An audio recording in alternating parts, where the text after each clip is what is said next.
everyone, and welcome back to another episode of That's Never Happened Before. This is a GDQ Half Fix show that is all about speedrunning glitches. It's just glitches, mostly focused on speedrunning. But we have seen the occasional other kind of glitch that isn't necessarily directly related to a speedrun, but still within whatever games we've seen per episode. So today we have a special treat because we're not just looking at, or I would say we're not quite looking at a speedrun on itself, on its own being broken down, but instead we're looking at a whole array of like a glitch showcase with our main Zelda Ocarina of Time just king. That's how I describe it.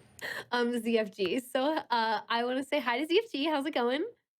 Hey, doing good. I'm glad to hear that. So happy you are down for being on the show. I talked to ZFG a couple months ago because I was like, we need to get ZFG on the show. Like, if anybody's gonna know anything about, especially Zelda glitches, it's gonna be ZFG. So he said that Mm. he'd, like to come on. And then actually, you're the one who suggested to me that you wanted to do not an actual speed run, but more of a showcase. Do you want to like give like a quick, I don't know if there's a way to describe Yeah, it, but just like a quick overview of like what we're going to be seeing today? yeah. Ocarina of Time is a game that just has like so many glitches. It's commonly people commonly say it's like one of the most broken games ever in terms of speedrunning. And so trying to focus on one specific speedrun, like there's so many different kinds of speedruns you can do with this. Like focusing on one specific one is going to leave out a lot of other stuff. So I thought I'm gonna, instead of going over one run, I'm gonna take all the glitches that get used in various different categories that have various different uses all across the game, and just kind of give an overview of everything that speedruns can offer with this.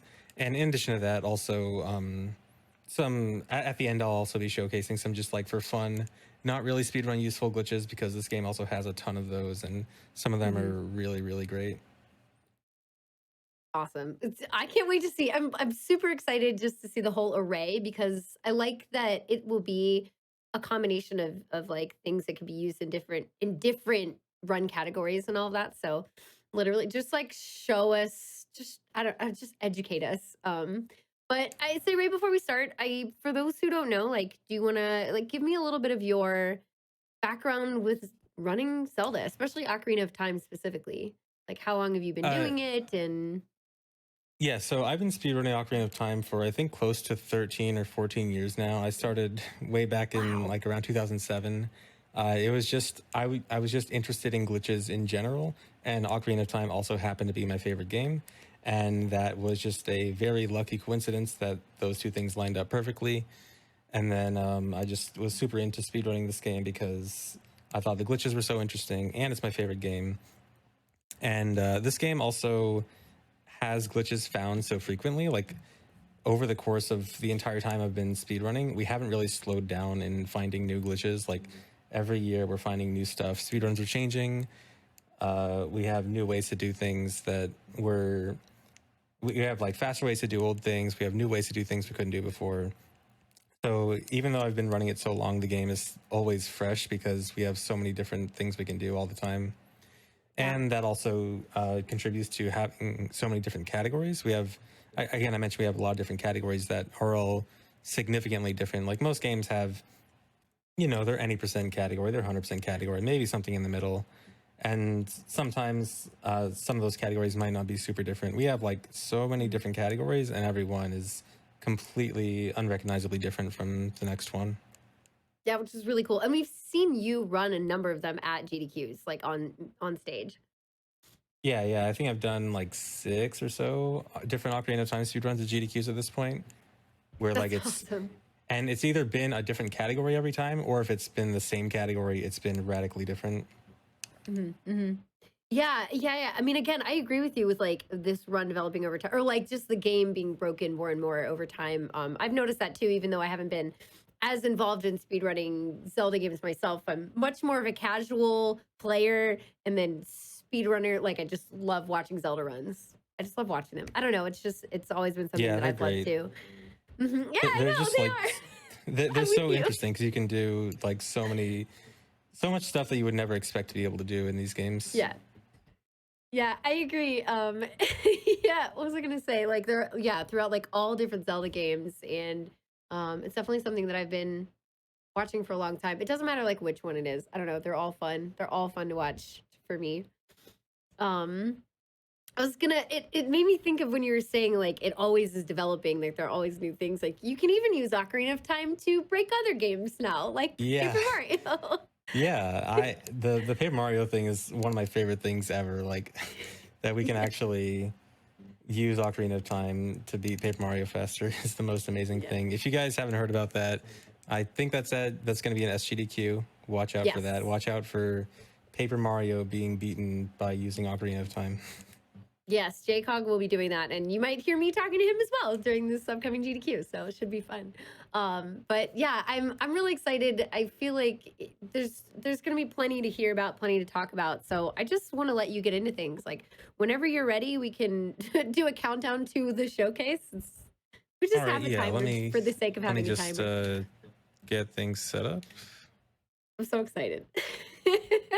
I don't know, chat. Do you agree? Because I'm here. Also, if you have questions in chat throughout the showcase, feel free to ask. I will keep my eyes on chat so that I can help get some questions answered about what's going on in the game, on the screen. You know, we'll see. Okay, I think I'm about ready to start. All right. Do you want to count down? Yeah, sure. Okay. 3, 2, 1, go. All right, so hello everyone. So today I'm going to be talking about a lot of Ocarina of Time glitches. I'm going to be showing off, instead of just showing off one specific run, I'm going to show off a bunch of different glitches that are used in a bunch of different Ocarina of Time categories. For those who don't know much about this game, this is widely considered one of the most glitch-heavy games in speedrunning. We have so many categories that do so many different glitches and have different goals that I wanted to show off lots of different glitches in lots of different categories. So I'm just going to go over a lot of the basic stuff. I'm going to start with basic stuff first, get into some bigger glitches later on, and eventually I'll start showing off some really silly glitches that are just kind of not really useful in speedruns, but just funny. So first thing I want to talk about in speedruns is the text. So see, I'm playing on English right now. So you may have seen a lot of games being played in the Japanese version. That's because the Japanese text is quite a bit faster. You see the text is kind of slow right now. And if I switch the text to English or Japanese, then the text is much faster. It scrolls quite a bit faster. So for the purposes of this exhibition, I'm going to be using English text because it'll make some things easier to understand. But most speedruns are done on the Japanese version. There are no glitch differences, but sorry, what was that? No, I'm sorry. I was just going to say, will we see any instances of, let's say, English language that doesn't quite make sense through some of these? Actually, yes. Later on in the glitch exhibition, yes. Yeah. Then even more reason to have it in English. Okay, you go ahead. Sorry. So one thing I wanted to mention is there are no glitch differences between the English and Japanese versions. There's a lot of games where the Japanese version might have more glitches or something. That's not true for this game. This game is actually 100% identical, English and Japanese. The only difference between the two versions is which text is default, because actually both games have the English and Japanese text in them. So everything I do will be possible on a regular English copy too. One thing about the version I'm playing on, I am playing on a special version known as the Practice ROM, which has a bunch of different menus and cheats and tools to help both learn things better and practice better and explain stuff better. So I'll be using a bunch of tools on this to help showcase glitches better. One important thing with this is save states. So I can actually use this to save states and load states, and that'll be really helpful for just showing off lots of different things. So let's get started. I'll start by showing off some really basic stuff. So one of the most basic glitches in the game is known as power crouch stab. So if I just slash this Tektite, it will take 2 slashes to die.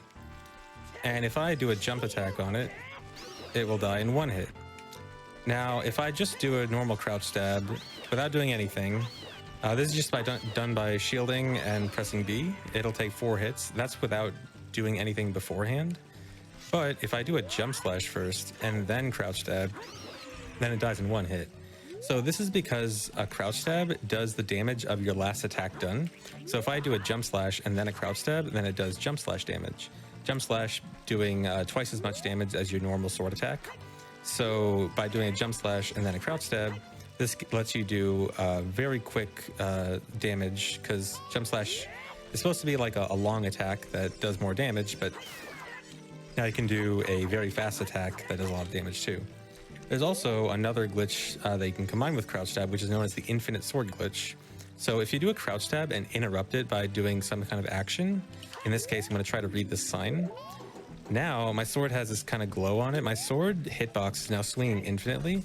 It's continuously out, and it can just break all this grass, it kill enemies, and it has the same power as my power crouch stab, which I just set as a jump slash, which means it also has very high power too.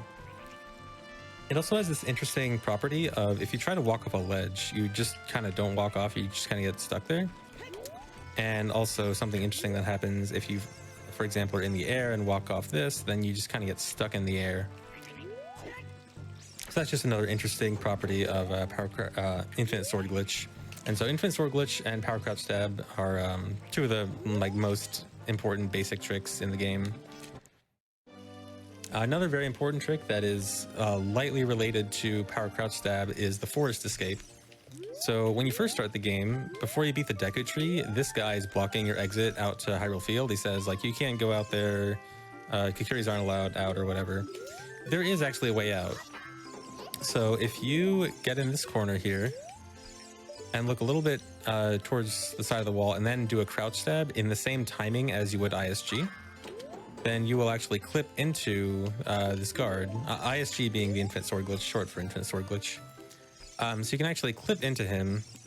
Now he still kind of blocks you, but from the inside this time. But you can, he kind of like pops up when he goes over this edge here, and you can use that to roll under him and escape early. And so this lets you get out of the forest immediately without having to beat the Deku Tree. There's also an alternate method for getting out of the forest early, which is in Lost Woods. So you can go to Lost Woods straight away, there's nothing blocking you here. And Lost Woods has this secret exit to the Zora's River. But you're not supposed to access it right away. You're supposed to dive to it, but you can't reach it with the normal diving. You need the silver scale, which is something you get later on in the game. But something you can do is a Navi dive with a jump slash. So if you do a jump slash on the ground, you'll see that when Link finishes the jump slash, he kind of backs up a little bit. So you can take advantage of that backing up by talking to Navi. So if you do a jump slash off the edge and then talk to Navi, Link backs up off the edge while talking to Navi, which makes him fall off, and he doesn't interact with water while talking to Navi. So you just fall through the water, then you can go to this exit and head out to Zora's River. So there's two different ways to get out of the forest early without having to beat the Deku Tree. So another really basic glitch is known as ground jump. So normally in this game, there's no like regular jumping function, but you can actually do a jump with a glitch. If you set down a bomb, take out an item in your hand and try to grab the bomb while shielding and targeting. Now nothing really happened, but my C buttons and my B button are disabled. I can't actually do anything. But if you try to do a backflip or a side hop, then Link will actually do this little forward jump here. And so this is really nice because it can let you reach ledges that you're not supposed to normally. Like for example, here I can just jump up to this ledge, and here in Sacred Forest Meadow, there's like this big maze with all these moblins you have to go through, but you can actually just use this ground jump to jump up here and completely skip the whole maze. Another addition to it, or another thing you can do with it, is that it skips text.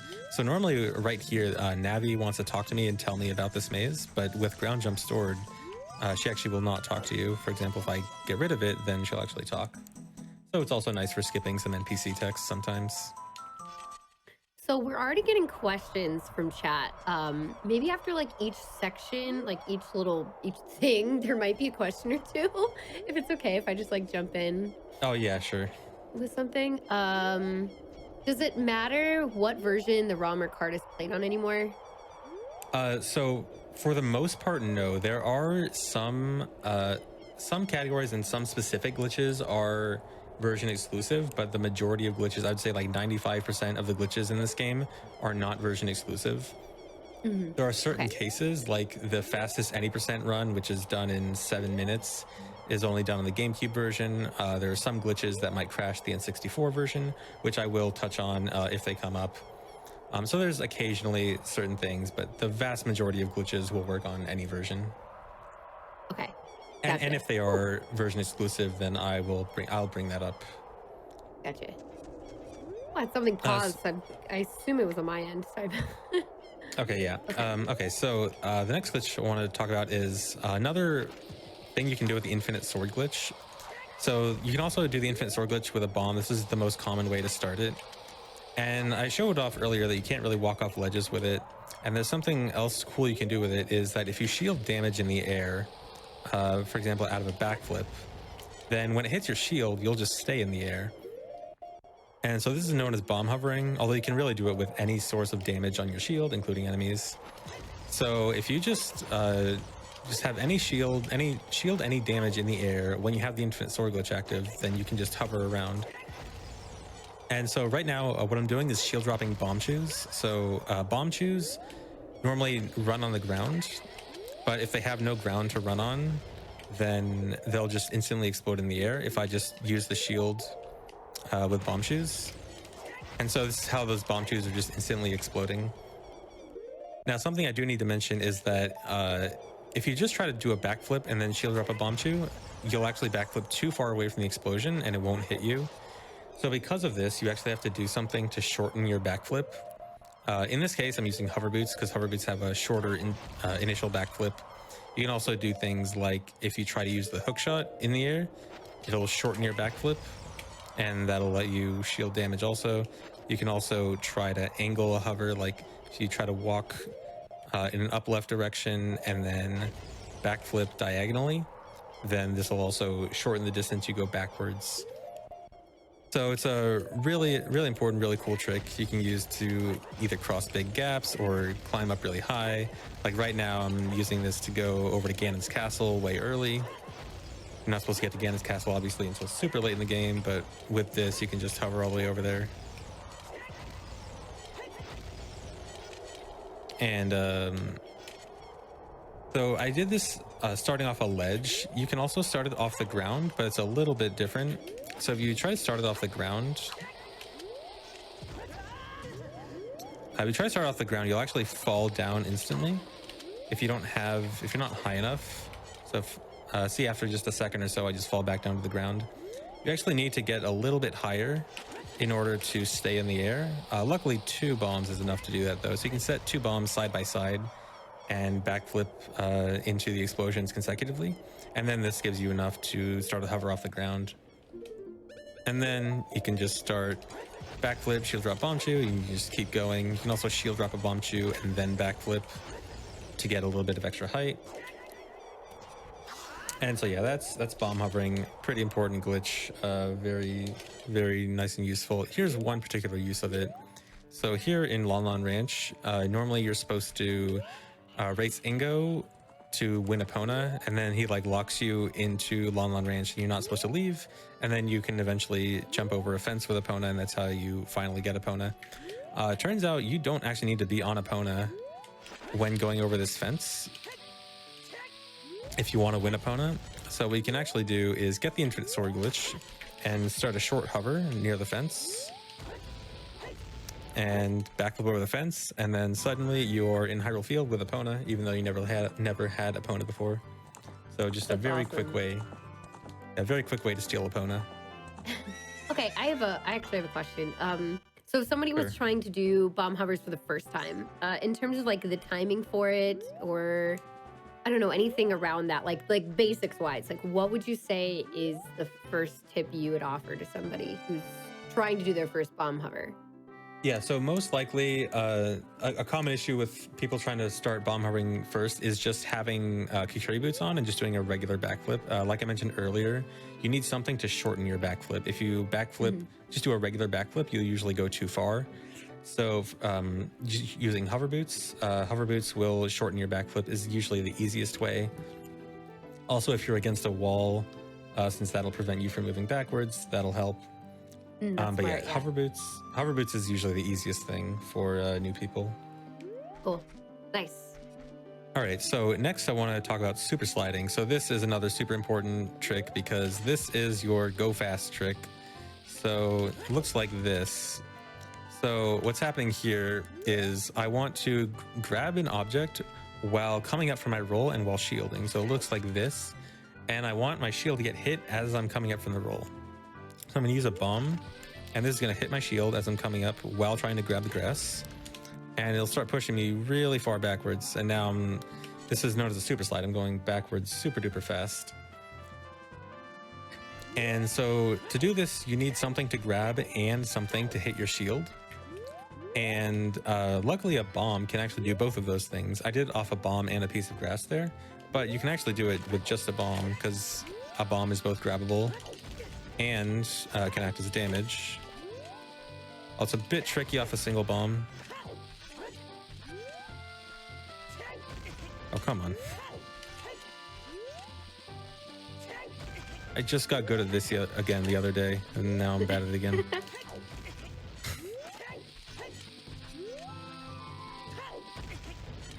Okay, I'll just show two bombs. So you can do it off a single bomb, but it's easier to do it with two bombs. So you use one bomb as your damage source and one bomb as your grab object. And also, you see how I did a little slide there. So that was known as extended super slide. So you see I'm just kind of turning in place right now. Link's just kind of shuffling his feet but not actually moving. So this is known as extended super slide, or ESS for short. It's done by holding very slightly outside the dead zone of the control stick. You have to do a very light input on the control stick, just barely touching it. And what's special about that is that it keeps your speed.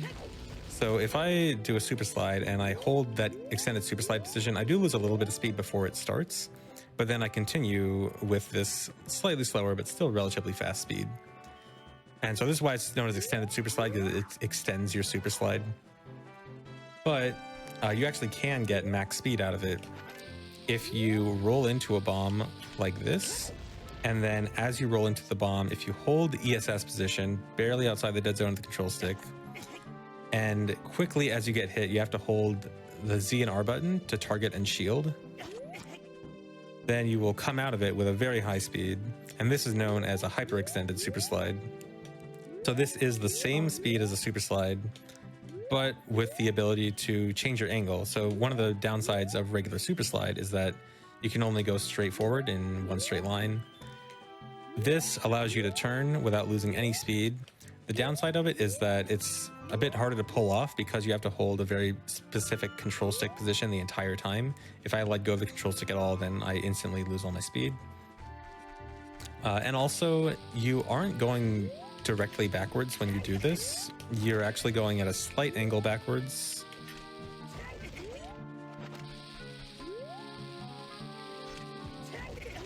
See, I'm going like a little bit down and left here, a little bit down and right now. And so because of that, sometimes you do want to use a super slide if you want to go directly backwards. But most of the time, you'll want to do a hyperextended super slide, or HES for short, so that you have full control over where you're going.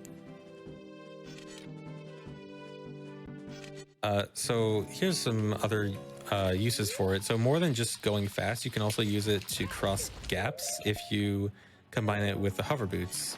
So hover boots are an item that lets you stand in the air for a few seconds. And if you do a super slide and then equip the hover boots, you'll continue having that really high speed as you're in the air for those few seconds. And that lets you get over really big gaps like this. And so one of the things that makes hover boots special, especially about high speed glitches in general, is that hover boots have a very slow deceleration. Like, that's what makes them slippery, is that when you stop, you kind of slide for a little bit. And that slow deceleration is really good when it comes to any kind of high speed glitch, because if I just take damage from a bomb and then I equip hover boots, then I get to keep that high speed for quite a while. If I did that closer, I could have made it all the way across. Yes, the direction you hold ESS does affect the direction of the HES. So there's ESS right and ESS left. So you see I'm like switching angles, but right now, like holding slightly left right now to go right and slightly right to go left. So you can control which direction you're going by when you're holding slightly outside the dead zone of the control stick, if you're holding slightly left or slightly right, that will affect your direction. It is a little bit tricky to change between them. It's something a lot of new players have trouble with, is switching between left and right while doing ESS, since you have to be very careful without leaving that certain range in the control stick. But over time, with practice, you can get it. So another high-speed glitch here I want to show off is a mega flip. So if you roll into a bomb and then backflip out of it, you get a really high-speed backflip. So this is known as a mega flip. You can do it to cross some pretty big gaps. For example, I can do it here in Desert Colossus to get to this rock with this heart piece. Normally, to get here, you need to ride a magic bean all the way over here, but you can actually just mega flip all the way down. Sorry, what were you gonna say? I just said wow, but I do have a question from chat. Sure. How does they ask? Does the ESS direction you hold affect the direction of the Hess? Oh yeah, yeah. I just went over that. So. Oh, sorry, I saw that after. I was focused on the actual movement that you were doing, and I was like, "Hey, look, he's a okay, yeah. And, always trying to make sure I catch questions. Okay, yeah, but just to go over it again, like when you are doing an ESS, you have to hold slightly left or slightly right to affect your direction. So I'm holding slightly left, which makes me go right, and then slightly right will make me go left. Right. It essentially affects Link's turning, and then so what direction Link is trying to turn is going to affect your speed direction.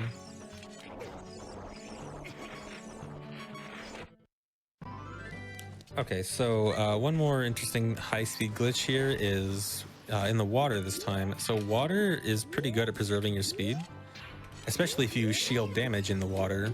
So right there, I just shielded a rock from an Octorok, and it sent me flying backwards really fast. And then I can actually preserve that speed by holding any upwards direction between like up left and up right and mashing the Z button. And so this lets me swim all across Lake Hylia super quickly. And you can also turn it into a Hess if you very carefully do it right as you reach land.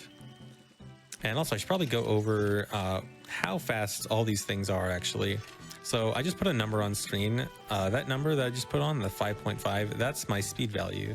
So I just want to go over like speed values with all these things. So regular walking speed as child is 5.5, and back walking speed is 8.25. And then for reference, comparing that to a Hess is a negative 18 speed, negative because it's backward speed. So this is quite a bit fast, more than double the speed of just regular back walking. And also rolling speed reaches the max back walking speed of 8.25, but does slowly go back down and has to go back up.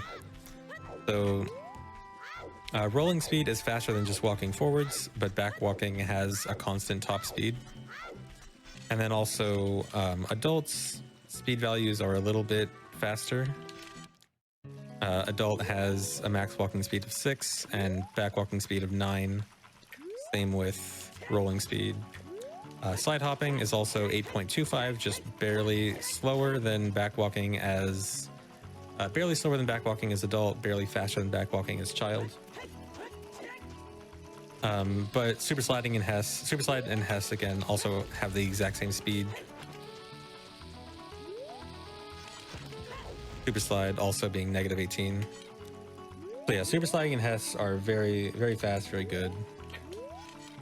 You want to do them a lot. Is there any category that a super slider Hess is not useful in? I feel like it's no. I want to say any percent. The only category I think that doesn't use it is any percent, which is the 7-minute run, which I'll get into it. I'll get into how that works a bit later on. But Yeah. all that run is picking up something and rotating in place. It's a spin to win run. Yeah. Okay, great. Okay, so there's one more way I can preserve speed, and that's with water. And there's also another high speed thing I can do, which is a jump slash recoil.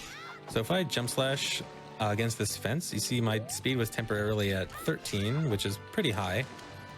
And I went in the water for a split second, And going in the water, I can actually preserve that by holding ESS position. So if I hold slightly outside the dead zone in ESS position again, I can preserve that jump slash speed. And so this is like a midpoint between hyperextended super slide speed and regular backwalking speed, but pretty good. And this also has an interesting property of skipping text. So there's actually an owl in front of Kakariko here, and I just completely skipped talking to him because Link is not allowed to talk to NPCs while doing ESS like this, while holding ESS position. So you can just completely skip NPC text like that. I also want to demonstrate it with a Mega Flip into the water. So I showed Mega Flip earlier has a really high speed, and water can preserve your speed, which also means that you can combine a Mega Flip with water with ESS to also get another version of Hess.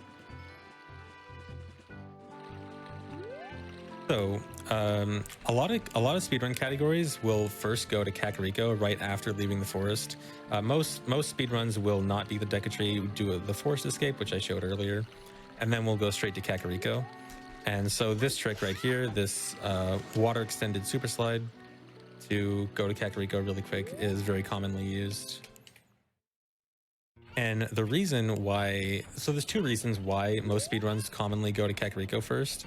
One is to get a bottle. A bottle is a very important glitch, or a very important item for glitches in this game.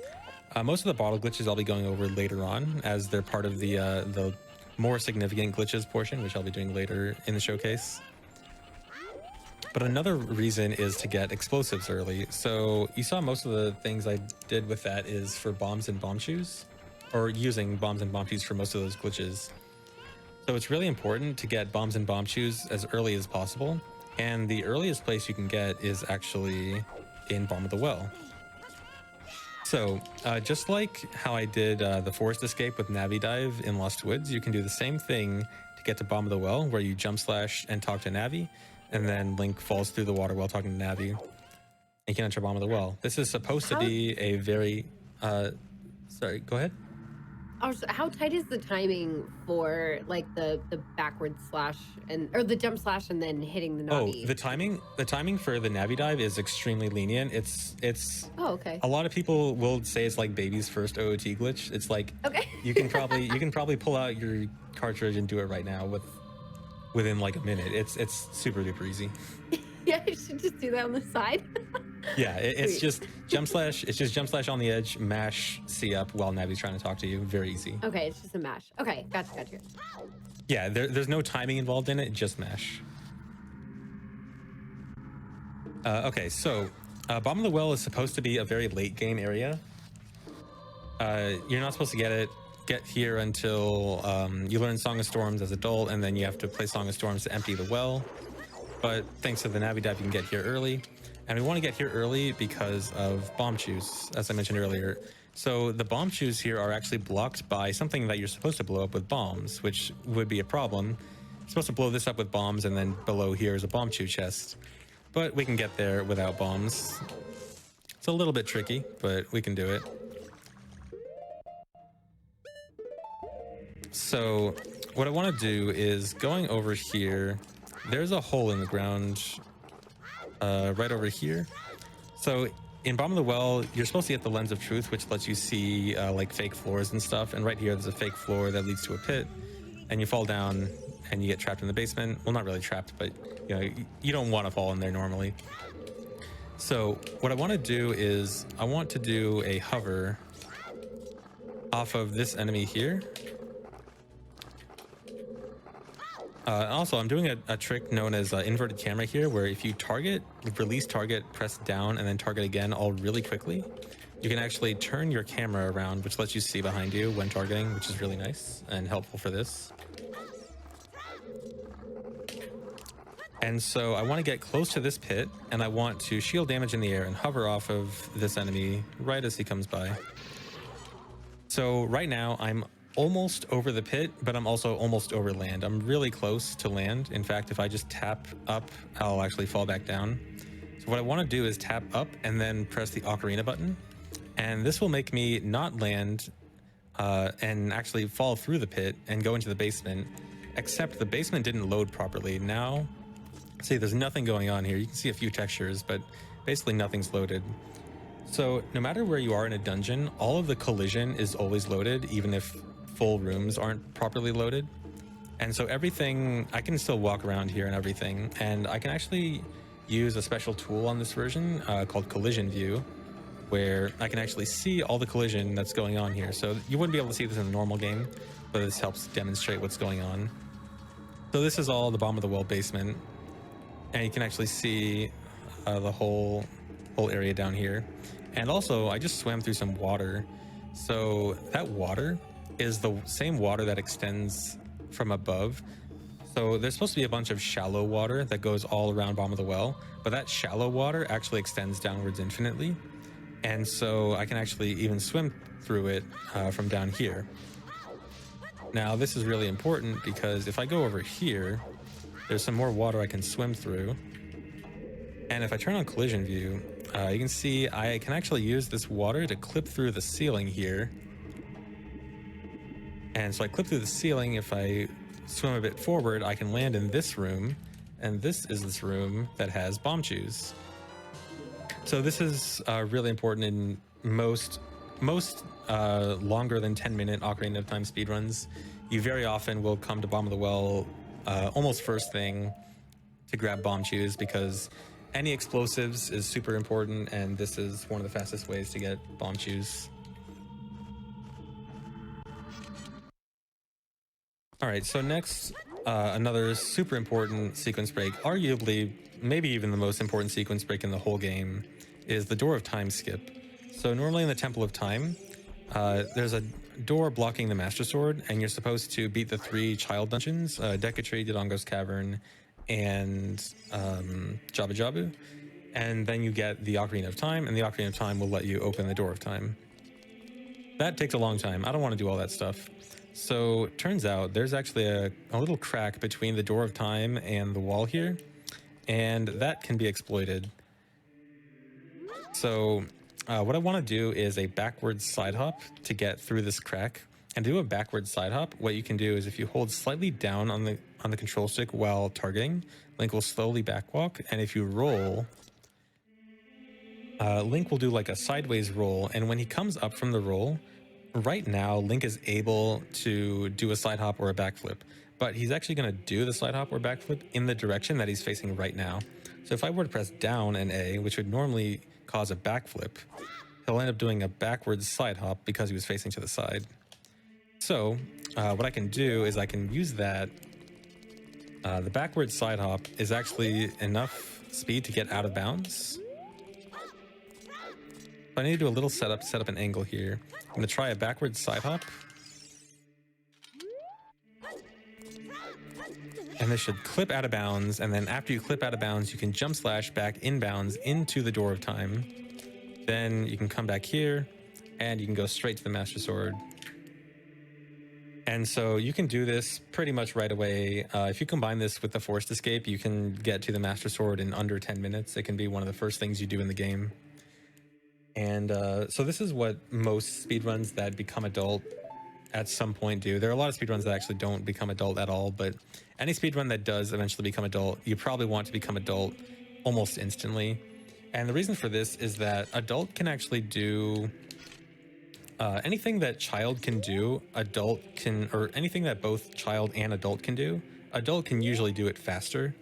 Adult can use better items like hookshot. Adult can climb higher ledges. Adult has slightly faster movement in general. Generally, if you can do something as both child and adult, you want to do it as adult.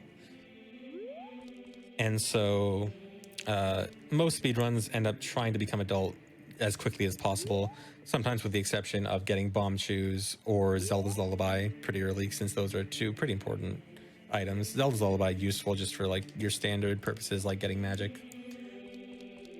But after becoming adult, there is one problem. Whereas if you try to leave Temple of Time, the door is actually still here, and it's solid. And a lot of things are only solid on one side in this game, but the Door of Time is actually solid on both sides. And there is a way around this, though, which is actually a simple save and reset. So if you just save and reset the game, you'll appear at the front room of Temple of Time. So this is how the the normal save mechanics work in this game, if you save in the overworld as adult, you'll always start at the Temple of Time, and as child, if you save in the overworld, you'll always start in Kakiri Forest in Link's house. And if you ever save in a dungeon, then you'll always just start at the beginning of a dungeon. So because of that, saving and resetting is a pretty nice way to warp around the world quickly. If you ever want to get back to Temple of Time quickly, you just save and reset. And if you want to get past that door, save and reset. So next, before I talk about the next glitch, I want to talk about setups. So in this game has a lot of very, very precise tricks, which would normally make it sound like it's a super duper hard game because so many things are so precise. But what's really cool is that we have ways to make setups for extremely consistent positions and angles and whatever you need for the precision of a trick. So for example, if I go up to this wall and I target it, I will line up perfectly with the wall. I'll have the exact same angle as facing the wall. And there's a lot of things I can do that have exact distances they go or exact angles they change Link's angle by. So like, for example, if I side hop, a side hop is always going to move the exact same amount every time, no exceptions. If I backflip, it'll always move the same exact amount every time. Doing a neutral roll by just targeting and rolling. If I do a side hop and then roll, or a backflip and roll, these will all change my angle and or position by exact amounts every single time, no exceptions. And so we can use the combinations of like all these different movement techniques to have extremely precise setups. And so even the most precise things that you can imagine, like we can have consistent setups for thanks to that. And to demonstrate, I'll do a setup here where I do a backflip, side roll, and then a side hop side roll to get a specific angle. So what I want to do for this next trick is I want to super slide off of the piece of grass to the right of me, but I'm going to use a bomb chew on the grass in front of me. So I'm going to drop this bomb chew, roll, and try to grab the grass to the side of me. And Link is going to start super sliding backwards. So when you do a super slide, Link is trying to grab the object. See, the A button still says grab. If I let go of the shield, Link will instantly try to grab something. And so if I let Link go up the graveyard, when I let go of shield, he tries to grab it, but suddenly I'm in the air now. Oh my gosh. Yeah, so this is known as a super slide teleport. So to explain what happens here, when Link tries to grab something, if he can't grab it, he'll actually teleport near it. Like you can actually see a little bit here where Link kind of teleports just a little bit in the grass's direction, but it doesn't care about Link's height. Link's height will stay unchanged. And so I also got the infinite sword glitch earlier. I got the infinite sword glitch before even doing that super slide, which, as I showed earlier, the infinite sword glitch prevents you from falling, which means if I do a super slide off this, Link wants to grab the grass. If he can't, he will warp back to it. His height won't get changed. The infinite sword glitch prevents him from falling, so Link stays in the air. And now I can side hop and get up here. And what's special about getting up this ledge is that I can use this to walk all the way to Shadow Temple. Now, Shadow Temple normally is supposed to be a very late game dungeon. You're not supposed to get there until after beating the Forest, Fire, and Water Temple as adult. But this lets you do it pretty much instantly right as you become adult. And there's one more thing. These stairs here, there's a load trigger on the stairs. So when you go down here, a bunch of torches load. And you're supposed to light all these torches to open this big door. You're supposed to use Din's Fire for this. Sometimes you won't have Din's Fire though. A lot of speedruns skip Din's Fire. So what you can do is actually slide hop over it. Just slide hop over the stairs, and you completely bypass the load trigger for the door and the torches.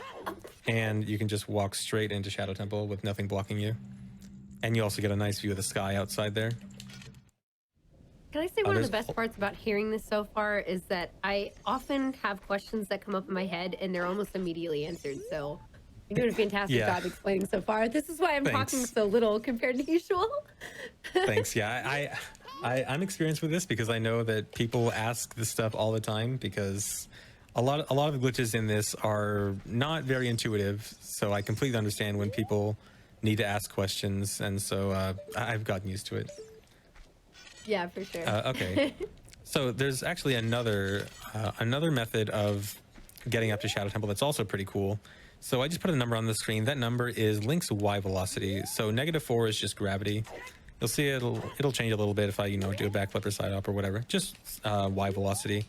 So the reason I have it up is I want to show what happens when I hookshot something. If I hookshot this shed here, temporarily for a very brief moment, Link's Y velocity goes very high, but then it instantly goes back to 0 once the hookshot has reached its destination. So it's a very temporary high Y velocity, but instantly gets set to 0. What if you could avoid it getting set to 0? So I'm doing this glitch here where I'm actually stuck in place. Link is unable to move. If this happens by rolling into the shed and then mashing the hookshot to try to take out the hookshot immediately as I'm coming up from the roll. And this prevents Link from moving except for these few frames where like he's taking out the hookshot again. So I'm like stuck in this idle animation for almost the entire time except for those few frames. During those few frames, I can actually use the hookshot. So I'm going to try to use the hookshot here. And then it's immediately going to get interrupted by the idle animation glitch again. And then when that happens, I get this huge jump. And so that's because that momentary high Y velocity was not able to get fully zeroed out because of that idle animation glitch, which means that a high Y velocity means that you must be going upwards at a high speed, which results in a big jump. So if I do it one more time, jump up, and I can land up here. And I also want to get ISG here. So walking on this area here can be kind of tight, so it's good to have the infinite sword glitch active, just so you don't fall off easily. If you go too far down these slopes, you can actually get stuck, so you want to like stay towards the higher part. Yeah, I was actually wondering for a bit if it was like something programmed into the wall, like those walls that was keeping you from falling off, but it's ISG. Okay. Yeah, it's all just ISG. ISG is actually really great for just preventing you from falling in certain areas. Mm-hmm. And also, there's two reasons why getting to Shadow Temple early is really good. One is for hover boots. Hover boots is a great item for sequence breaking. You can use it in conjunction with high speed glitches like Super Slide and Hess and everything for crossing big gaps. You can also use it for more minor sequence breaks in some of the earlier dungeons where you're not supposed to have hover boots. Secondly is Shadow Temple is supposed to be a late game dungeon. And by doing this, you can get to it very early. And normally the requirements for getting into Shadow Temple is, as I mentioned earlier, the forest, fire, and water temples being beaten. But since the game kind of assumes that you need forest, fire, and water temple to be beaten, that means that it kind of thinks that if you've beaten Shadow Temple, then you've sort of already beaten forest, fire, and water. And so I can use that in conjunction with also getting to Spirit Temple early. So Spirit Temple is actually a dungeon that you can technically do at almost any time. You only need to beat Forest Temple to get to Spirit Temple, but it's kind of implied to be a later game area. But there's a few ways to get to it early, even as Child. So as Child here in Gerudo Valley, there's a gate that blocks you off from Gerudo Fortress. Child is not supposed to get to Gerudo Fortress, but using this Cucco, you actually can. If you bring this Cucco onto this post on the fence, you can just barely use the Cucco to jump over the gate and get over here. And this lets you get to Gerudo Fortress early. A few little funny things that I can show off before I do that is these boxes. They're like supposed to be stacked on top of each other, but this one actually doesn't fall. Just kind of floats in the air if you break the below ones. Also, there's a tent here as adult, and if I turn on collision view, so green on the ground when I have collision view on indicates a loading zone. So this is actually the loading zone for the tent. So Child can actually just enter the tent when it's not even there as adult or as Child. It doesn't do anything, there's nothing in there, but it's kind of interesting. Whoa. Can you break that box that's floating? Is it breakable? Or is it... Yeah, I can actually break it with a bomb. Oh, okay. And so, also here in Gerudo Valley, or Gerudo Fortress as Child,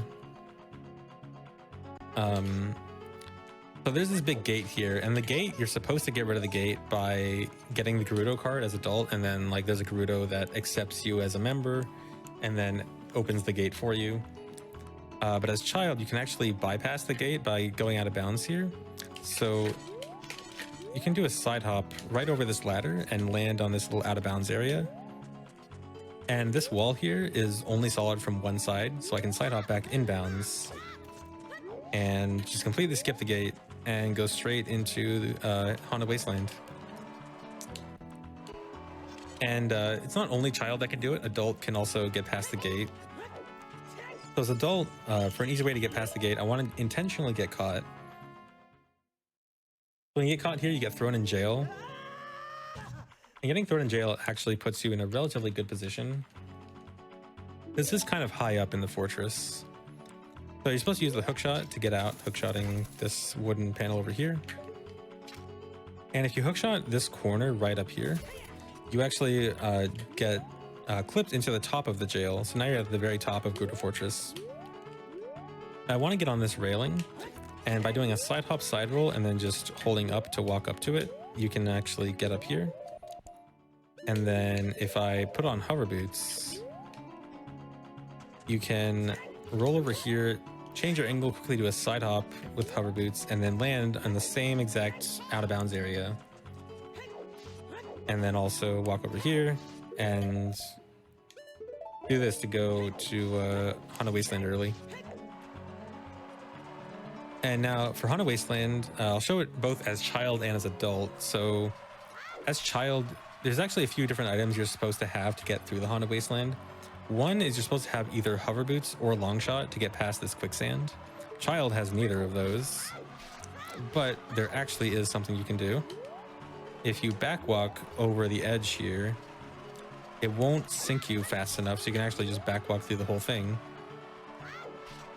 And also, while I'm here, I can actually turn on collision view, which will show the void out zones in Haunted Wasteland. So Haunted Wasteland is kind of a hard place to understand at first, because if you're just, playing the game normally, okay, you just follow the poles. But if you want to go fast, you kind of want to know the exact boundaries. And these red areas are the boundaries. So if I go anywhere in the red, that's going to void me out. And so you get to see like the general path of the Haunted Wasteland better like this. Now for the second part of the wasteland, there's a Poe up here, and you're supposed to use the Lens of Truth, and then the Poe says, oh hey, follow me and I'll show you the way through the Haunted Wasteland. Obviously speedrunners don't want to do that. You just have to memorize the path through the wasteland. And the path isn't too hard to understand. There's like this dip in this point of the wasteland. You kind of want to just stay on the right side of this dip. Then when it starts going upwards, you want to cross over to the left side. As it starts going downwards again, you want to stay more to the left again. And then when you get closer to this dip, you want to go more right towards the poles, and then this will get you to Desert Colossus without having to use a Lens of Truth. And there's also a pretty fast way to get through the Haunted Wasteland. So you can also just Hess across the quicksand. In fact, you can just Hess across the entire thing. So this is what's commonly done in speedruns. The way speedruns will usually get through the Haunted Wasteland is you just Hess through the whole thing. This is pretty difficult because you're going really fast. You can't really see where you're going. And it's kind of hard to memorize like the exact zones where you void out and everything when you're going backwards at high speed like this. So this is kind of tricky for a lot of beginners. This is like a more advanced thing, but this is what you'll pretty commonly see used to go through the Haunted Wasteland. Too bad it's really hard for you. Yeah. You're showing it off like, yeah, this is like a really difficult thing, and you're just like doing it. Okay, as a side note, like when I first started trying that, it actually took me like 2 weeks of grinding straight until I could get it at like 50% consistency when I first tried it. Wow. It was when I first tried it, it was like no one ever used it in speedruns. It was like a hypothetical thing in speedruns. And one day I was like, I want to try and see if I can do this. And I had to grind it for like weeks before I could even get close to maybe being able to do it in a run. And then like over time, Over time, easier strats were made. I got better. Everyone else got better. So eventually, now it's more standard, but still Right. Well, considered this, relatively yeah, difficult. yeah. For chat, this just shows what the consistency of putting in the time and effort will do. I mean, here you go. Exactly. Yeah. All right. Okay, Let's see so some more. yeah, so next I want to talk about the significance of Shadow Temple early and Spirit Temple early. So I mentioned earlier how Shadow Temple, you need to beat Forest, Fire, and Water to get to Shadow anyway in the normal game. So it kind of assumes that Shadow is, that if you beat Shadow, then you've beaten Forest, Fire, and Water. And Spirit being the dungeon that you can kind of do any time. And so that's important for the light arrow cutscene. So the light arrow cutscene is supposed to be like the end game thing, which the game says is you get when you get all the medallions, or 5 of the medallions. But if I can go into this inventory menu and just give myself Shadow and Spirit Medallion only, and then if I go into Temple of Time with just those two, then the light arrow cutscene starts. And this is the cutscene where you get the big spoiler of Sheik being Zelda and the light arrows and everything. So this only needs Shadow and Spirit Medallion to activate, and so speedruns will often just need the Shadow and Spirit Medallion. There's a category known as GSR, or Ganondorf Source Requirement, which is probably the most common or second most commonly run category, which the goal is basically just to beat Shadow and Spirit Temple to get the light arrows and also get the bow from Forest Temple.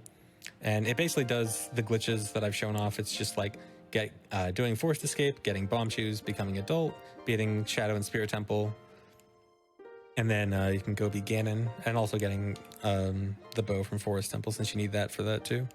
Which I'll show off some Forest Temple stuff a bit later. All right, so next cool glitch I want to show off is known as Equip Swap. So there's a lot of items that Adult is not allowed to equip and Child's not allowed to equip. There's like certain items that are exclusive to one age to make each one a bit more unique.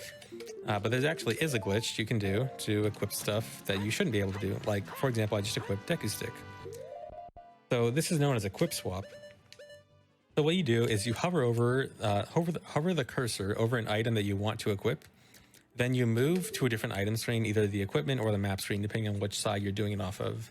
And when you go back to the item screen, you want to hold up left or up right, depending on which direction you're coming from. And on the first possible frame, you want to press the C button you want to equip it to.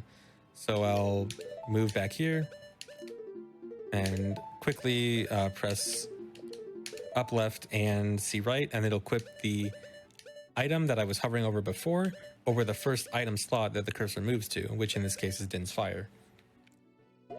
And so here I can equip Deku Stick as Adult. So I actually mentioned earlier that some glitches can crash on N64. So using Deku Stick as Adult is actually one thing that would crash the N64 version. I'm playing on the Wii Virtual Console version right now, so this will not crash. It's pretty much the only weird item like that would crash like that, though. So I can also equip Slingshot. Slingshot is kind of weird as Adult. It looks like I'm using the bow, but if I shoot it, it's an actual Deku Seed that comes out. And it also uses arrow ammo. Like, it's actually wasting my arrows, even though it's clearly shooting Deku Seeds. And then you can also use the boomerang. So this is probably the most important one for Adult, is being able to use the boomerang. So the boomerang has a lot of interesting properties that the hookshot can't do, like bringing items to you, or you can also beat Baronade, the boss of Jabu Jabu, which you wouldn't be able to beat if you couldn't use boomerang. And so boomerang as Adult is pretty important. This also works the other way around, where Child can use Adult items. One cool one is the hammer. So Child can use the hammer. It looks invisible, but otherwise works completely properly. So Child can use the hammer to break rocks that otherwise Child couldn't break. You can also try to equip the bow. A bow is also a bit underwhelming because it's literally just Slingshot. There's no difference at all. And same with the magic arrows. The magic arrows, unfortunately, just act as Slingshot. You don't get like fire Slingshot or light Slingshot or anything like that. Just regular Slingshot. And then there's Hookshot, which... go ahead. With the Deku, besides the Deku stick one, will the other like item swaps on N64 also break the game, or like No, will only it? Deku Stick. That's the only That's the one, only crash. except for the one that I'm going to show off, which will break Oh any sure. version. Okay. Uh, if I pull out Hookshot, you would think Hookshot as Child, oh man, that sounds like it should be so good. Hookshot as Child unfortunately soft locks Link into whatever movement he's doing before you press it. So like once I try to take out Hookshot, I literally can't do anything. I can press anything I want, nothing happens. Link's just completely stuck. So unfortunately, can't quite get Hookshot as Child. And but you can do a bit more than just equip items as a different age. You can also do some interesting things by equipping the same item twice. For example, I can equip this big Poe, this one single big Poe, onto two different C buttons. And this is important because there's this guy in Market who wants to buy big Poes. And I'm going to turn on a quick text cheat here just so this guy doesn't take up all my time. So you're supposed to give this guy 10 big Poes, and he rewards you with a bottle in the end. But instead of catching 10 different big Poes, you can just catch one big Poe and give him the same big Poe over and over by duplicating it using Equip Swap. And just scam him. And this saves a lot of time in 100% for getting the big Poe bottle.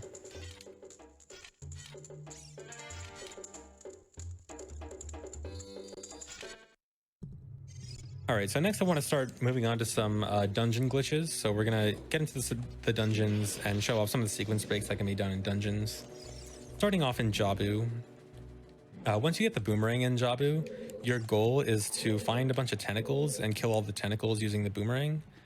This eventually leads you to the Big Octo mini-boss fight, which eventually leads you to standing on that platform. And that platform lets you get over to there, which then leads to the boss. But you can skip all of that with a simple Mega Flip. You just drop a bomb here, Mega Flip on this platform, and get over here and skip that whole section.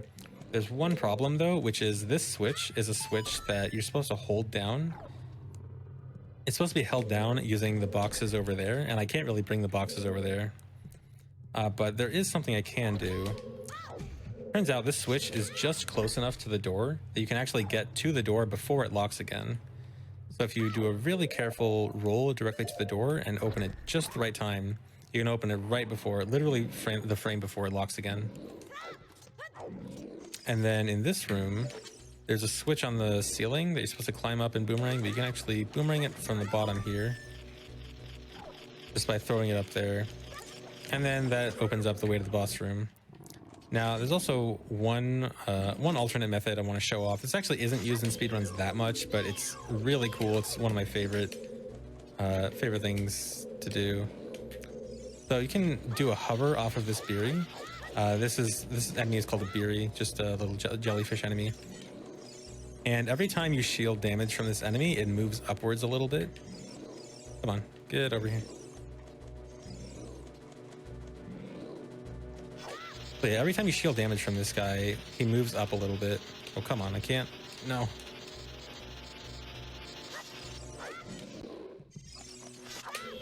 Sometimes this can be kind of tricky.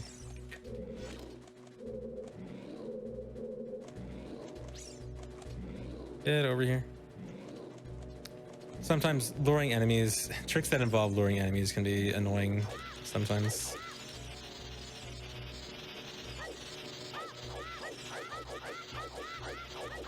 So yeah, yeah, for sure. But yeah, the thing is, every time you shield damage, the Beery moves up, which means that you can hover higher again. So you can just consistently mash backflip and just continuously backflip and hover up until you get to the top of the room.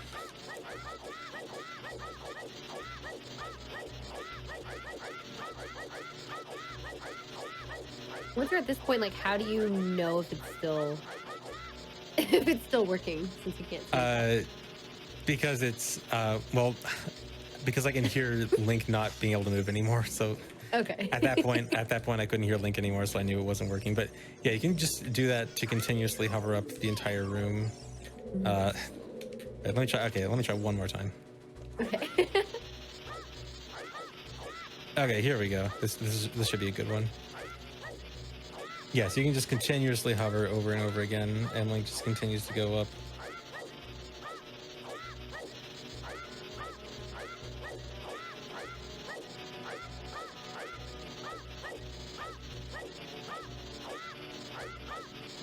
And eventually you reach the top of the room. Oh my god, I really fell right at the end. Okay, whatever. But you get to the top of the room, you jump on that platform, and the platform would move down. Okay, but anyway, that's not used in speedruns that often. It's more of a like fun alternative. All right, so next I want to go to Dodongo's Cavern. So Dodongo's Cavern is a dungeon that adults can actually enter completely normally. There's no like even glitchless. There's no restrictions on adult entering this, but it is supposed to be beaten as child. But as I mentioned earlier, anything you can do as both adult and child is usually faster as adult. And with the Door of Time skips, you can become adult without beating this dungeon, which essentially makes it an adult dungeon. Almost all speedruns will try to do this dungeon as adult now. So the first thing you see when you enter this dungeon is this big Dodongo head, and one of the goals of the dungeon is after you get the bombs, use the bombs to light the eyes, and that'll open the Dodongo jaw and let you get to the later part of the dungeon. So you can actually light those eyes with bomb chews. So the bomb chews are supposed to run on the walls. So if you just set this bomb chew down at the right place, it'll run on the wall and can light the eyes from down here, essentially skipping basically the entire dungeon.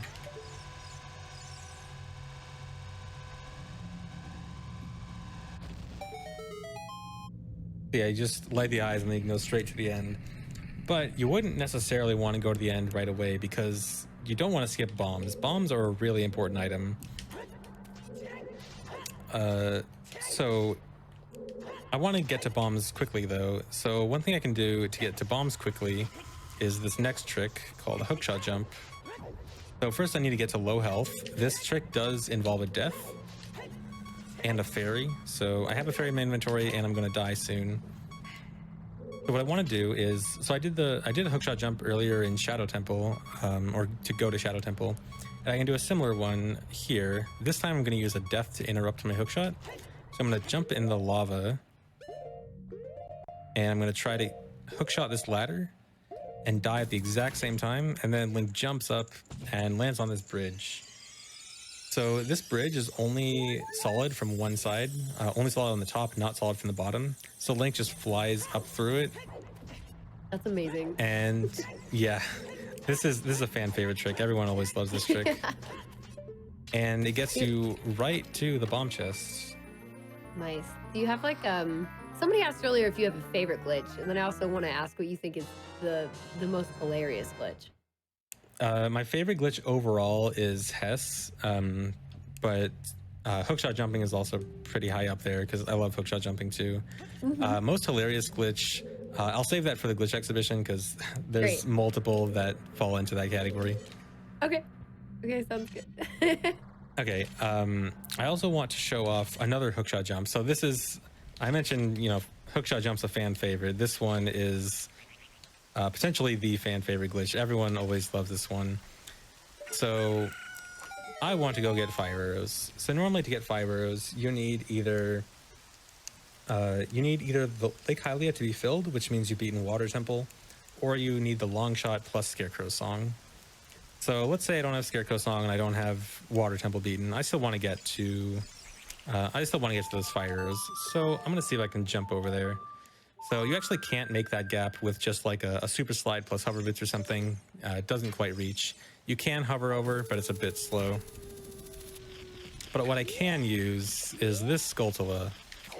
And so what I want to do up here is get on the very edge of this tree and kill this gold Skulltula. And this is done even in categories that don't get gold Skulltulas, like 100% by the way. This Skulltula just sometimes is even useful in categories that wouldn't regularly get it. So I'm about to get the token on the very next frame, but I'm going to try to press Ocarina and delay it. So pressing Ocarina will make it so I don't get the token immediately. But the game does say that I should have gotten the Skulltula. And what happened is I'm so off screen right now that the Skulltula is unloaded. And as soon as the camera goes back in range of the Skulltula, I'll instantly get it. For example, if I just look up, I instantly just got the Skulltula token as soon as it came back in range of the camera. So what I want to do is, similar to how the death interrupted my hookshot to get the hookshot jump into Dongo's cavern, I can use the Skulltula to interrupt my hookshot jump, or to interrupt my hookshot for this tree. So I'm going to hookshot the tree, get it interrupted by the Skulltula, and then do a huge jump. And this lets me jump all the way to the platform with fire arrows. And one other thing I want to show is, so I can use a cool tool on this version called free camera. So I can actually move the camera in a special way. I'm going to set up a cool way to view this so you can get a better view of this. Come on. There we go. So this is what it looks like from a better view. So you get to see how high Link really jumps relative to the map. I'm just bracing for fall damage. Oh, but oh yeah. Oh, so, there's a little. Okay, so the reason the fall damage didn't happen initially is fall damage is actually calculated by your initial height compared to your final height. Oh, and so right. the initial height That's right. of so the initial height of this area compared to that is basically nothing. But in that second case, I missed it, so I fell down there and actually took damage. Right. Okay.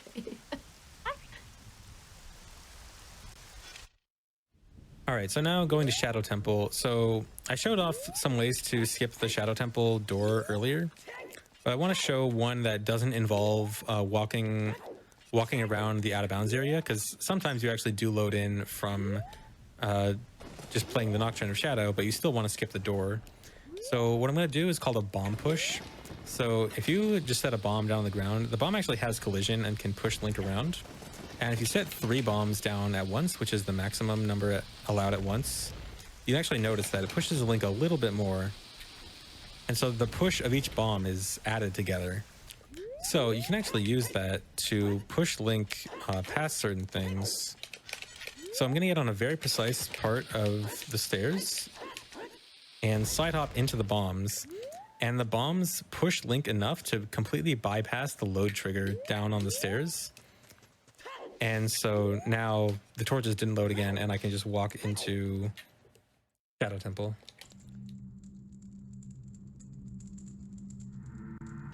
And now, so in Shadow Temple, one of the first things you do is just going straight to the hover boots. It's pretty early in the dungeon. You just go through a few different rooms. You fight Dead Hand, and you open this chest, and you get hover boots out of it. Really nice item. So you can actually skip almost the entirety of Shadow Temple from this room. So I mentioned earlier how all collision in a dungeon is always loaded at the same time. And this includes loading zones. So I'm going to turn on collision view and free camera. And I'm going to use the camera. I'm going to fly around with the camera a little bit. So if I look just outside of this room, in this direction, this room right below here is the room right in front of the boss. And that green square, that's the loading zone for the boss room. So again, the loading zone is part of the collision, which means the loading zone exists no matter where you are in the dungeon. So I'm in this room where I get the hover boots. The loading zone is just over there. It's a little bit out of bounds, but it's, you know, maybe reasonable to get over there. And you actually can. So I'll show a way to get right to the end of the dungeon. So for some of these tricks, I'm loading a macro. This just lets me play a trick back very easily, so I don't have to worry about like accidentally failing it or something. So the way this trick works is it's also using a bomb push. So I just set 2 bombs down behind me. Those bombs are going to act as collision, extra collision to push Link through a wall. And I'm going to Hess off this bomb. So I roll into the bomb, start a Hess, go backwards, and equip hover boots.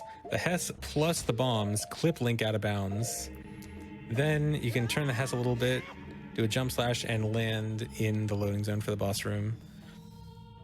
And I want to show that one more time with collision view and free camera, just so you get a better view of the whole process. I was gonna say, Okay. you slowed it down, but it still seems so fast. Yeah, it's really fast, so that's why I'm playing it again, so you can like see the process better. So Link starts the Hess, the bombs plus the Hess speed clips him out of bounds. Passing out of bounds, falls down and hits that loading zone right outside that room. Oh wow. Just barely. Yeah.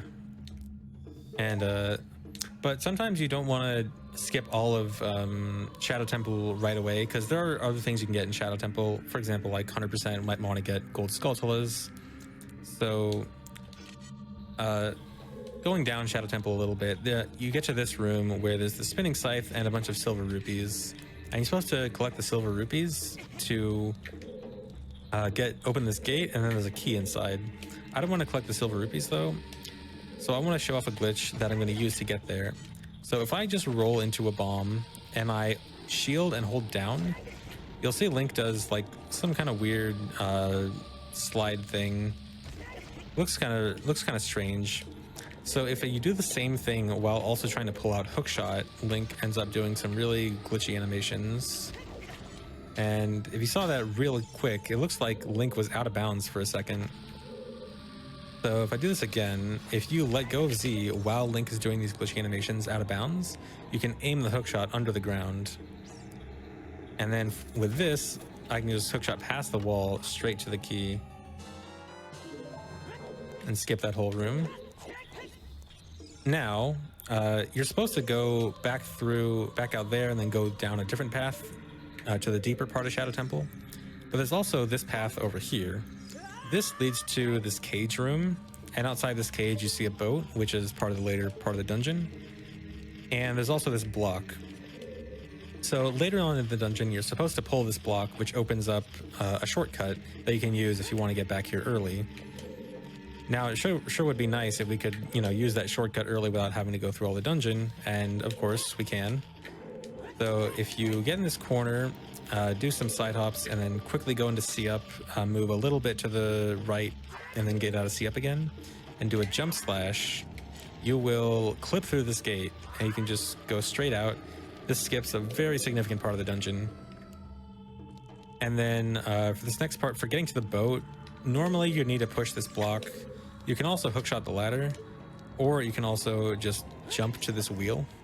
You kind of just pop up instantly. And then you can just play the song for the boat and ride the boat to the end of the dungeon. And now for the Bongo Bongo fight, I want to talk about the Bongo Bongo fight. So what you normally want to do at the beginning of the fight is jump slash before you even start the fight. So normally you'd start the fight with a jump slash already stored in your power crouch stab. And when you start the fight, if you hold down, Bongo will stay in front of you instead of turning around. And you want to get the infinite sword glitch right away. So you just hold down, get infinite sword glitch. Come on. And then you can quickly stun the hands with the hookshot or the bow. You can also shoot the eye, because the eye is actually completely vulnerable after you shoot the hands. And then you can just use the infinite sword glitch to stun lock him and kill him super quickly. That is a true stun lock. You can't get out of that. He's just, as soon as you start hitting him with the infinite sword glitch, he's just done.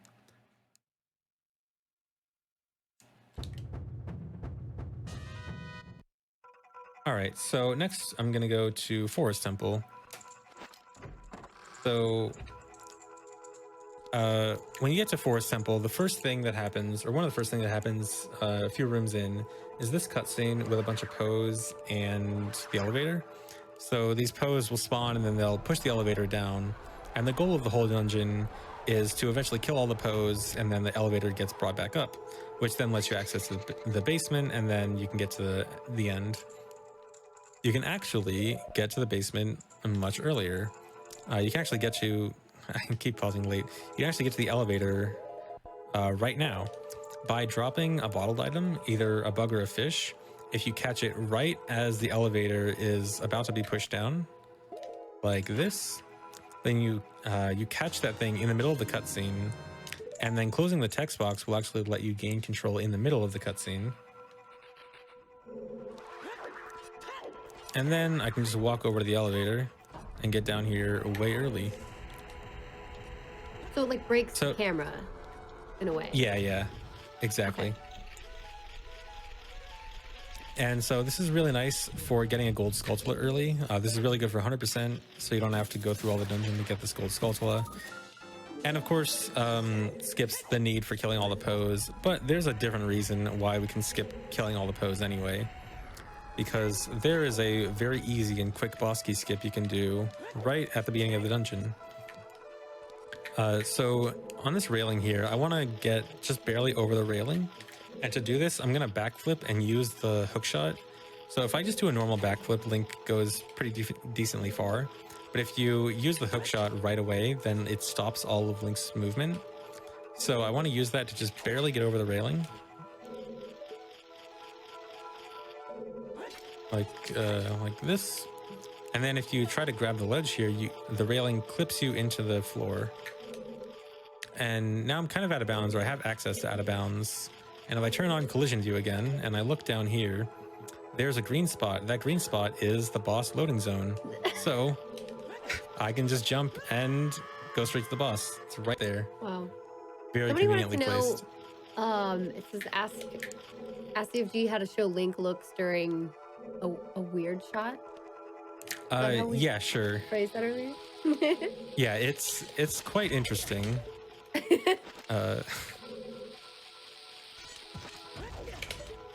Oh, now I can't do it. All right, so let me turn on free camera.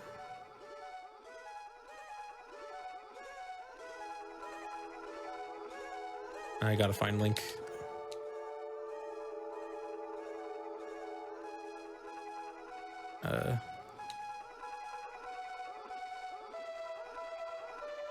Oh yeah, so it's kind of hard to see because Link's body is like invisible when you're in first person like that. Okay, actually, I can't really show it right now, but I do show something like that during the glitch exhibition, so it'll actually be shown off a little bit later.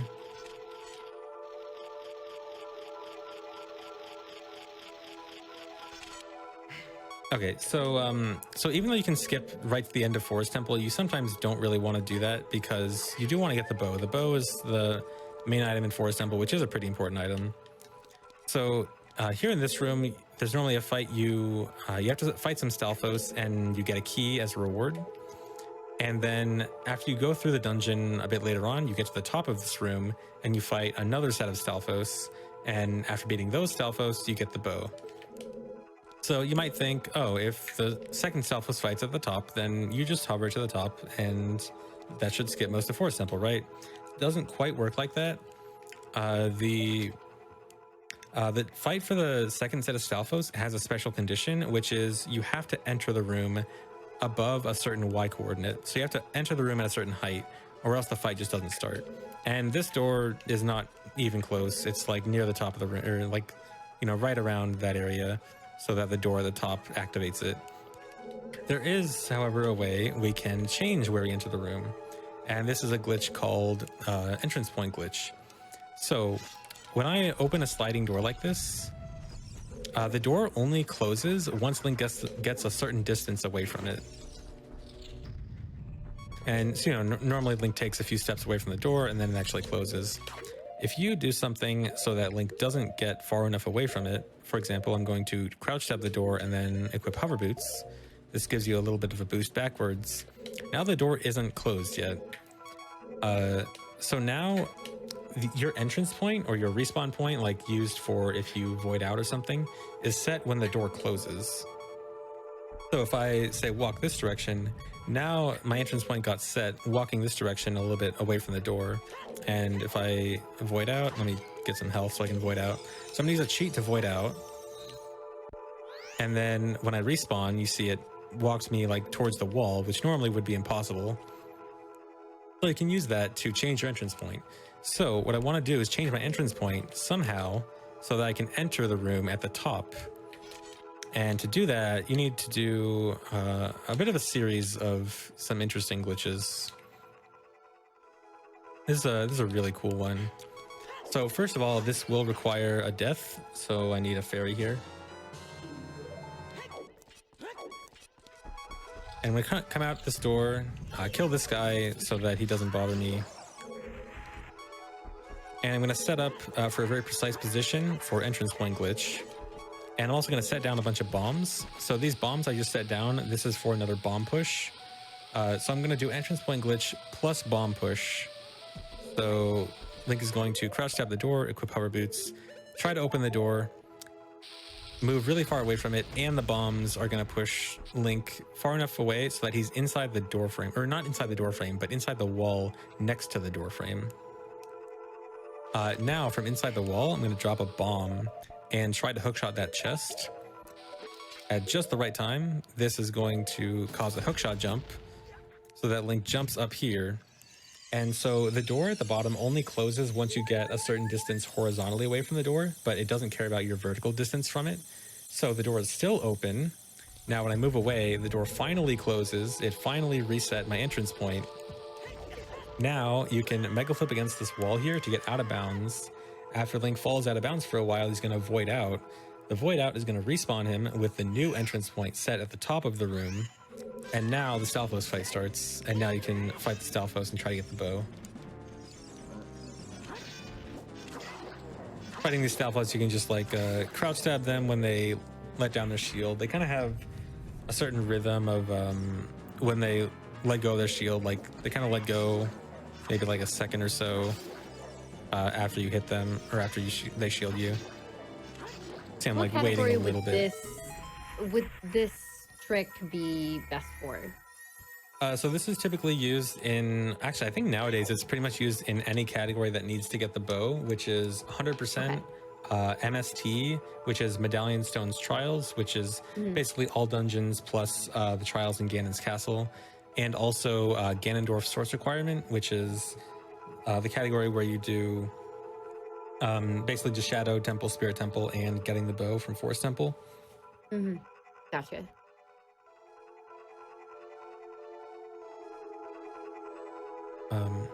Oh, where am I? I lost my place. Sorry. Whoops. Okay. Oh no, it's fine. I lost. I have so many save states set up that I like forget where I am sometimes.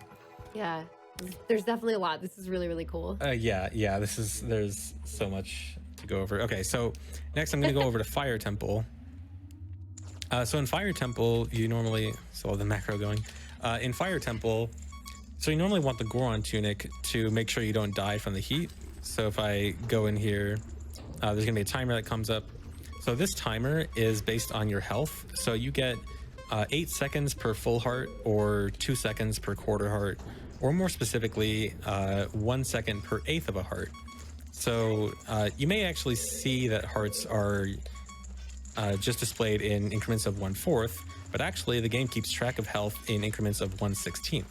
So if I bring up my this menu here and I go to my health, so I'm going to try to lure a fire keys to hit me.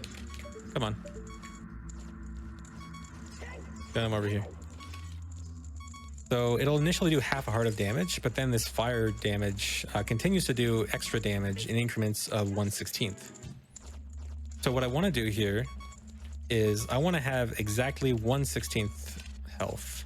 So I mentioned how each 1/8 gives you 1 second. So if I have less than 1/8, if I only have 1/16, what happens? So here I have 1/16 of a heart. And if I go in this room, then the timer just doesn't even start. So there's just no timer if you have 1/16 health. The obvious downside of this is that literally anything kills you. So it's kind of hard to get through Fire Temple like this. But this is one way to just completely negate the timer if you want to skip Goron Tunic. Now, you really don't need to do this to skip Goron Tunic. With 4 or 5 hearts, you're usually good enough on time to get through all of Fire Temple. But that's for like the absolute minimum if you really need it.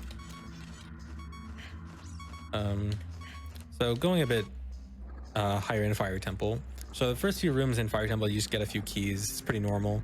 When you get up to this room, you see this cage with a Goron in it and a key in there. And it'd be nice to, this is like a shortcut that you open up later on as you go through the dungeon more. It'd be nice to get through here early. And you might think, oh, you can like weird shot the key or something, but then you get trapped in there because the gate is still up. There is, however, still a way to get in there early. I'm going to climb up here, and there's a block over there, and I'm going to be able to use that block to clip through here. So if you jump in this direction like that, the camera sets up perfectly for a perfect angle for a bomb clip through the wall. So with this angle, you just pull out a bomb and get into this corner, and as soon as the bomb explodes, you hold left, and you clip through the wall, and you can clip down into this little tunnel and go straight to this key. If you gain health, yes. If you gain health if you gain health and you move to a different room, it will start the timer, but it will not start the timer immediately. The timer. Oh, great, you saw the question. Yeah.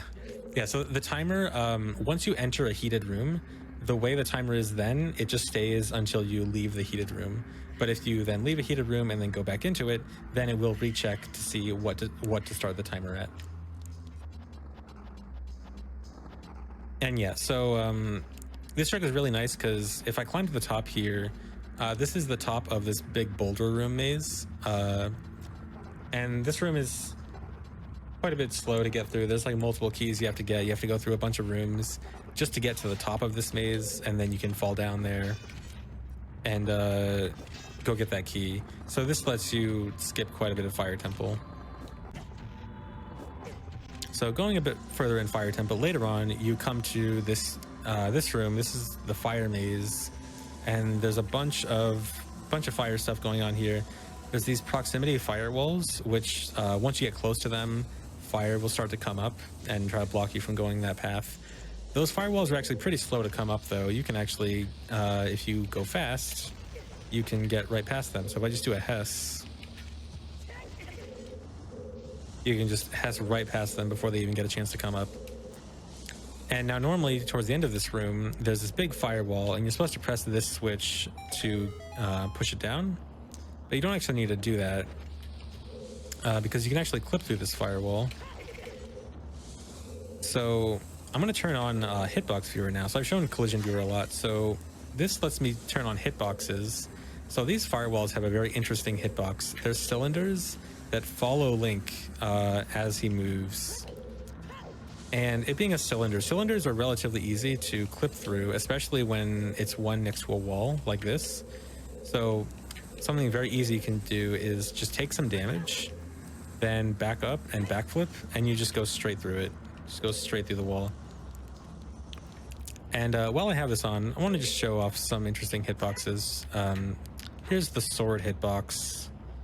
Sword is like two triangular planes, or I guess I forgot if they're like triangular or a plane or whatever. But yeah, that's the sword hitbox. It can also show Link rolling. When Link rolls, you see how he like turns kind of red during parts of the roll.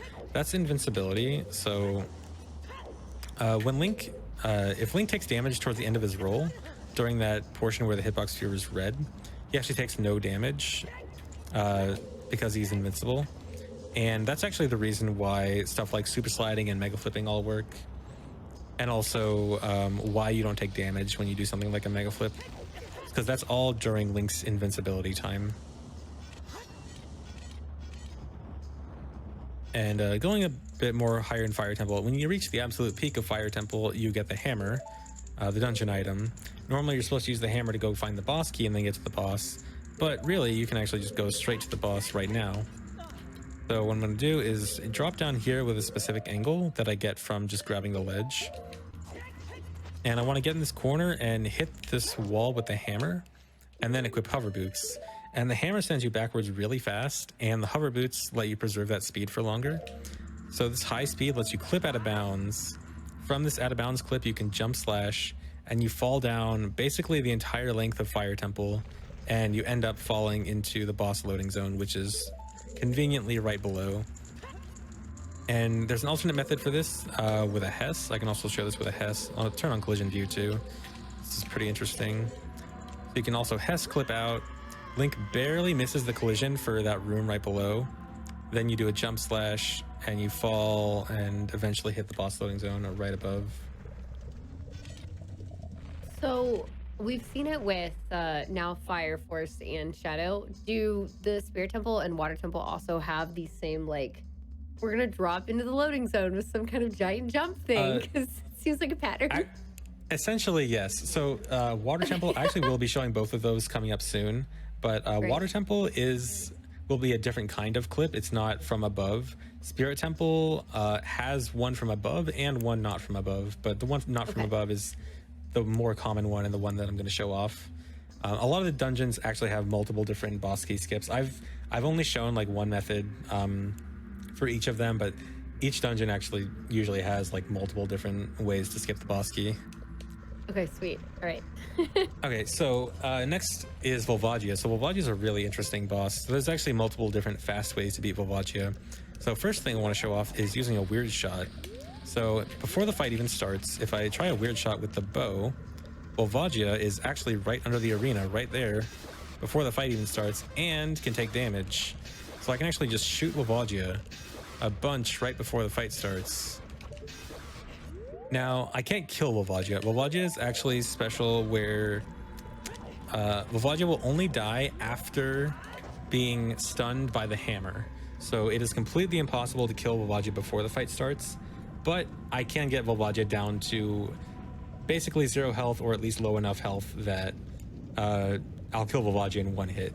So after this fight starts, I'm just going to stun Volvagia with the hammer. Volvagia is instantly going to die. And it'll be a pretty quick fight.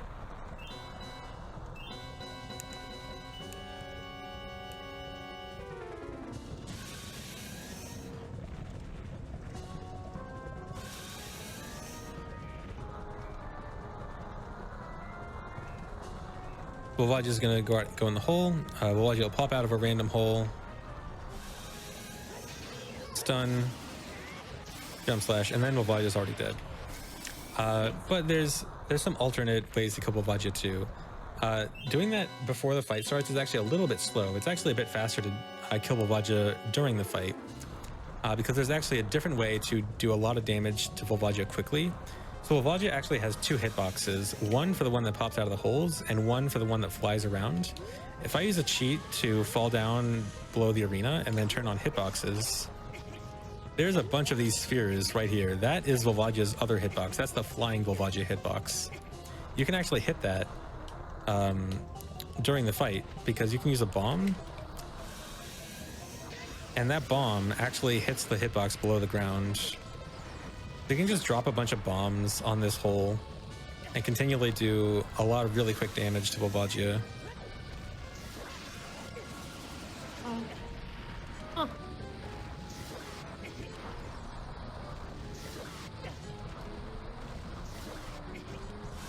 Yeah, so that should be enough damage to kill Volvagia and then dead.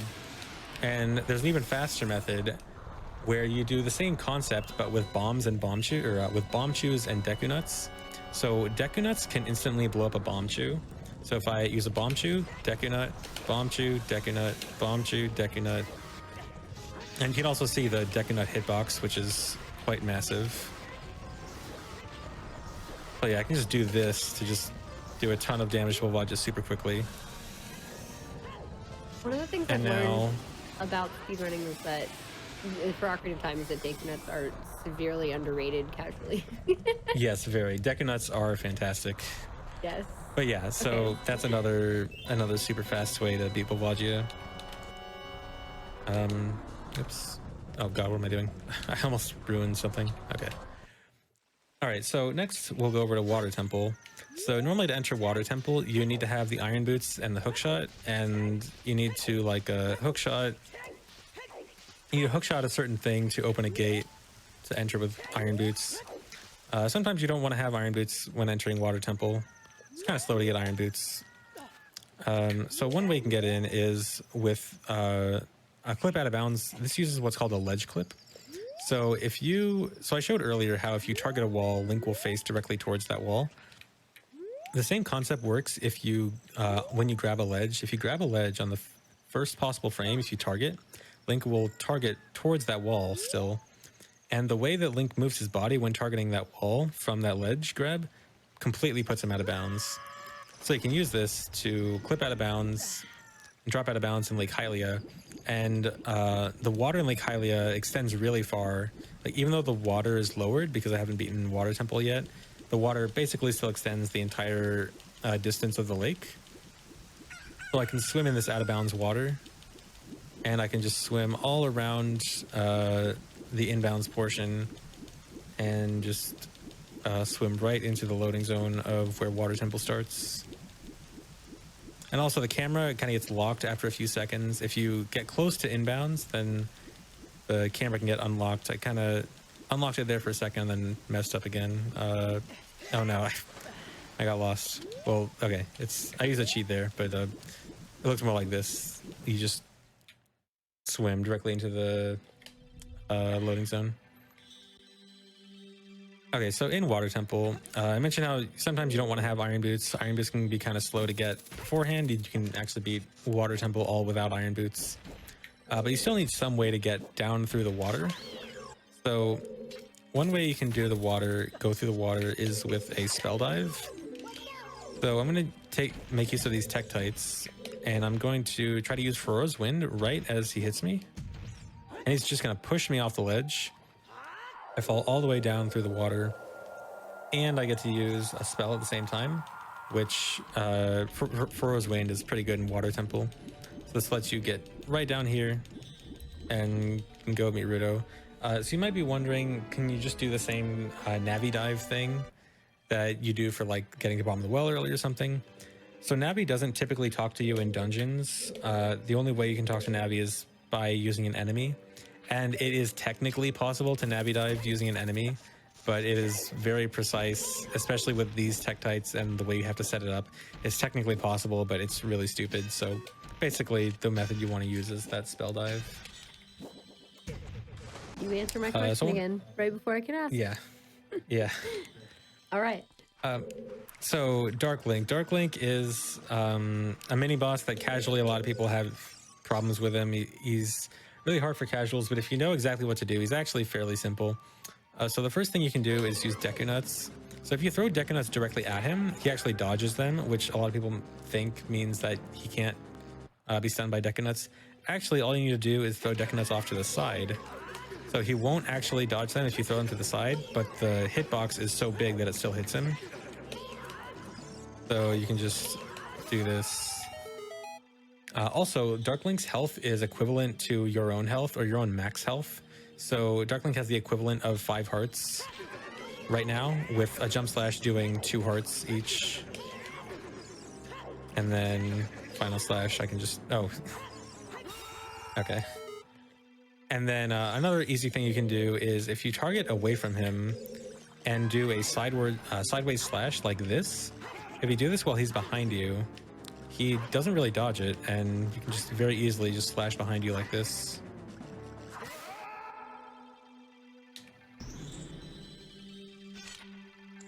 So one thing that's really interesting about Water Temple is there's some weird extra hookshot collision in some places. So I'm going to try to do a weird shot here.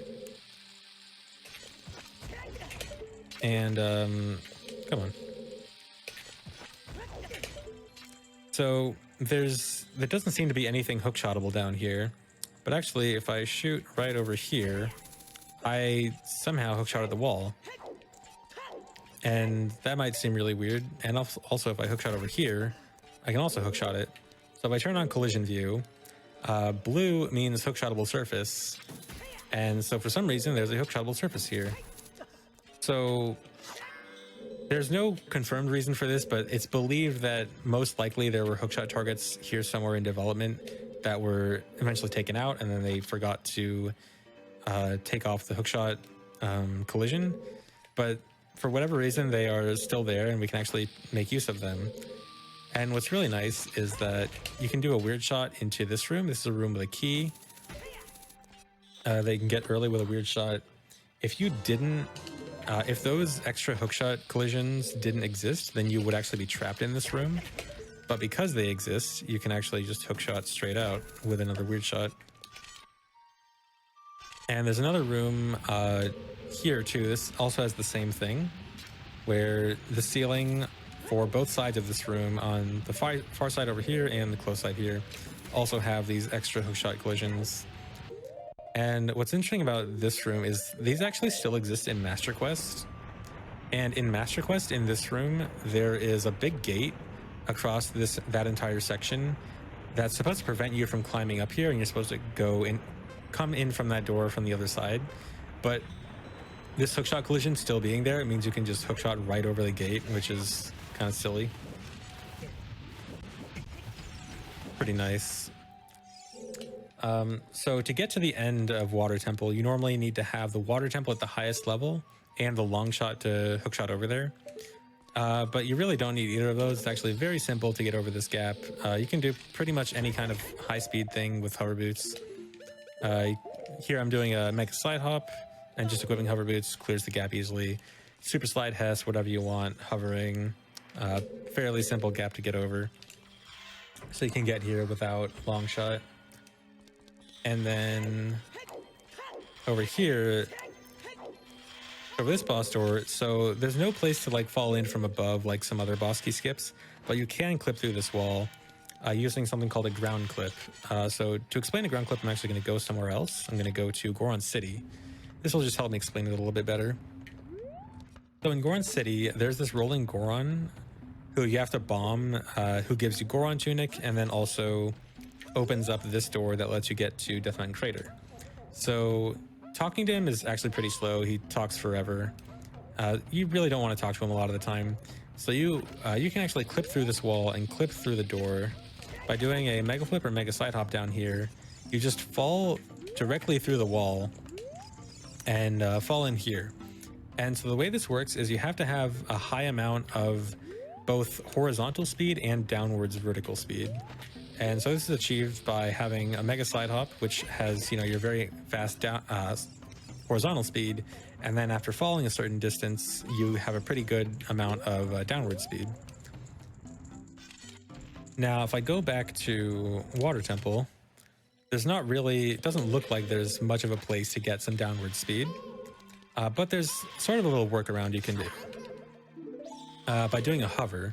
So if I do a short hover in front of the door, just a quick one, barely off the ground. So if you take out sword in the middle of the hover, you will very quickly fall to the bottom. This is actually terminal velocity. You instantly get max downward speed as soon as you pull out your sword. You also get a decent amount of speed if you get hit by a bomb. So what we want to do here is lay a bomb, and right as the bomb is about to explode, pull out sword and fall. And at that moment, you have a high amount of both downward speed and horizontal speed, even though they're from different sources. And that's enough to clip you through the wall, clip you through the door, and go straight into the boss room. And now for Morpha. So Morpha is a fairly easy... Morpha has a fairly easy boss strategy. I think even casuals figured this out. Kind of just lure Morpha into the corner here. Hookshot Morpha, and then you can just like quick spin, do any attacks to just hit Morpha into the corner. Very simple. Morpha just can't get out. But there's actually an even faster strat you can do. This only works with either Big Goron Sword or Deku Sticks, and this is also a luck-based strat, so Morpha can appear on any of the sides or any of the corners of the platform you start with, so 8 possible starting directions. This only works if Morpha starts on one of the sides and not the corners. If you get lucky, you can crouch stab with Big Goron Sword or Deku Sticks, which just barely reaches, and crouch stab Morpha to death very quickly. And the fight lasts like 5 seconds. Oh my god. Yeah, unfortunately, it's both a relatively hard strat and luck-based, and you kind of need specific conditions to do it. I think 100% is the only category that really does it, and all dungeons can also do it as child with Deku Sticks, which Morpha as child is a whole roller coaster too, because if you don't do that strat as child, then you have to like lure Morpha into jumping so you don't have to hookshot Morpha. It's quite a ride. All right, so now going over to Spirit Temple. So Spirit Temple is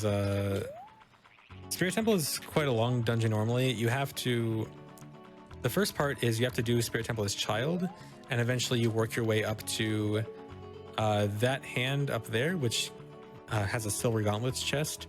Once you get the silver gauntlets, you can do the adults section of Spirit Temple, which eventually gets you to the mirror shield. And then from the mirror shield, you can do the last portion of the dungeon. So you can actually get straight to the mirror shield without having to do the child side or without having to do the adult section to get up to mirror shield. You can actually hover up there from out here. And this is all because of mirror shield being outside of the dungeon rather than inside. So you can start to hover right on these stairs. And I'm going to start doing a bomb chew hover upwards. Oops.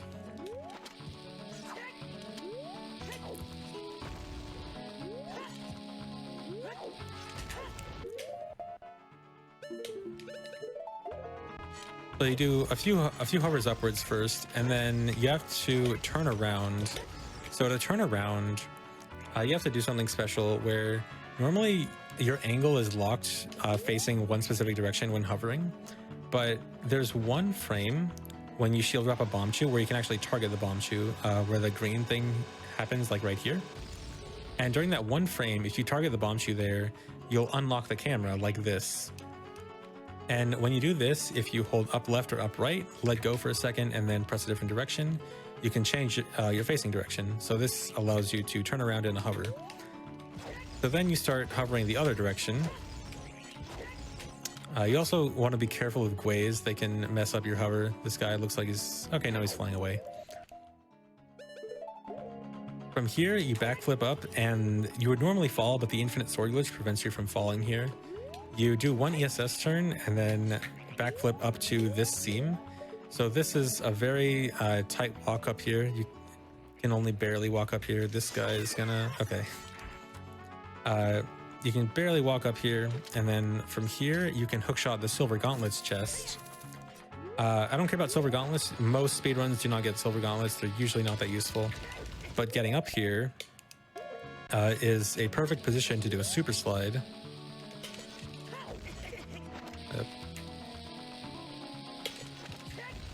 Oh, come on. And then doing a super slide, you can cross this gap and get to the other hand. And this is where the mirror shield is. And you got the mirror shield.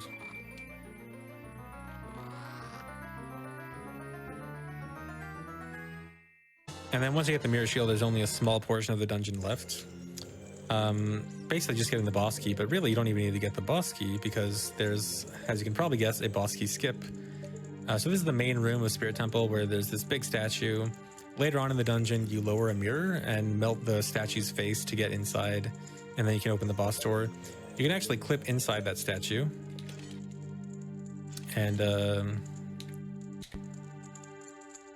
gotta load something up here. So if you walk up the statue's arm here and pull out a bomb, this bomb can clip you through here, and then if you shield right as you clip out, it'll push you back in. Then you can do some movements here to climb up this other part of the statue and climb up on the sword here. And with hover boots, if you do some precise backflips here, you'll clip like inside, in between the head of the statue and out of bounds, and you can like walk right past the boss door from the other side. I'll show that one more time. Yeah. Yeah, let me see if I can get a free camera version. Let me restart this. This is kind of a bad angle.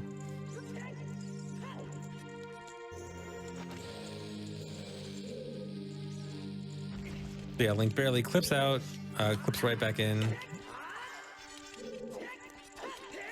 Just doing a lot of movements to climb up the statue. And then he does some backflips here to clip into the head, and then you walk right past the boss door from out of bounds and into the boss room. So you're getting back in bounds, but like only once you hit the loading zone. Like you're still kind of out of bounds. Actually, past that door. you're not even getting back in bounds because the loading zone expands a little bit outside of inbounds. So okay. the loading zone is bigger than you would think. So it actually extends far enough out of bounds that you can still touch it from out of bounds. Nice. Okay. And all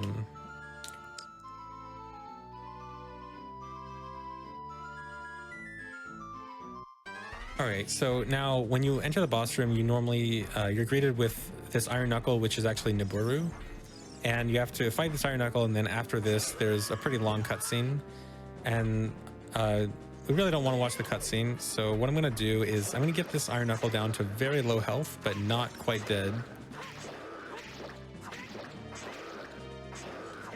Okay, so now the iron knuckle is one hit away from dying, and I'm going to lure it into this corner here. So you can actually hookshot the iron knuckle. I'll demonstrate right here. If I hookshot it, I actually get dragged towards it. If you hookshot something really close to a wall, you can actually clip out of bounds. So what I'm going to do here is have the iron knuckle attack, drop a bomb, get really close, hookshot, clip out of bounds. The bomb is going to kill the iron knuckle. Now Link is out of bounds, falling, is about to void out, and then respawn with the cutscene gone, and no need to watch the whole cutscene.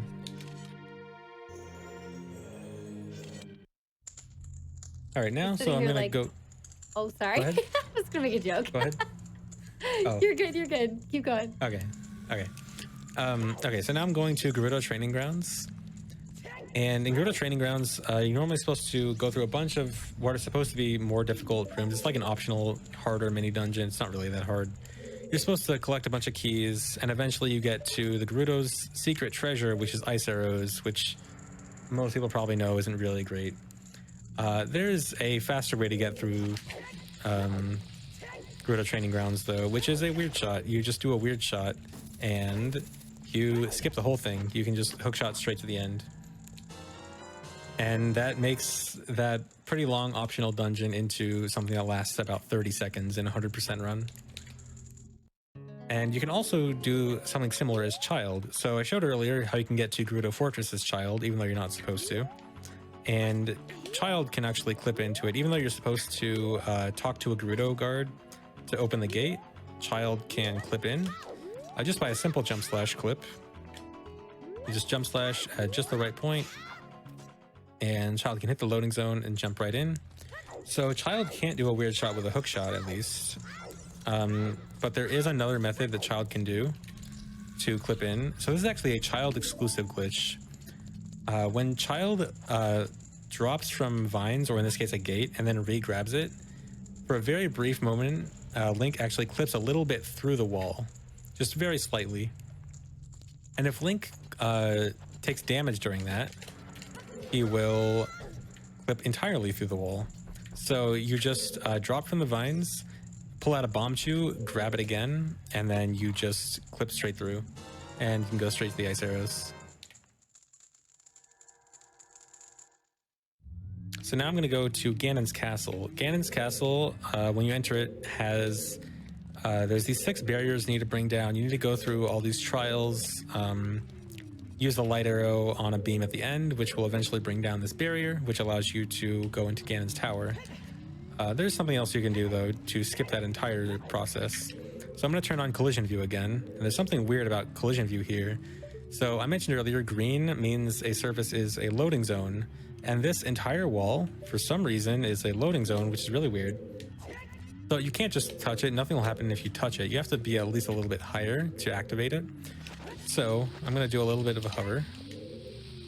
Do a short hover here, backflip, and then I do end up hitting the loading zone. And that loading zone is the loading zone into Ganon's Castle. So you can just go straight in and skip the entire thing. That's so weird. Yeah, we actually have no idea why there is a loading zone there. It's very strange. Yeah. With the ice arrows thing, is it more common in runs for people to be an adult or a child when they're trying to get them? Or like, I assume it depends, but... Yeah, more commonly adult. in older runs, a very long time ago, it used to be more commonly done as child, Mm. but over time, because it's really only used in 100%. Only 100% ever gets ice arrows. In really old 100% runs, it was more common for child to be going through Gruta Fortress, but as time went on, it was more advantageous for adult to go through Gruta Fortress, and so now adult is the one that gets ice arrows usually. Gotcha. Okay, gotcha. Okay, so now I want to show off the Ganon fight. So the Ganon fight has a really interesting way to speed it up. So I'm going to super slide into the Ganon fight, and when you super slide into a cutscene, you can actually keep your shield held up.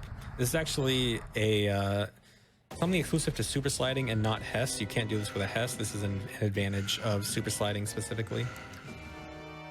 So normally in the Ganon fight, after you get your sword knocked away, all of your weapons are set to only do 1 damage to Ganon, and that makes it so that you are supposed to hit Ganon 10 times to knock him down.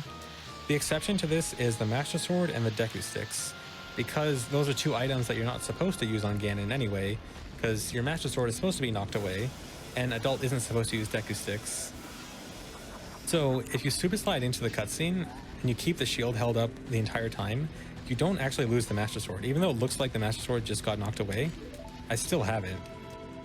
And now, so this non-depowered Master Sword can actually do full damage on Ganon. And this means that it'll only take 3 hits to knock him down on the first phase. So this first phase goes way faster than it's supposed to.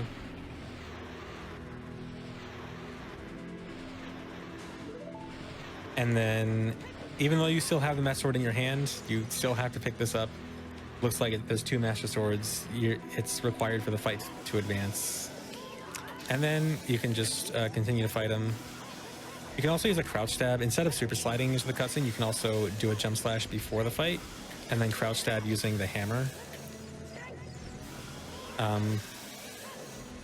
But most of the time, super slide is better.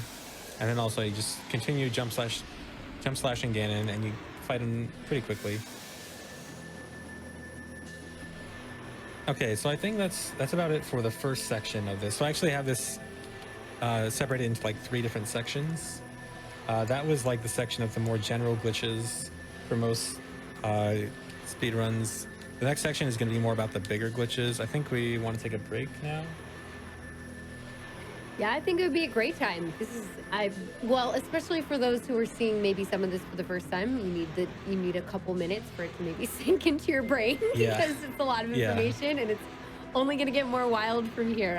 I assume that we'll be seeing a lot of the next section is the big one. I'm so excited. But yes, yeah, it's good to just always good to get up and stretch, take a quick break. Make sure you have water. I'm going to give you all time because this is enrapturing, but like, you know, you stretch and get your water, hydrate, stretch. I definitely need some water after all the talking I've done. Yeah. I know I should actually drink more water too. So everybody hydrate. And right as we go into a break, I just want to let you know that SGDQ 2021 online prize submissions are now open. So you can go to gamesdonquick.com to find out about submitting prizes for the event if you're interested.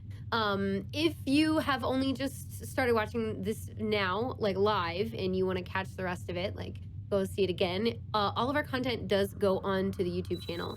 So you can go to, I think it's just youtube.com/gamesonquick, which is super easy. And if you're watching on YouTube and you'd like to support our live content, you can also jump on over here on the Twitch channel at twitch.tv/GDQ. So with all of that being said, we'll go on a quick break and we will be back for some more ridiculousness. Real quick, actually, I just want to answer a quick question in the chat. Sure. Someone asked how much longer this will be. It's probably about 2 more hours. Yeah. So after this break, will probably be about 2 more hours. Yes, this is live at the moment. For those watching on YouTube, no, it won't be live, but on Twitch right now. Yeah. All right, we'll be back in just a minute.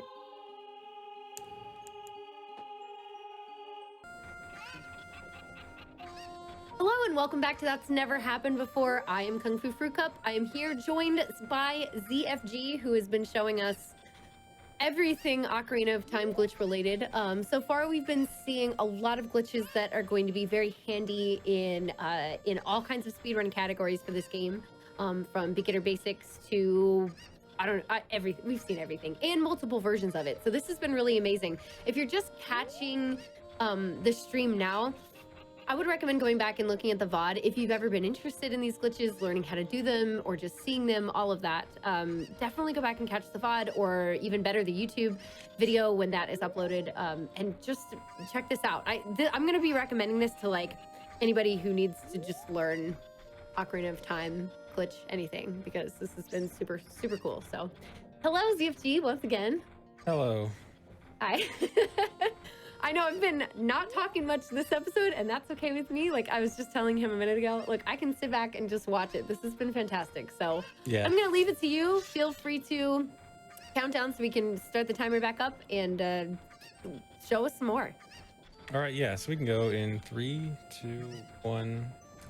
All right, so the next section I'm going to be showing the more significant glitches. These are like the super duper big glitches that are even banned in certain categories. But also just have so many different uses and can really break the game even more than anything I showed earlier. So the first thing I want to show off is some things involving bottles. So I mentioned earlier how bottles are a very important trick in speedrunning, but I didn't really go over any particular tricks that use bottles too much. This is going to go over the important things with bottles. So first of all, I'm going to show off an old trick, bottle duping. This might even be known to a lot of you guys that haven't seen too many speedruns. This is pretty well known. You swing a bottle and you pause and equip something else over it, and a bottle dupes over it. So here I just turned my lens of truth into a bottle. Fairly standard. So there's a different method of bottle duping, and this is known as shield swipe.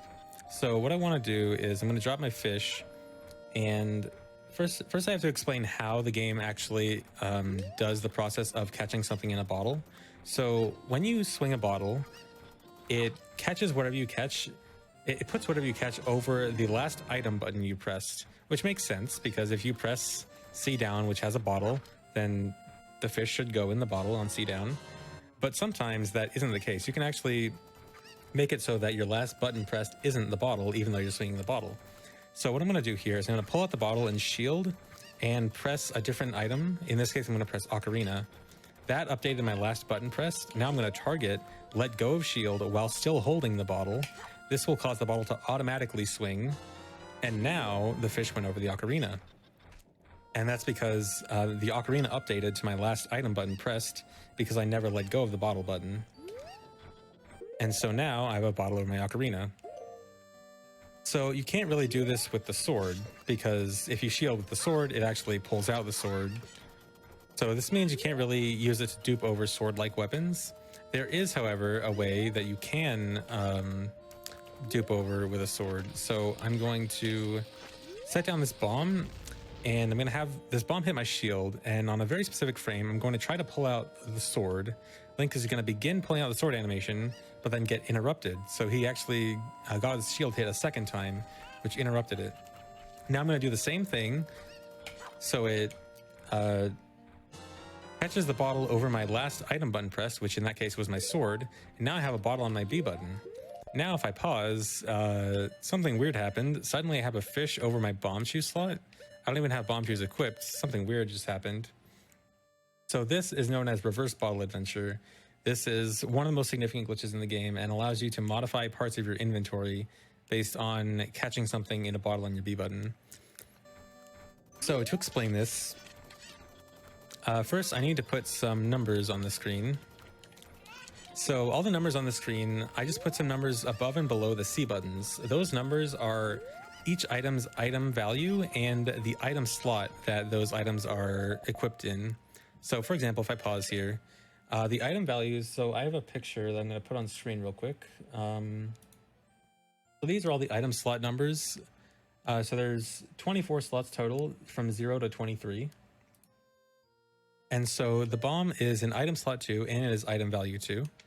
The ocarina is item number 8, but it's in item slot 7. Now this is because the ocarina slot has 2 different items that can be here, both fairy ocarina and ocarina of time. And then going down here, I have empty bottle, which is item value 20, but it's in item slot 19, which is the second bottle slot. So the reason these are important is because when you catch something in a bottle, the game has to know where to update your inventory, because it has to update both your C button and your inventory. This is what that like white outline is. That's how the game knows, okay, when you catch a fish, it needs to go in this bottle and not, you know, this bottle or in this item slot or something. It has to know exactly where to put that fish so that both the C button and the item slot get updated properly. Now, why am I going over this in such detail? So I'm going to put something up explaining how these are set up in memory. So in memory, the C left, C down, and C right item values are all right next to each other. And then immediately after that is the C left, C down, and C right item values. And they're all lined up right in a row. And the way the game knows which item slot to update is it checks 3 slots over. So it checks C left, check 1, 2, 3 slots over. Okay, that's where the C left item slot is. Makes sense. So they all, you know, just move over 3 slots to check where to update the inventory. Now, where's the B button come in then? So the B button comes right before C left. And if the B button wants to check 3 slots over, checks 1, 2, 3, goes to C right. So when you catch something on the B button, when the game is looking for where to update in the inventory, it's not looking at an inventory slot, it's looking at your C right item, which in this case is Ocarina, which is item value 8, but it's not, it doesn't see that as an item value, it sees that as an item slot value.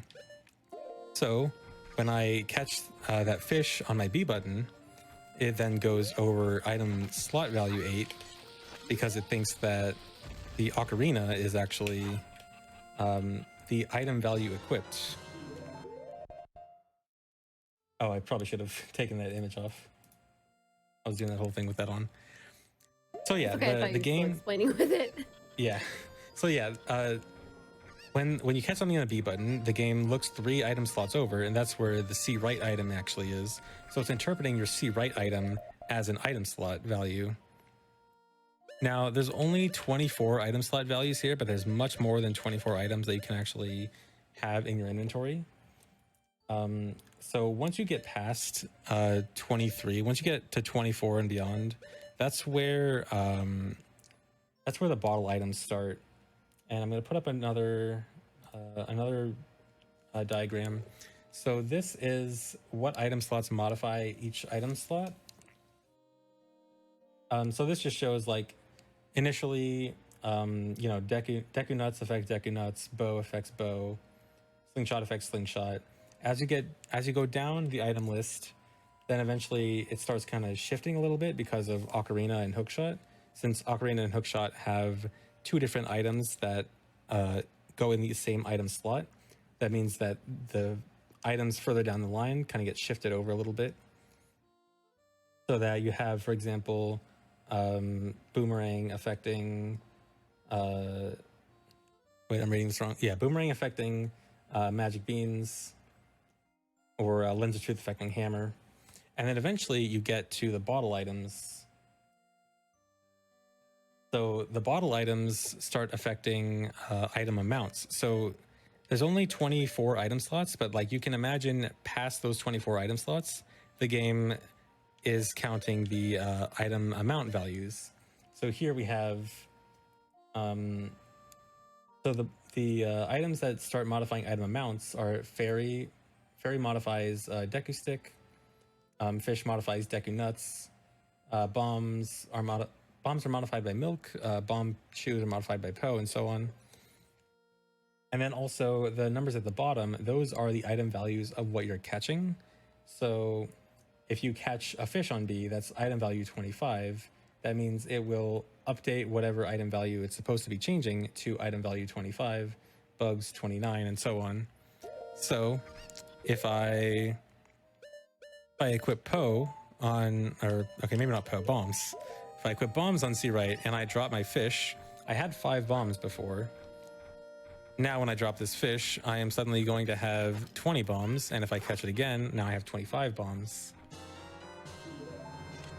I can probably take off these numbers now. Did I do that? I did that all with the thing on the screen again. Do we still, yeah, I was gonna say, do we still want the picture on the screen? Yeah. Yeah, you could still see the item numbers. That's what's important. Yeah, right. So yeah, exactly. I just ended up with 25 bombs because Again, the C right item is modifying parts of my inventory, and these later items are starting to modify parts beyond the item slots. It's starting to affect more deeper parts of the inventory. First, we get to the item amounts, which I showed off with the bombs and the milk. With later items, like for example, the masks, some of the masks end up modifying your swords and shields. So like you can RBA something like Goron mask. Like for example, if I change this to Goron mask and I drop my fish here, it's going to change my boots and tunics. And suddenly I lost my Kakiri tunic. I still have Zora tunic and I still have Kakiri boots. And if I catch the fish, Oh, whoa. then now I only have Kakiri tunic and Kakiri boots. So something I should mention about this is this does not give or subtract items. It just sets a certain part of your inventory to a certain value. So it's not like it didn't give me the Zora tunic, or it didn't give or take away the Zora tunic. It just set that part of the inventory to exactly some number, and it doesn't care what happened before or after. And so getting deeper into the inventory, some really interesting stuff happens with the adult trade items. So when you get deeper into the inventory with the adult trade items, these start affecting stuff like your equipment and your quest status screen. Now this is really big because the ability to just give yourself songs or medallions or upgrades, that sounds pretty big, and it certainly is. So if I have to do this a little bit differently as adult needs a wall behind him to do the same thing. But then if I catch bugs on my B button, already there's two effects noticeable. So one, I suddenly have black gauntlets, which is really strange because normally the only gauntlets you can get are silver and gold. And also, if you pay attention to my rupee count, I just got an extra digit on my rupee count. That's because that just gave me the adult's wallet. And so it also gave me a different diving scale. By the way, this item slot, this is actually the strength item slot, not the diving item slot. This is the diving item slot. So I just got silver scale as my strength and Deku seeds as my diving, which is actually it's a 1 second dive, which is actually lower than the normal minimum of 2 seconds. And so yeah, the adult trade items have some super interesting properties when you RBA them. The Poacher's Saw in particular is really great because this modifies songs. So I just got Zelda's Lullaby and Nocturne of Shadow, and I catch the bugs. And now I got Prelude of Light and Serenade of Water. And this next one is probably the most important one. This is going to give me medallions. So if I catch these bugs with Broken Goron Sword on C right, these are all items in the Big Goron Sword trade quest, by the way. So I just got Water Medallion, Spirit Medallion, Shadow Medallion, and Forest Medallion, all in one bug catch. And so this is what was used in old 90% speedruns, long before wrong warping, which is the next glitch I'm going to get to later on, and stale reference manipulation, another glitch I get to later on. Long before those were found, this was the way any percent was done, where your goal was get up to this point in the Big Goron Sword trading quest. When you get the Broken Goron Sword, then you just do reverse bottle adventure with this and get the medallions. Then you can just get light arrows and go straight to Ganon. So yeah, this is a very significant glitch. You can get all kinds of cool stuff with this. I want to go back to the black gauntlets thing. So you can actually get different colored gauntlets depending on what strength upgrade you have before you do the RBA. So I mentioned that it doesn't matter what you have before the RBA. I lied. This is like one special case exception. You can actually get different colors if you have different things, different strength upgrades before you do this. So if I have the Goron bracelet before I do it, then I get green gauntlets. And if I have silver gauntlets, I get blue gauntlets. This is so And wild. yeah, this is really cool. This is like a thing that um, it seems like one of those like Mew under the truck things. Like it totally should be fake, and there's no way it's real, Yeah. but it is. Why do they And even yeah, have so this programmed in? Different gauntlet colors. I think it's like it's just reading certain numbers as a certain unrelated numbers as a color value. Mm-hmm. And yeah, so this is the red gauntlets, which actually looks pretty normal, pretty close to like his normal gloves. Yeah, so Reverse Bottle Adventure is super powerful. It can give you so many different items. It does have limitations. It can't give you everything. Like a lot of the item values for stuff that certain items affect, like for example, when I RBA'd the Broken Goron Sword, which gave me medallions, it can't give me the light medallion, for example. It's too high of an item value. The Broken Goron Sword can't give me like Requiem of Spirit or like Saria Song or Sun Song. Certain item values are too high to RBA. But you can still get so much from it. And that's not quite all, because there's one more thing. So similar to how the game has to update your inventory when you catch something in a bottle to make sure that your inventory is updated properly, it also has to update properly when you go back and forward in time.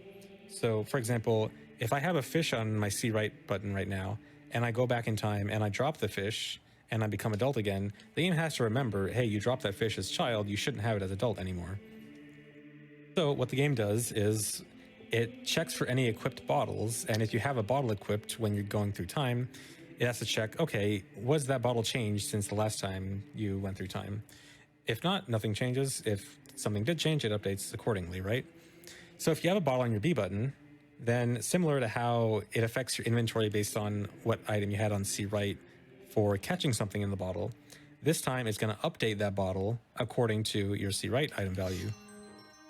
So now I have a bottle on my B button, and I'm going to go back in time. And now when I go forward in time as child, the game is going to check what does child have on C right and update the B button accordingly.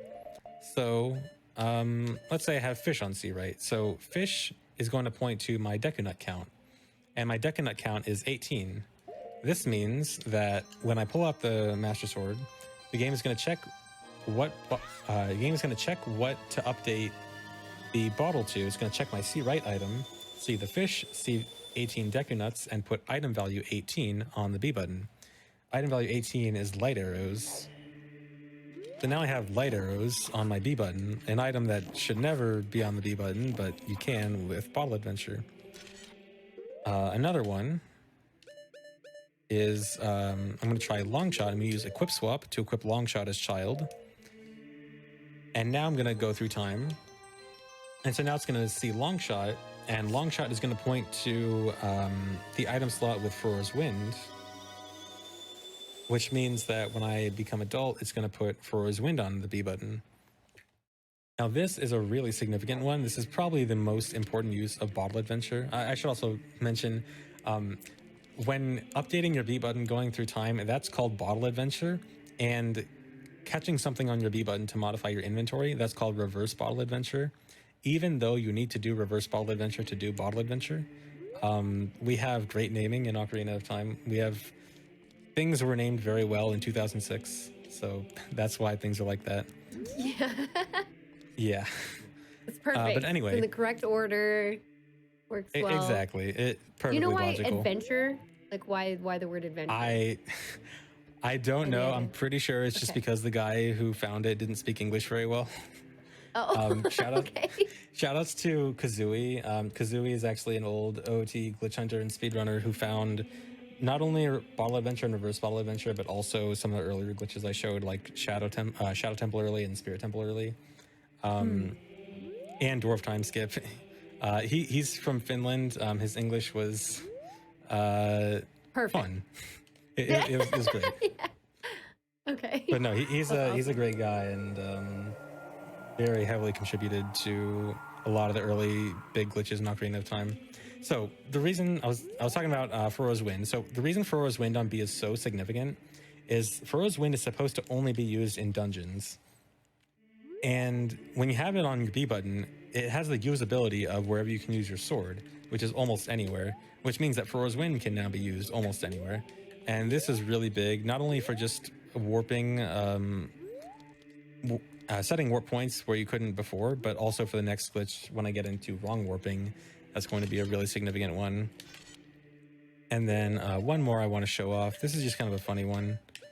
If I equip Poe, Poe is going to look at my bomb chew count, and I have 44 bomb chews. So this is going to put the item value 44 on my B button. This one's a bit silly. So this one is sold out. So now I have sold out on my B button. And the interesting thing about this is sold out just acts like the Master Sword. It's literally exactly the same as Master Sword. Are there any properties about it that are different? Nope. It's just the Master Sword. It's really strange. It's the only item that's like this. Like there's a bunch of other glitched items. There's a bunch of other glitched items, and they act like weird properties. Like some act like eye drops, like which is an item in the Big Orange Sword trading quest. Some will crash. Some will like do other weird, nonsensical things. Sold Out is the only one that just is Master Sword. All right, so moving on, I'm going to start talking about some cutscene skips. So as much as I love speedrunning this game, and we all love speedrunning this game, one downside is that it has a lot of cutscenes, and they can be pretty slow. Luckily, we do have some ways to skip some cutscenes. So here in Zelda's Courtyard, there's this cutscene trigger right in front of me where I'm going to go learn Zelda's Lullaby. So I'm pulling up this menu here that shows all my songs and stuff. As soon as I walk in here, the instant the cutscene starts, I already get Zelda's Lullaby. So you don't actually learn the song in the middle of it, like when you're playing the notes, you learn it the instant it starts. That can be taken advantage of by trying to interrupt the cutscene somehow. So I'm going to try to die as soon as the cutscene starts. And as soon as I die, I already got the song, but the game over screen is going to interrupt this cutscene. Now I can just go through the game over screen, and now I don't have to watch the cutscene. Now I can just talk to Impa and we'll go out. Would it still be Master Sword if it's on a different button? Yes, actually, that's a good point. That was something I forgot to bring up. So the B button, in relation to like all the ball adventure stuff, the B button essentially is just another C button. It might seem like it's a completely different button because, and it might act differently because, oh, you can only equip sword on it or whatever. But really, any item that you equip on B will work exactly the same on a C button, and any item on the C button will work exactly the same on a B button. So the B button is basically just a fourth C button. Just looks a little different, and you know, its general purpose is a little bit different.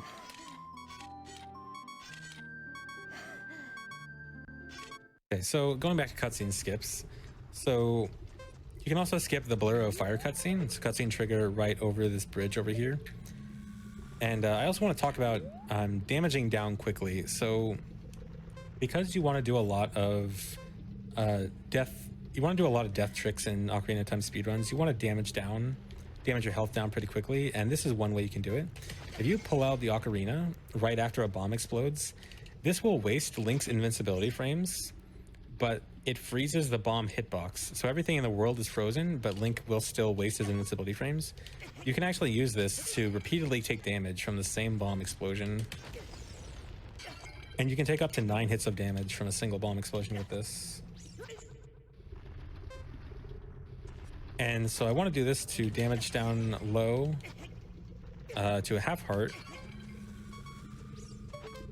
And then get on this bridge. And then shield drop a bomb shoot in midair, and I die right as the Blur of Fire cutscene starts.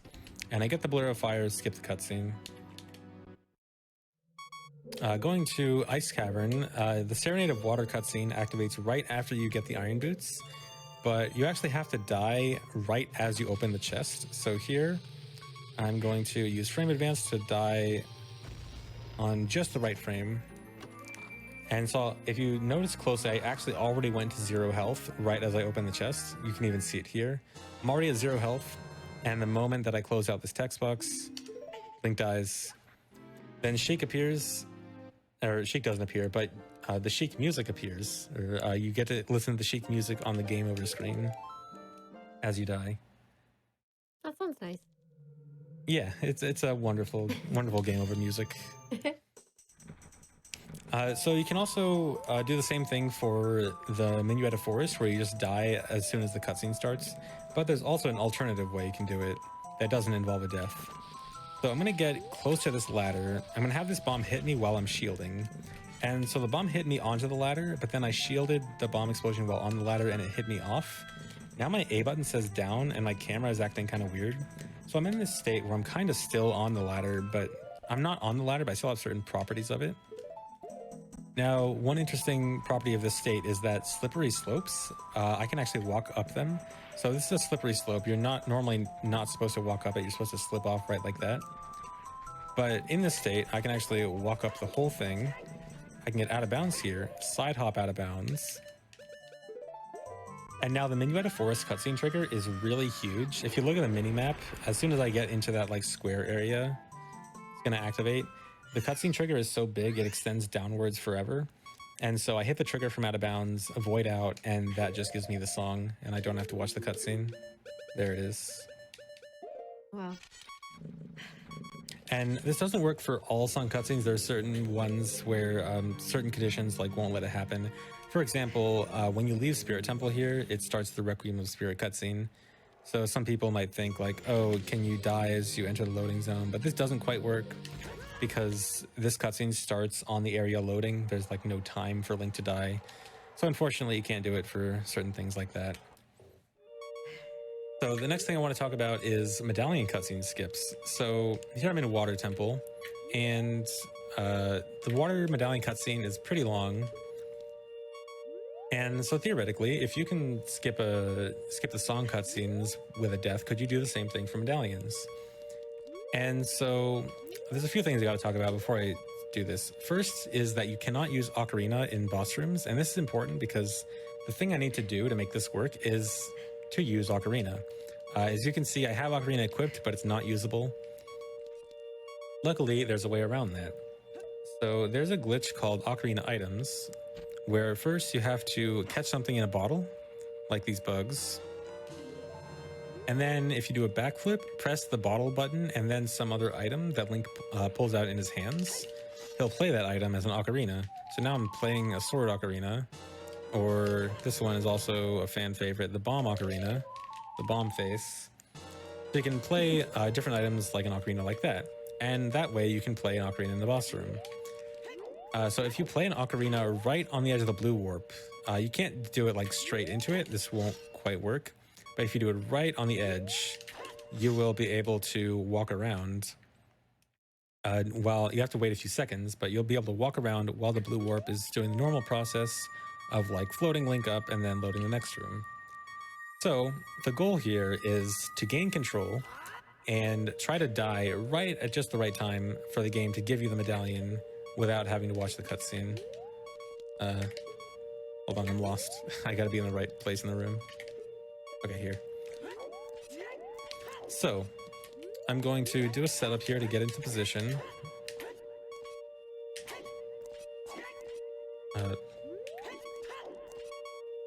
And do Ocarina items on the edge of the blue warp. This is going to let me gain control. And now I'm going to pull out a bomb. And hopefully this bomb will kill me at just the right time. I kind of get that floaty property from the blue warp, but when I move far away enough from it, it unloads and I fall back down. Link gets the game over. And when I respawn, if there's a white flash, that means I got the medallion. And there it is. I got the white flash. So if I pause, hey, there's the water medallion. All right, cool. Nice. Successful cutscene skip. So what happens if you do that in some other places? So Fire Temple's a good one. So if you can skip the water medallion cutscene, then you should be able to skip the fire medallion cutscene too. So I'm going to do the same thing. Luckily, right when you beat the boss, you're actually in perfect position for a backflip for Ocarina items. You don't even need to move at all. And so after doing this, you just walk off the edge here, and then eventually Link will fall, slide hop over here. And now Link is going to die from the lava. And so now, if everything works out properly, I should get the fire medallion and skip the cutscene. So for people who are still trying to collect like 100% for the heart containers, how would you factor that in?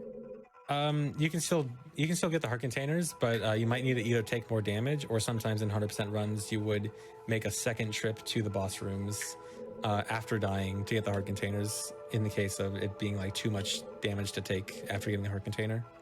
Oh, okay. Gotcha. Okay, but yeah, so something weird happened after this fire medallion cutscene skip is suddenly I'm in Forest Temple. I should have been in Fire Temple, because if you die in Fire Temple, you should respawn in Fire Temple. Suddenly I'm in Forest Temple. So something super weird just happened, and this is known as a wrong warp. So to explain what's happening here, I'm just going to go in the blue warp normally and explain how the game starts cutscenes normally. So the first thing that happens when you go through here is this cutscene starts in Kakariko, and it's this cutscene. So I'm gonna freeze here. It's this cutscene where in Kakariko where you see Death Mountain exploding, and the guy on the roof is reacting to it. I'm gonna go to this menu here, and if I go to the bottom, it says current cutscene 3. So there are 5 different cutscenes that can play in Kakariko, which are numbered 0 through 4. And so the way the game wants to start a cutscene is it has to load the map. So it'll say load Kakariko, and it has to add a certain number to an entrance value. So I'm going to pull up a visual thing right here. So this is what the entrance list looks like. So every entrance in the game has minimum 4 different variations of it, which are supposed to be for adult daytime, adult nighttime, child daytime, and child nighttime, respectively. Even for entrances that don't have any differences, there will always be a minimum 4. And then if there's cutscenes in that area, there will be an additional extra entrances below that, corresponding to the extra number of cutscenes. So in this one, we have the 4 standard Kakariko entrances that are all the same. And then there's 5 more for cutscenes. So if the game wants to start cutscene number 3, it has to add 4 plus the cutscene value. And again, cutscenes go from 0 to 3, so in this case it's 4. So if the game wants to start a cutscene in Kakariko, it loads Kakariko and adds 4 plus 4, and it gets to cutscene 3, which starts cutscene 3. Okay, simple enough. But when I did this wrong warp, when I died here, the game now wants to load Fire Temple, because I just died. If you die in Fire Temple, the game wants to load you back at the Fire Temple entrance. But the game is still going to try, it wants to load you back at Fire Temple, but it's still going to try to add that value to start the cutscene. So what actually ends up happening is it tries to add the same value, but the game's internal map list is not necessarily ordered in any specific way. Like, it's not necessarily random, but there's a lot of weird orderings that some of the entrances go in. And it happens to be that just after the Fire Temple entrances is the Forest Temple entrances. And if the game does the math correctly for adding, it adds the 4 for the normal entrances and then adds the 4 for the cutscene value, well, there's no cutscene in Fire Temple, so it goes to the next one, and then it lands on Forest Temple. And so that's how dying there ends up warping you to Forest Temple. And so this is wrong warping.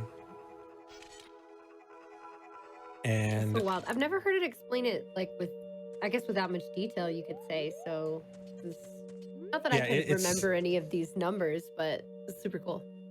Yeah, it's usually explained in like a more simple way, just like, oh, cutscene value started in a different area, goes to a different area. But this is like the more technical version. Yeah. So this is a very pretty well known wrong warp. A lot of you guys have probably seen this before. This is wrong warping from the Deku Tree. So I'm going to do Ocarina items on the blue warp, and I want to leave the door at just the right time. And to do this, we have certain setups that will we can do very specific sets of movements so that we'll get to where we need to go just at the right time. And so for here, if I open the door, and this is all frame perfect, the opening the door and like loading the other area at the same time is frame perfect, but we have setups to make it easy. And then so when you open that door at the same time the game's trying to start the Kokiri Emerald cutscene, it ends up warping you to this room in Ganon's castle. And again, if I bring up the entrance table, this is how the entrance table looks, is after the Deku Tree from Deku Tree boss entrance. Right below it, completely by coincidence, is the tower collapse interior. This is just, the game just has the internal entrance list in like some weird orders sometimes. By complete coincidence, it's right below boss room from Deku Tree, and with wrong warping, we can actually access that and go straight to the collapsing Ganon's castle from Deku Tree. And that's used in either old 90% runs or what's now known as Defeat Ganon, no SRM. SRM, a glitch that I'll be getting to soon. But yeah, that's used for, in those categories, you basically just beat Deku Tree, wrong warp to the end, and beat Ganon in under 20 minutes.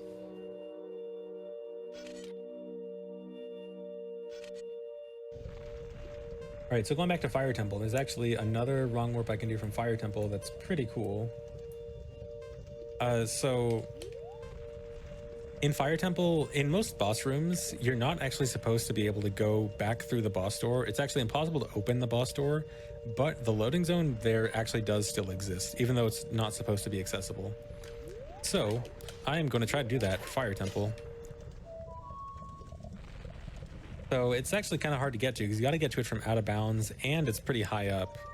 But you can actually take advantage of the floaty property of the warp. So you see how like I kind of float around like that? You can take advantage of that to get a really big jump.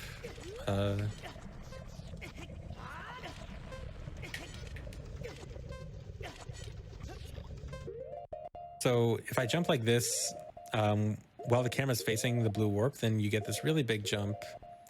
If I pause at just the right time, I think I messed this up actually.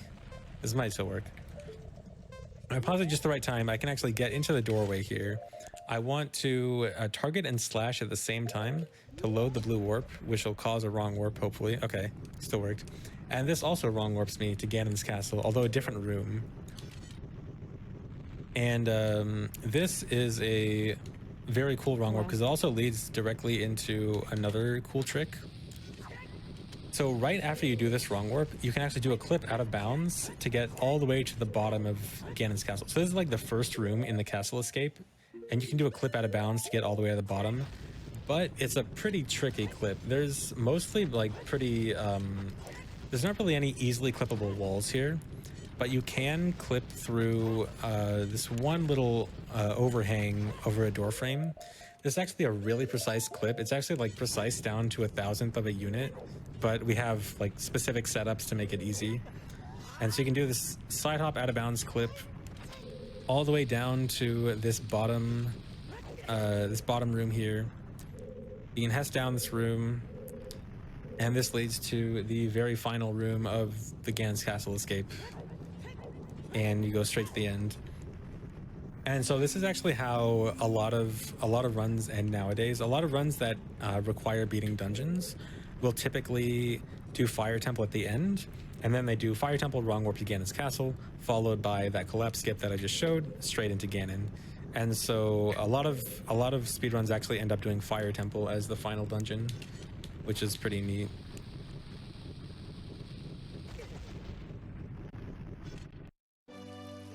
Okay, so I mentioned earlier how Farore's Wind is really good for wrong warping because you can set Farore's Wind anywhere. And again, wrong warping is based on what other area you're trying to load at the same time that a cutscene's starting. being able to use Furrow's Wind anywhere unlocks a huge amount of potential for wrong warps, because now you can just set Furrow's Wind at almost any entrance in the game. So I'm going to set Furrow's Wind here in Lost Woods, and I'm going to go to Deku Tree, and I'm going to try to use Furrow's Wind right as the game is trying to start the Kokiri Emerald cutscene. And it's going to wrong warp me to Spirit Temple. So this is actually the Silver Gauntlets cutscene. This is the cutscene that happens after you open the Silver Gauntlets chest, where Nibiru is being attacked by Twinrova. And so this is like pretty much the longest distance wrong warp in the game, like in terms of the overworld map, because you're pretty much wrong warping from one end of the map to the other. So this is a pretty neat wrong warp. This is commonly used in 100% to go to Spirit Temple quickly. Another cool wrong warp is I'm going to set Furrow's Wind in Temple of Time. So would you have used that wrong warp to get to the Spirit Temple, and then you could have just gone across to get the Mirror Shield? Like, does that ever... Exactly, yeah. It links together? Yep, yeah, that's exactly what 100% does. Cool, gotcha. And then, so I have Furrow's Wind set in Temple of Time, and now I'm going to use Furrow's Wind here in Dodongo's Cavern. As a side note, Dodongo's Cavern and Deku Tree Blue Warps actually work exactly the same in terms of wrong warps, because they both try to start cutscene 1. But this is how it was done in old speedruns, is use the Dodongo's Cavern wrong warp, and this warps you to Temple of Time, but Temple of Time looks a bit weird here. So the walls look really weird, and this is actually the end credits. This is the second last scene in the credits. This is supposed to be Child Link after he puts back the Master Sword. But 1, Adult Link is here. 2, the front room of Temple of Time is loaded when I'm in the back room. And so that's why the back room looks so weird, because this room is not fully loaded. And so now Navi just like kind of flies into the abyss.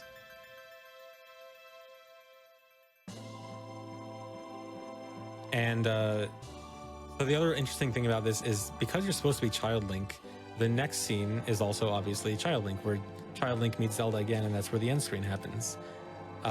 So the game doesn't have a second check to like make sure you're Child Link in that screen.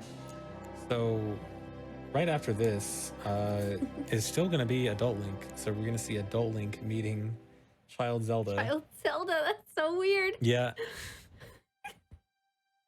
Completely ruining any timelines. This is your 4th timeline. The wrong warp timeline. Yeah. So funny, because I've watched plenty of runs before, but I guess that the way that this is being explained and kind of segmented, it's just like, why do I feel like I've never seen this? Like, it's... Yeah. This is cool. Yeah. This particular wrong warp was actually used for a very short time in speedruns. I think this was used in like a 2-month period between February and April of 2012, like right after wrong warp was found, but before the wrong warp from Deku Tree to Ganon's Castle was found. Mm-hmm. So for a very short time, this was actually the way to end speedruns. All right, next glitch. This next glitch is stale reference manipulation, and this is a big one. This is definitely the biggest glitch in the game. This is a pretty significant one. So to first demonstrate it, I'm going to throw a bomb in this Goron pot, and I'm going to pull out a bomb chew. Now, if you look at Link's hands right now, he's holding the bomb chew. The bomb chew explodes. Now, if you see, Link's hands are still up. He still looks like he's holding something, but nothing's there. Now, a heart piece is going to pop out, and suddenly, Link is holding a heart piece. So, what just happened is that the bomb chew was being held by Link.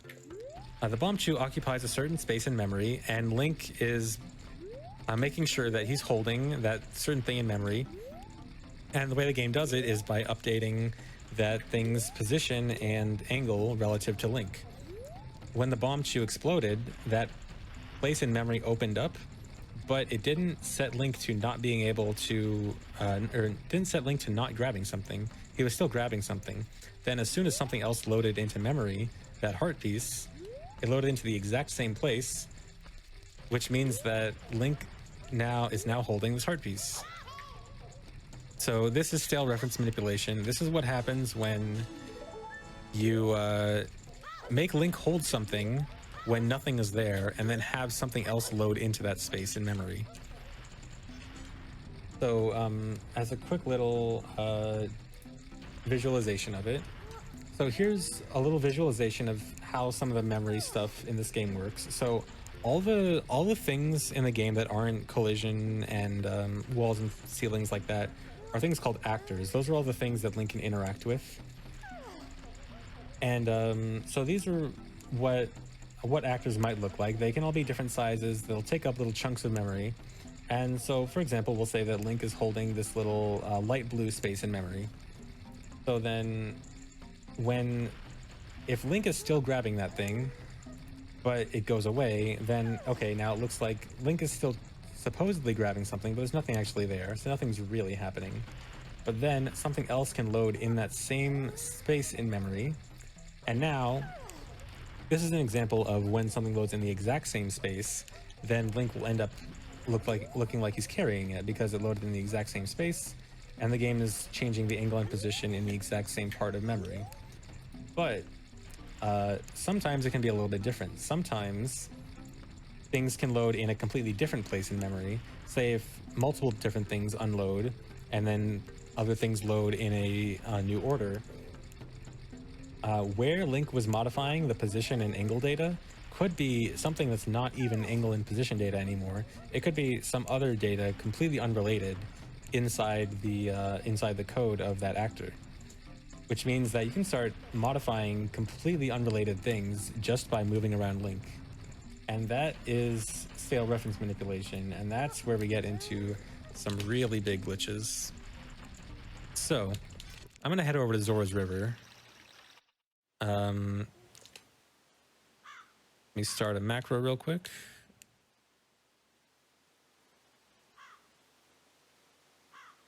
Somebody was, oh, I'm sorry. Somebody was curious Yeah. on if you'd have these save states like loaded anywhere for people to practice on or not. Yeah, actually, if I can upload these like right after this, and I don't know where I'd link where'd be a good place to link it. I guess I could try to link it in chat later on. But yeah, I can upload these for anyone to use. Yeah, well, I would just say follow ZFG and then he can, give you a link however works for him. Yeah, sure. Yeah, I can upload it to Twitter or something. Yeah, you Okay, just so go give him some follows and you'll yeah. get your answer. Okay. So before I do this next part, I gotta put some numbers on the screen. The first number on the right side is Link's angle value. That's gonna be really important because the angle value is basically what we're using to modify stuff.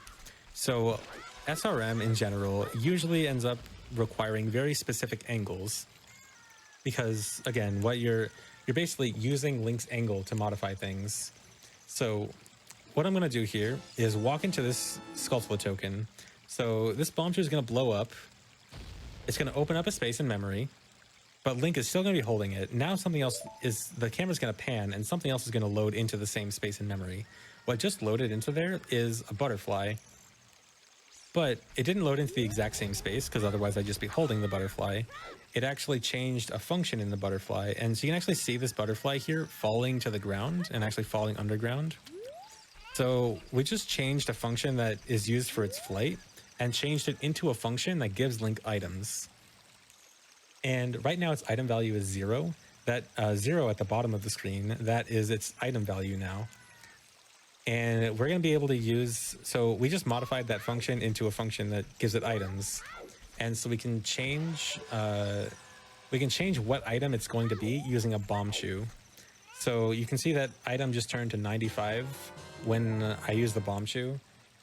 So it just happens to be that when a Bombchu loads, the exact position in memory where the game is looking for an item value is part of that Bombchu code.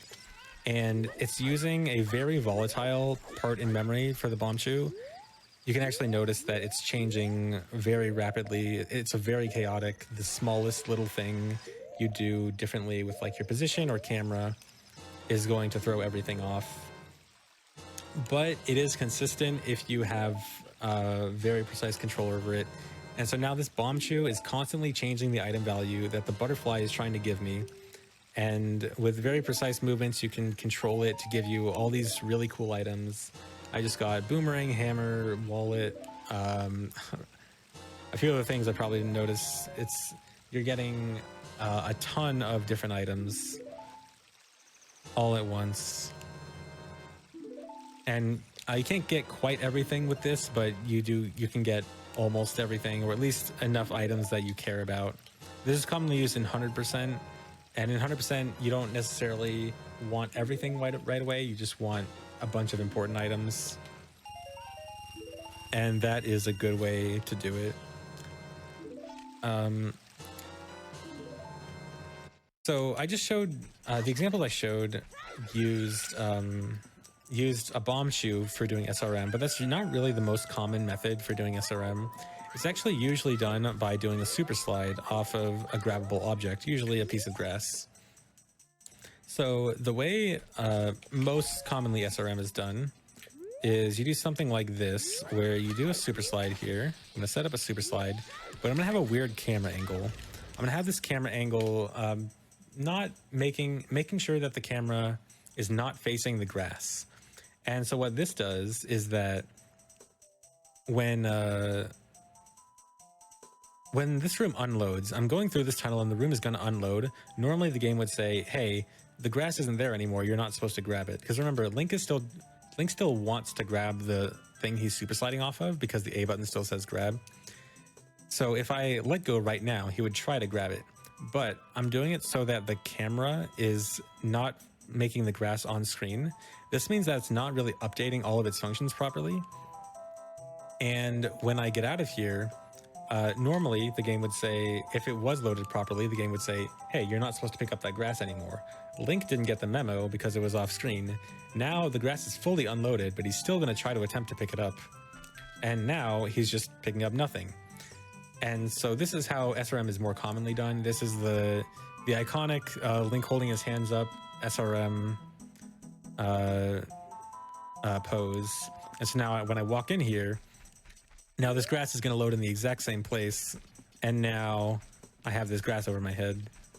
And also, it looks like I'm moving around really weirdly. If I do this to show why. So normally when you pick up something, it loses its hitbox. But, wow, I'm actually stuck. Okay. Usually when you pick up something, it loses its hitbox. But because I didn't actually pick up that grass, it just appeared in my hand. The hitbox was constantly moving Link. Like, for example, if I pick this up, it's got no hitbox anymore. That's why I was moving around. But yeah, that's how you get Link to hold his hands up, to act like he's holding something, but not actually be holding anything. Interesting. So now I'm going to show. Some applications of this.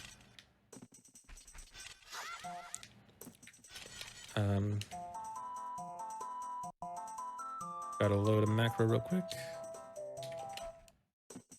Okay, so another thing about SRM is that to modify exactly what you want, you need to line up what you want to pick up in memory in the exact same place where the thing you want to modify is. And so to get memory to line up like that, you'll often need to do some weird things. Like there, I just used a bunch of bomb chews for seemingly no reason. That was all to line memory up in just the right way. Specifically, the memory I want to line up is what's known as a draw function with this piece of grass here. So what a draw function is, it's literally what draws the actor, what gives it texture and so you can actually see it. And so we're actually going to modify that into a different function. And so now I'm going to get an angle here, which is going to is going to use what Link is overwriting. So Link is overwriting a certain function, which now makes this piece of grass invisible. More importantly, though, Link is looking really weird right now. Link just kind of stood up in the air. So what actually just happened is I just modified Link's age. I'm now adult Link. So now if I'm on this screen, I can pause and equip all this stuff. Go ahead. It looks like he's like missing his hands. Yeah, it's Child Link's model, but trying to make him look like adult Link, and so Link is like super messed up right now. Yeah, and so I can I can equip all of like regular adult Link stuff, like Goron tunic, hover boots, big Goron sword. And also, if I try to use some items right now, some things look really strange. Like if I try to pull out the bow, this causes this weird light show to happen. And so some graphics get super messed up with this. I'm gonna head over here. You get some stretchy black things attaching itself to Link. Skull Kid is somewhere in there. Somewhere in there is Skull Kid dancing around with some stretched things. Coming over here, we have this Deku Scrub attached to this Gossip Stone. And if I hit the Deku Scrub, then the Gossip Stone starts attaching to Link. So this is all super weird. So there's two things you can do with this. You can either stay adult, or you can stay child, but with this stuff you equipped as adult. So right here, I'll show the second one. If you just leave the area normally, then you stay child, but you still have all the equipped. So I still have hover boots equipped. I still have the Goron sword equipped. I still have Goron tunic equipped. All stuff that only adult should be equipped, that only adult should have equipped, not child, but child has it equipped anyway. Or you can save and reset. So if I save and reset the game here, now I'm just adult with all the stuff I just equipped. And so that's a very quick way to just become adult early. And now another cool SRM I can show off.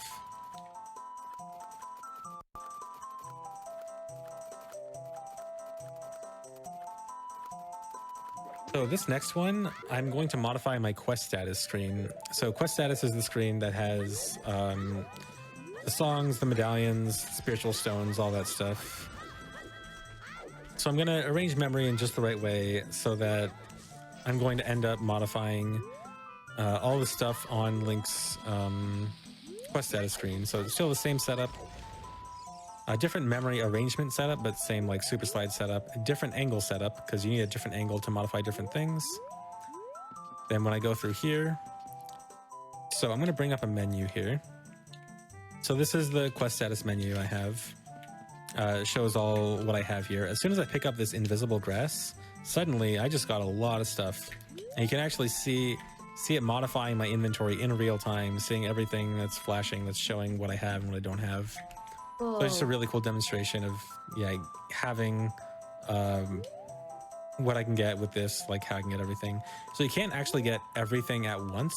It's actually impossible to have every single thing at the same time using this, but any individual thing you can get. So I'll see if I can find a good one.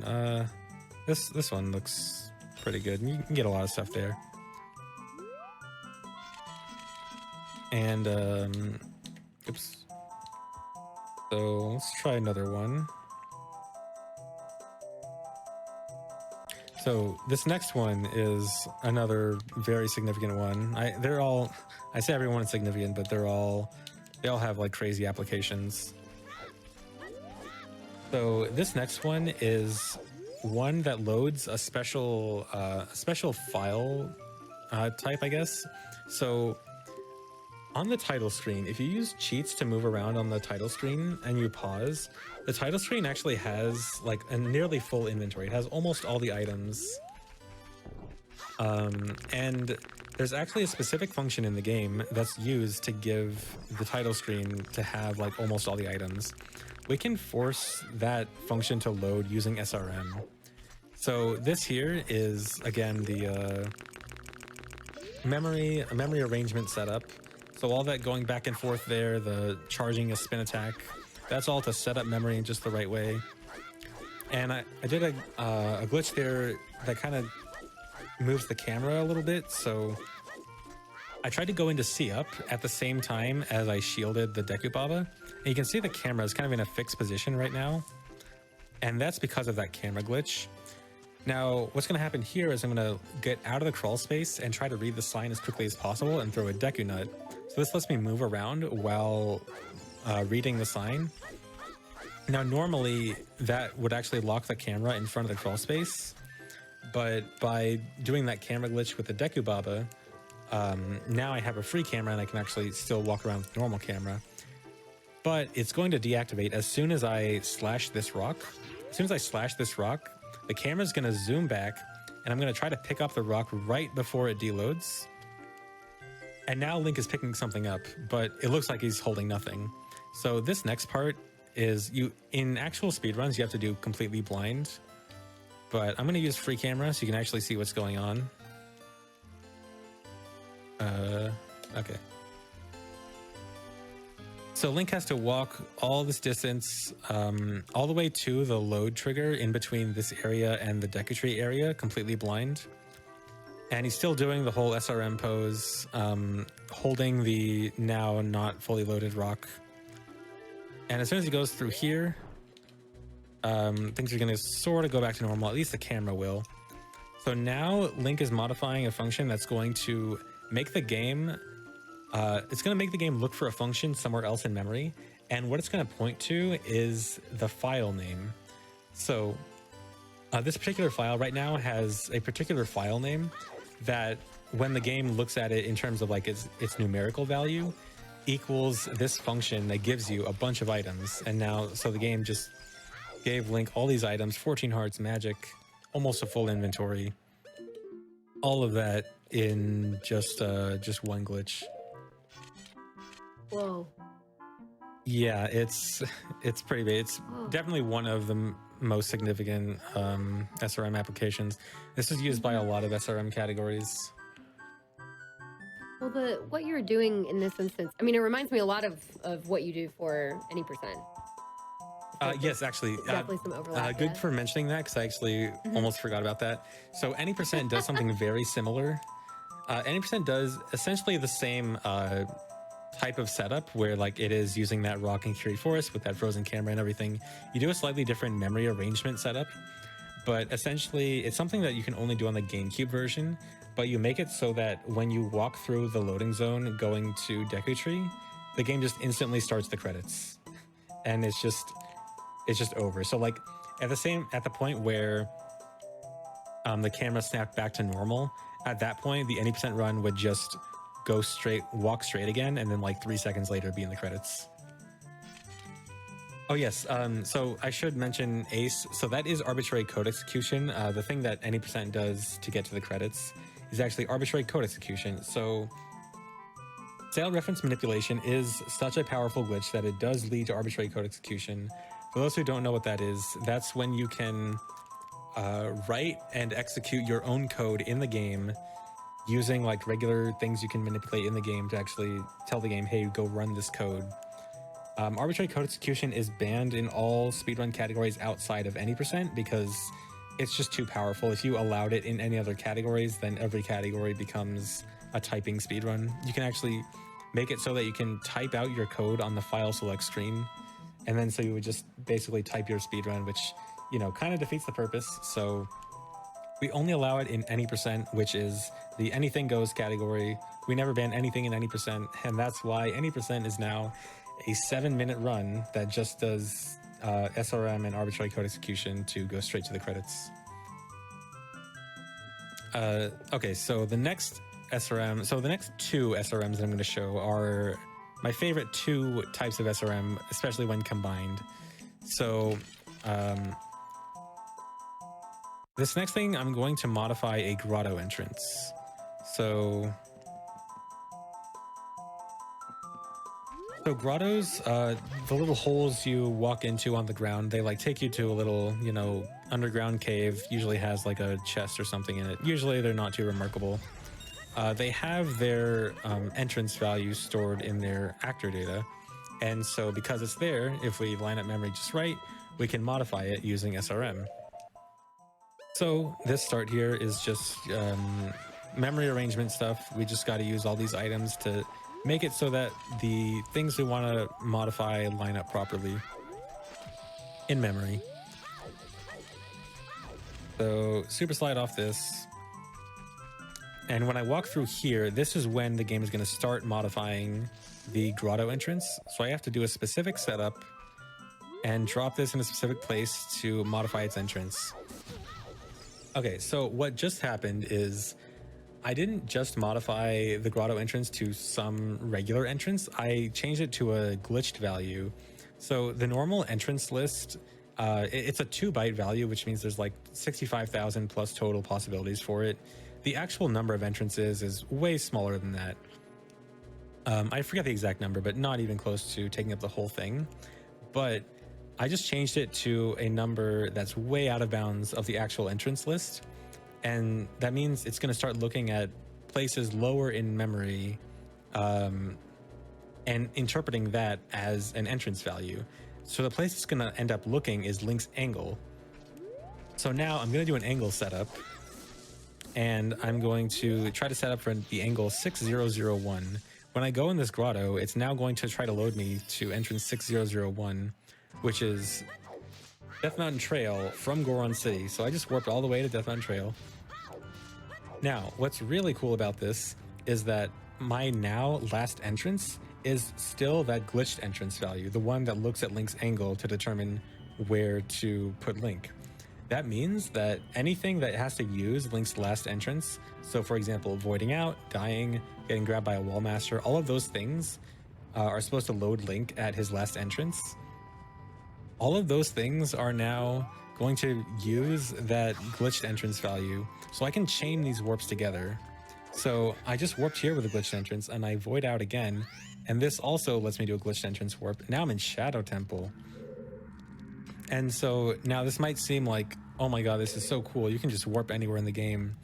It is super cool and super powerful. It has one limitation though, which I will demonstrate right here. As I get angle 0, 0 goes to Deku Tree. So I'm going to side hop into a void, and I'm going to load Deku Tree.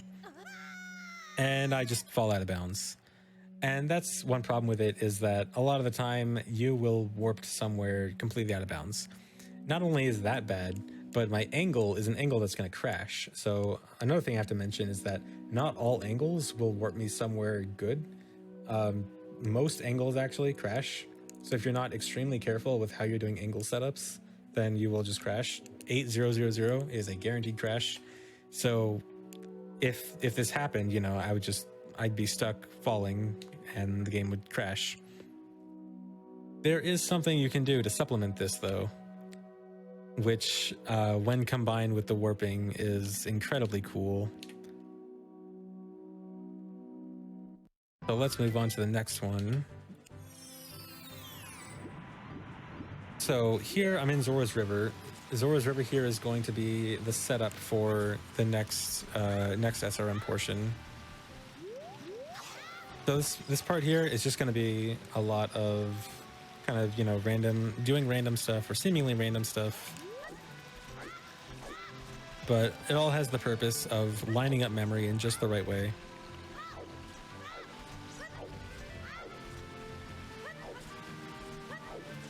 Specifically, what I want to load in the right place is there's frogs in Zora's River, and we want to have a very specific value that the frogs use in a very particular part in memory.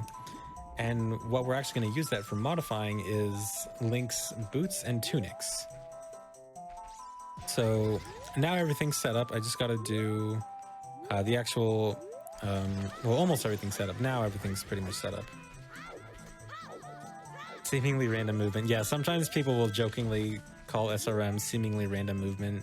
It actually stands for stale reference manipulation, but seemingly random movement is another fairly accurate name. So yeah, this next setup is going to make it so that I'll make the game modify my boots and tunics. So now when I pause the game here, I go over here, suddenly Link is blue. I don't have a cursor over my boots. There's like a flashing cursor over there. So this looks very strange. If I start walking, Link is like stutter stepping. He's walking super fast. And also my tunic is blue again. This is actually not the Zora tunic. This is just a glitch tunic that happens to be blue. It's actually a lighter shade of blue than Zora tunic. But the interesting thing here is really the boots, because these boots have no gravity. So I can just fly around. And the only way to drop with this is a jump slash. So I just jump slash to fall. And if I do a side hop or anything that will like give me initial vertical speed, then I just keep going up. And yeah, so basically L to levitate in an actual speed run. This has a downside though, which is if you backflip or take damage in the air, you will be kind of stuck. You can't jump slash out of a backflip, and you also can't jump slash out of taking damage. So if this happens, Link just flies off forever, goes back to his home planet, and you can't really do anything about it, except for unequipping the boots. But that has the problem of, okay, you just lost your super special zero gravity boots. So this is super cool, but it's also super risky because one wrong mistake and you'll soft lock yourself and ruin your run. So this is very, very risky to play around with, but obviously a very high reward. A very, very high risk, high reward. Yeah, before I move on to about this. Oh yeah, go ahead. Okay. Yeah, one sure. of them is this currently used in run categories? Basically, yes. So in the current 100% record, at least, yes. So something I've kind of been avoiding mentioning is that recently there was actually a new method of SRM discovered that's even more powerful than anything I've shown here, and we're actually in the middle of rule discussion for it. So we actually, so future runs may or may not use it depending on how future rule discussions pan out. So currently, technically, yes, 100% speedruns, 100% speedruns with SRM use this, but may not in the future depending on how rules pan out. I should also mention about SRM categories. So SRM is such a ridiculously powerful glitch that we've decided to split categories that use it. So every category that has SRM allowed also has a separate SRM banned version of it. So for example, 100% we have 100% with SRM and without SRM. So the 100% with SRM uses this, 100% without SRM obviously doesn't. Okay, go ahead.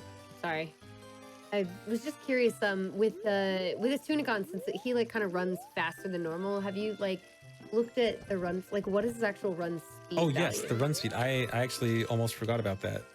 Yes, Yeah, so this actually curious. is a slightly faster than normal run speed.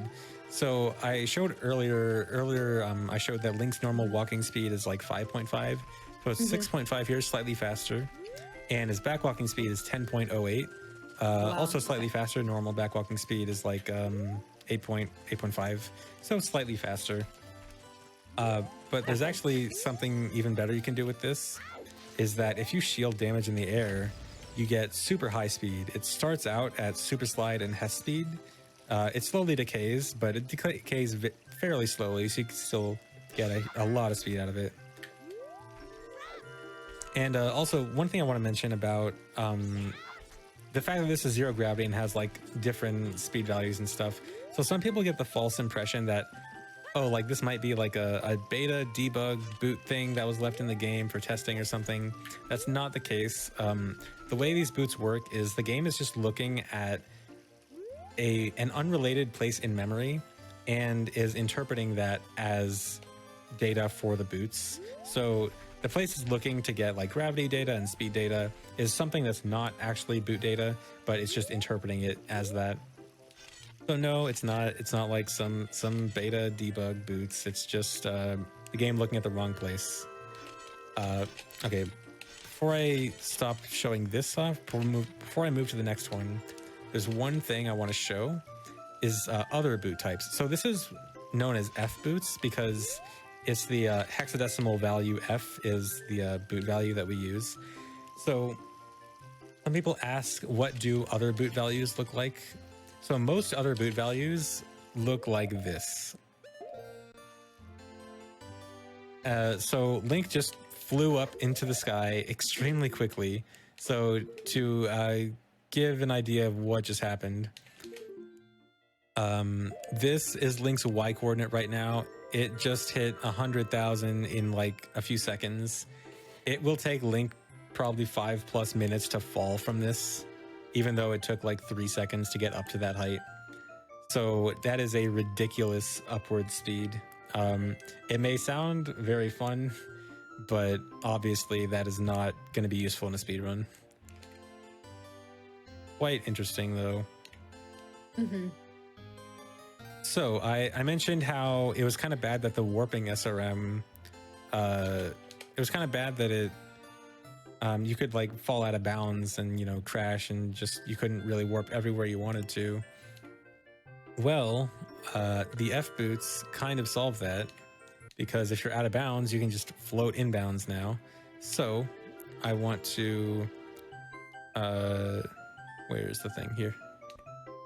So I'm going to show a little bit of a demo. So I'm actually going to show a portion of 100% speedrun. So this is with the warping SRM has been activated and F boots have been activated. And so this is what it's going to look like with those two things combined in action. So remember that anything that uses my previous entrance is going to have the glitched entrance value. That includes that Furo's Wind that was set.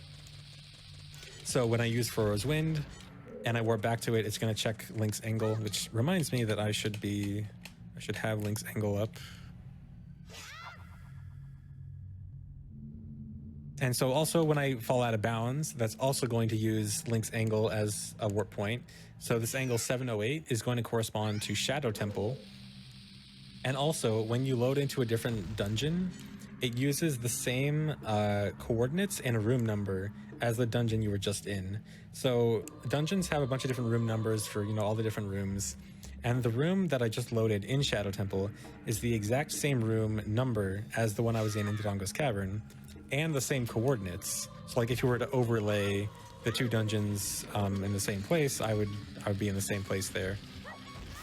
You also probably noticed that something is super wrong with Link. So as a side effect, sometimes these warps can just modify Link's rotation values. And so this is one of Link's rotations, just coincidentally, like just the way the numbers work out, it just like says, oh, hey, Link should be rotated right now. But his physics still function the same as he would if he was upright. Mostly. There's actually a slight difference in his hitbox. So I just turned on the hitbox viewer. So you can actually see his hitbox now is like really thin. And he actually can walk under some stuff with it. He can't walk under solid walls.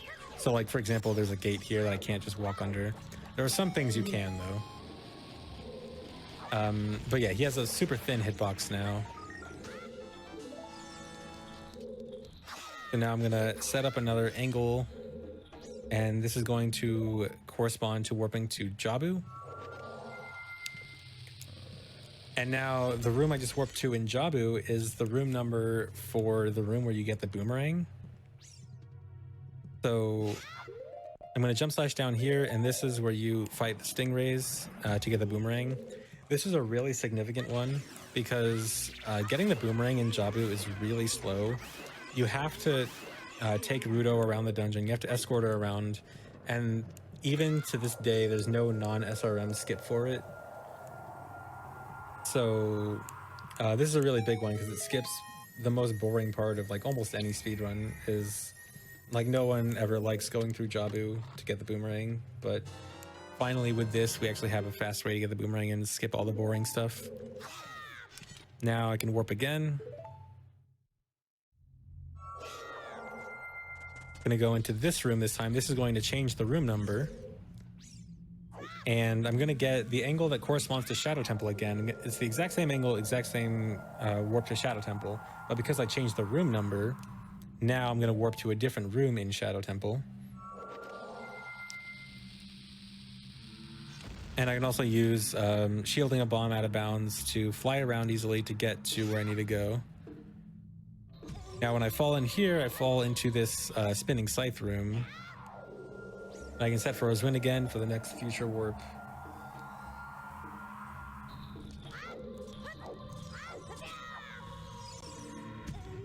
So I can go down here. This is one example of where Link can actually use the different hitbox to your advantage. You can actually clip through a gate here. And then fly up here, get this Skulltula, So again, this is what's used in a 100% run. So this is like, so because, you know, 100% has to get all the gold skulltulas and all the dungeons. This is super good for just warping directly to the rooms that the skulltulas are in. Because there's some Right. gold skulltulas that are pretty deep in dungeons, or you have to go through a lot of, you know, seemingly unnecessary stuff just to get this one skulltula. And this is so good because you can just essentially warp right to where you want to go. You can't always get coordinates and room numbers to line up exactly perfectly, but you can almost always at least get it to be better than what getting the sculptures normally would be. Mhm. It's so funny to watch him roll around. Yeah, this is amazing. I love the speedrun so much. Yeah. And also something I didn't really show off, but I should mention is that you can also use SRM to get some glitched items in the inventory. You saw there I just equipped Mhm. a big Oron sword on a C button. So this warp, I just warped to Fire Temple. So I have a room like in the middle of Fire Temple loaded, but this is actually the very bottom of Fire Temple.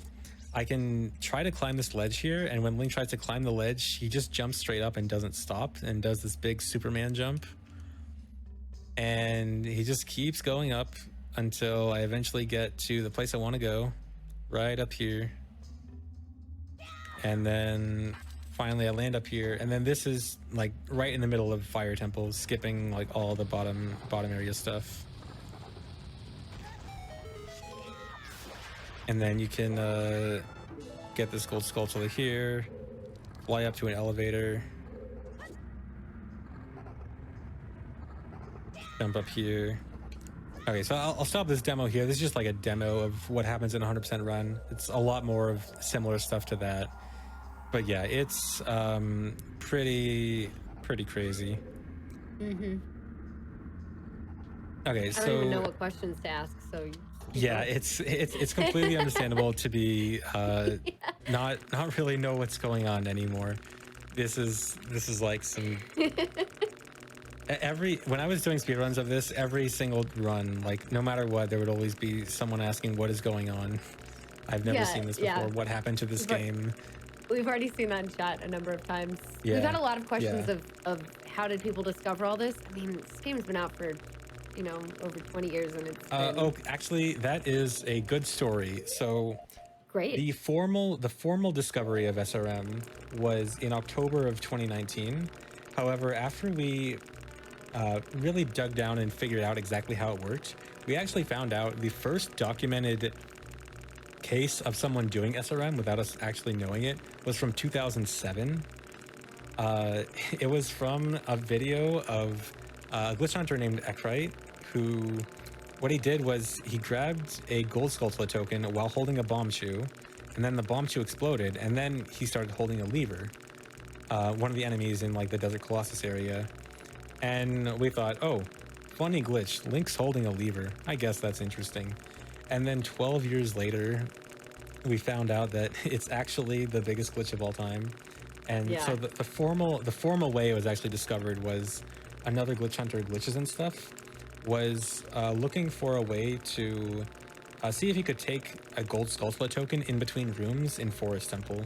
So he boomeranged a gold skulltula in Forest Temple, tried to go through a room, go through a door, and he noticed that if he went through the door and then went back out, what used to be the gold skulltula token that was attached to the boomerang instead became a door. So somehow he boomeranged a door, and then we were all like, okay, this is a funny glitch, but let's investigate and see, you know, what actually is going on here. And as people started investigating, it's like, oh, it's because something else loaded in its place. Oh, you can load things in a different place than just its position. Oh, you can start modifying parts of actors. Oh, you can start modifying functions and function pointers and completely, you know, rewriting the game. And then it just got deeper and deeper until it is what it is today.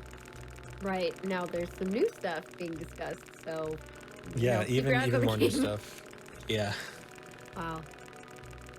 All right, let's continue then. That was fun. Okay, yeah. So this is actually the part of the exhibition where I'm going to start changing to the more for fun glitches. So I just showed off a bunch of like that's pretty much the end of the like important for speedrunning glitches showcase. This is going to be the more fun stuff now. So Okay. I'm going to start off with one more well, actually two more SRM things, two more fun things you can do with SRM. I'm going to, so Link is holding up his hands. He's modifying something. Don't know what yet. I'm going to head over here and, oh, something just appeared. What's that? So that over there is a piece of grass. I am now modifying the scale of that grass. Just by walking around, I can make the grass bigger and smaller and very wide and upside down. So yeah, that's all just modifying that grass. He's a very wide boy. Can you interact with that if you go over to it? Yep, it's not solid. Well, the big wide part is not solid, so I can just walk through it. It does still have its normal hitbox though. Like if I just turn hitbox on right now, that's its hitbox. Just the little cylinder. What, Is pick it this up, whole though? thing. I think I can. Oh, or hold on. If I give myself Goron Bracelet, I should be able to. Yep, now I can pick it up. Oh, okay. And it Awesome. and it turns around like a big fan. Oh yeah, this is pretty neat. And it all goes away as soon as I drop it. This one is also fun.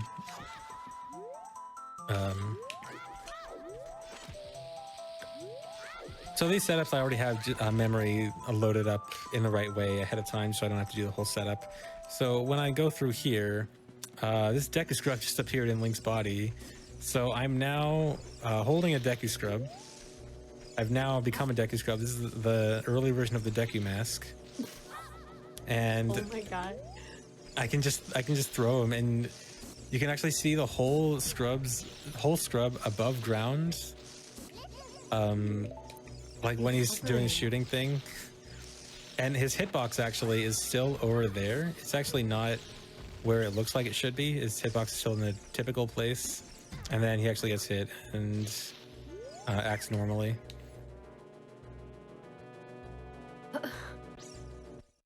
Okay, so enough for SRM for now. We're gonna start going back to some, less crazy glitches, but still pretty funny ones.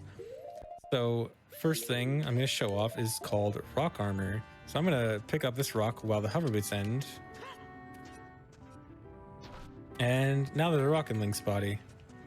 Okay, that's super amusing. Okay, that's cool, I guess.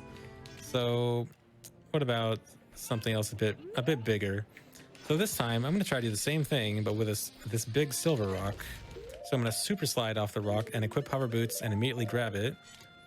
And the hover boots are gonna end, interrupting the pickup. And now I have this giant silver rock in Link's body. So Link is now just walking around with this giant silver rock. It doesn't really have a hitbox. It doesn't really do anything interesting. You can just throw whatever you want. But what about even bigger? So this one, this is unfortunately not going to be part of Link's body, but Link can do something pretty interesting with it. So I'm going to try to super slide while grabbing this giant gold gauntlets block. I think he's going to pick this up from really far away. It's going to be super high in the air, and he's going to throw it somewhere. And I don't even know where it is. Where is he? Oh, and I'm in the lava. Okay, that was a bad demonstration, I guess. But yeah, Link can throw this from super far distance. I can actually turn on free camera. This will help show this off better. Let's see how this is from long distance.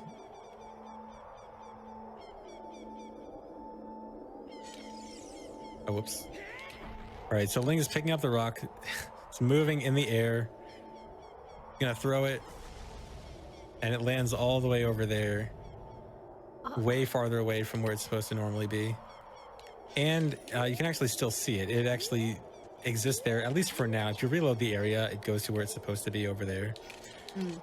You can sometimes get it to get thrown in like some more interesting places. Let me see if I can do this right. Oh no, he's falling in the lava. Oh no, I'm dragging the... Oh, it landed on Ganon's castle. Oh, but I'm in the lava, so I'm gonna void out. But yeah, it's pretty cool. Where are you falling right there? I think that's Or- just something to do with how I save the save states. I was just Okay. uh, when making the save states, I have to use some cheats to like get around faster, and that kind of messes with some stuff. Hmm.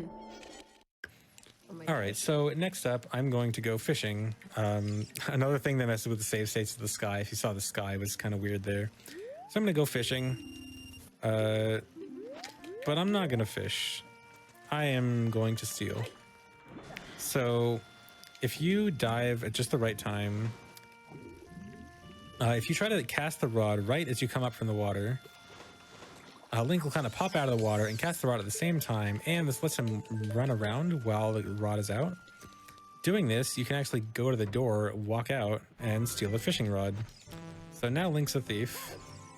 And if you go in the water and pause and unpause when the fishing rod is on B, you actually get a blank B button. So now I have nothing on B, which doesn't sound too interesting at first, but the cool thing about this is that you can do some fun things with Epona. Epona in particular acts a little bit strange when you have nothing on B. For example, you can use items that you couldn't normally use on Epona, like Ocarina. So if I use Ocarina, I just fall off Epona. And when this happens, I'm actually still controlling Epona. I'm controlling both Epona and Link at the same time. This is known as remote control Epona. It's kind of hard to turn Epona because you're like in two different perspectives. So I'm also going to show off a glitch called swimming on land. So I'm going to target while swimming and then equip the iron boots. And then when I get onto land and equip Curie boots again, I can now just swim. I can swim normally on land. And this does something, you can do something pretty funny when combining this with Epona. So if I try to dive, if I do this right, if I take out hookshot, Link starts looking really weird. Link is doing a really weird motion. He's like sideways, moving around in the air. And you can pull bombs and stuff and move around like this. It's definitely like the position as if he was on opponent, just sideways. Yeah, of course. Yeah, yeah. And Gotcha.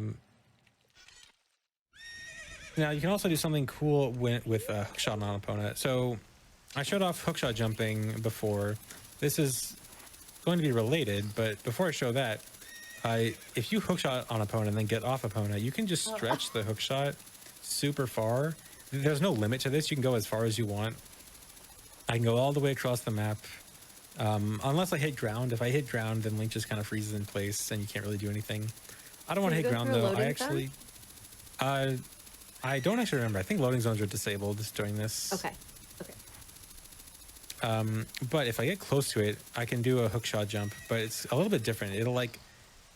So it does a little hookshot jump there, but if I get close, he'll start to like bob up and down as if he's like building up speed.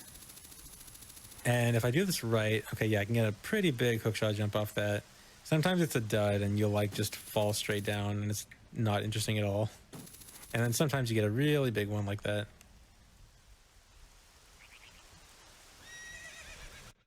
All right, so next I want to show another glitch with Epona. I'm going to try to ride Epona in this tent. It looks like Epona shouldn't fit, but she actually just barely should if I do this just right. All right, and now I'm not on Epona anymore. So what happens with this is the next time I load any area where Epona can spawn, then I'll instantly be on Epona. For example, if I just leave the tent, then I'm on Epona right away. Now, I'm going to go to a dungeon. So right now I have Rose Wind set in Water Temple. So I'm thinking if the next time I go to any area with Epona, where Epona can spawn, then I'll instantly be on Epona. What happens if I just leave Water Temple and I'm instantly on Epona? There's a bunch of water there, so do I get like underwater Epona, or, you know, what happens with that? So I'm going to go into Fire Temple, and I have Rosewind set in Water Temple, so this will let me warp right back to Fire Temple, or right back to Water Temple. So I'm in Water Temple. Gonna swim out, see what happens. And I'm on Epona, but I'm really high in the air. So for some reason, this just puts Epona super high in the air. You can't get off. You actually can't get off opponent normally. You can't like use Ocarina to get off or anything like that. You're kind of just stuck here. You can shoot some Gways if you want. Let's see if I can shoot one. Oh, my aim's bad. It's hard. They're far away. NA aim. Okay. Next list I'm going to show. I'm going to go to Fire Temple, and I'm going to try to open this chest, but have my chest opening animation interrupted with a death. So I'm going to get right in front of this chest. I'm going to wait until the timer strikes about 4. I'm going to drop a bomb, quick spin, use Din's Fire, and then right as the bomb is about to explode, I'm going to... Oh wait, that... Okay, a little bit early. Let's try this again.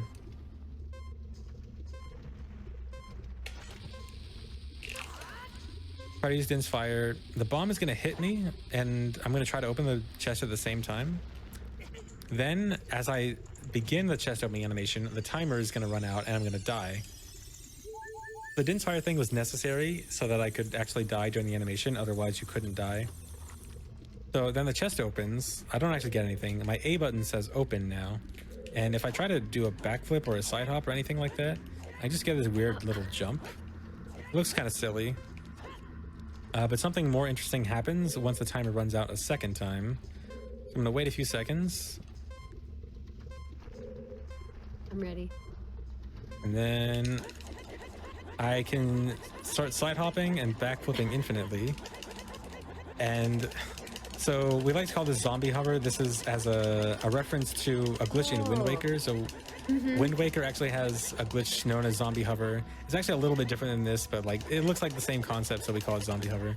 So this is pretty fun. You can get to just infinitely jump up. Now, if you don't have a fairy, then you can't really do anything with this. If you do have a fairy, even if you do have a fairy, there's not too many places you can actually use this to your advantage. One thing that almost would be super cool with this is you could almost theoretically load the room above this with this, but as soon as the room above loads, you actually lose the effect. As soon as the room above loads, then I instantly fall back down and you just die. Which really is unfortunate, because if you didn't lose that effect when the other room loads, then that would be the go-to way to skip like most of Fire Temple.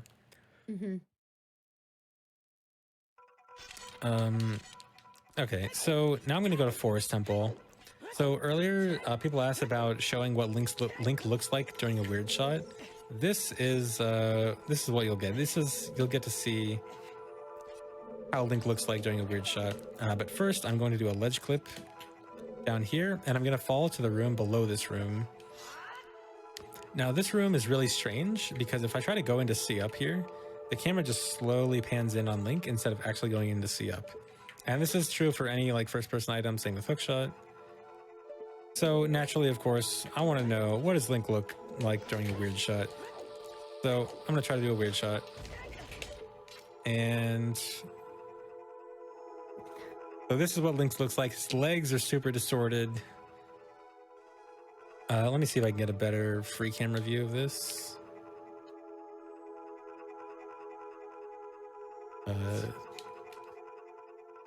Here we go. So yeah, Link's legs are super messed up right now. But more than Link's legs can get messed up there. I'm gonna try something else.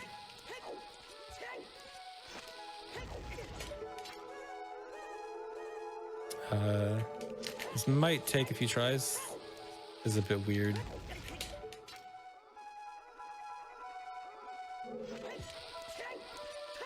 I don't know if I'm ready.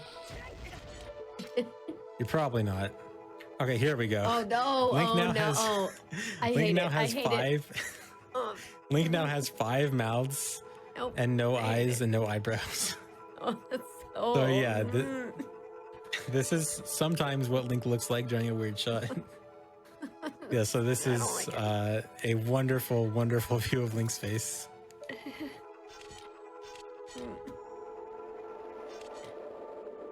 Okay, it's gone. Okay. Okay, we'll do some more aesthetically pleasing glitches now. Oh. Okay, so this one's pretty cool. So I'm gonna try to grab these vines out of the water, but right before it, I'm gonna equip iron boots. And in doing this, the game actually doesn't unset certain like low gravity properties properly. And so now I have iron boots on, but have low gravity. So now it looks like iron boots is actually, you know, having bigger and longer jumps than anything else. And this is pretty cool because if you try to do like a mega flip with this, the really big mega flip, way farther than anything you would normally get.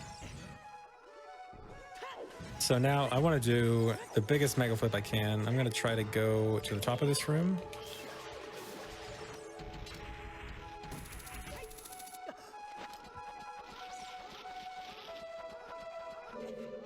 And up here, I'm going to do another mega flip.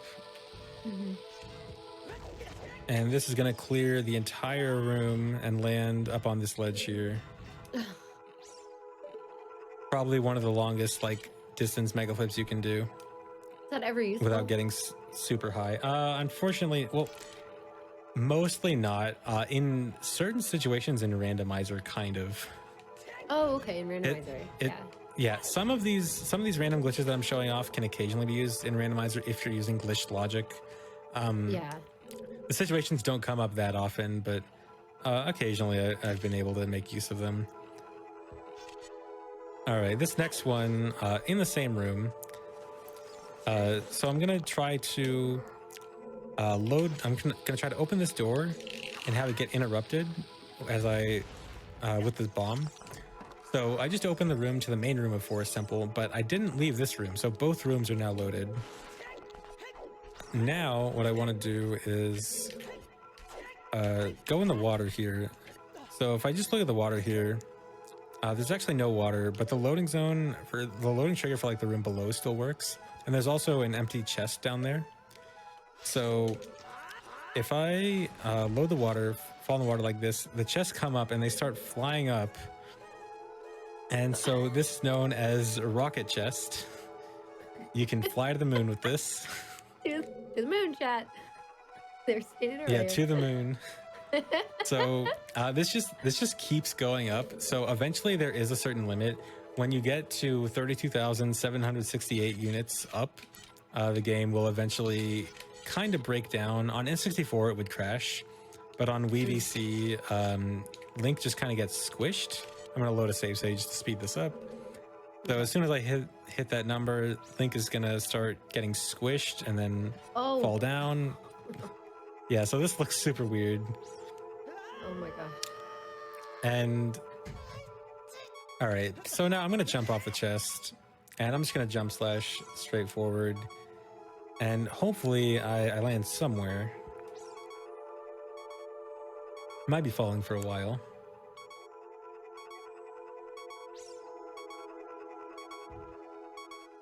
All right, there we go. I hit a loading zone. I hit the exit out of Forest Temple to Sacred Forest Meadow. So here in Sacred Forest Meadow, I'm gonna play with the moblins a bit. So moblins are an adult-only enemy. They're never in any child area, and only child can use the boomerang. So you would think you can't really use the boomerang on the moblins, but they actually have a weird animation for it, where they start doing this weird charge thing. And I can actually go longer. That was unusually short.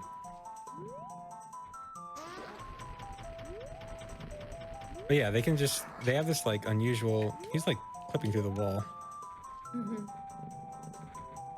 Oh, okay, this is not what I intended, but yeah, sometimes they can like take an alternate path. Let me do this one more time because I was supposed to set up something else that didn't go right.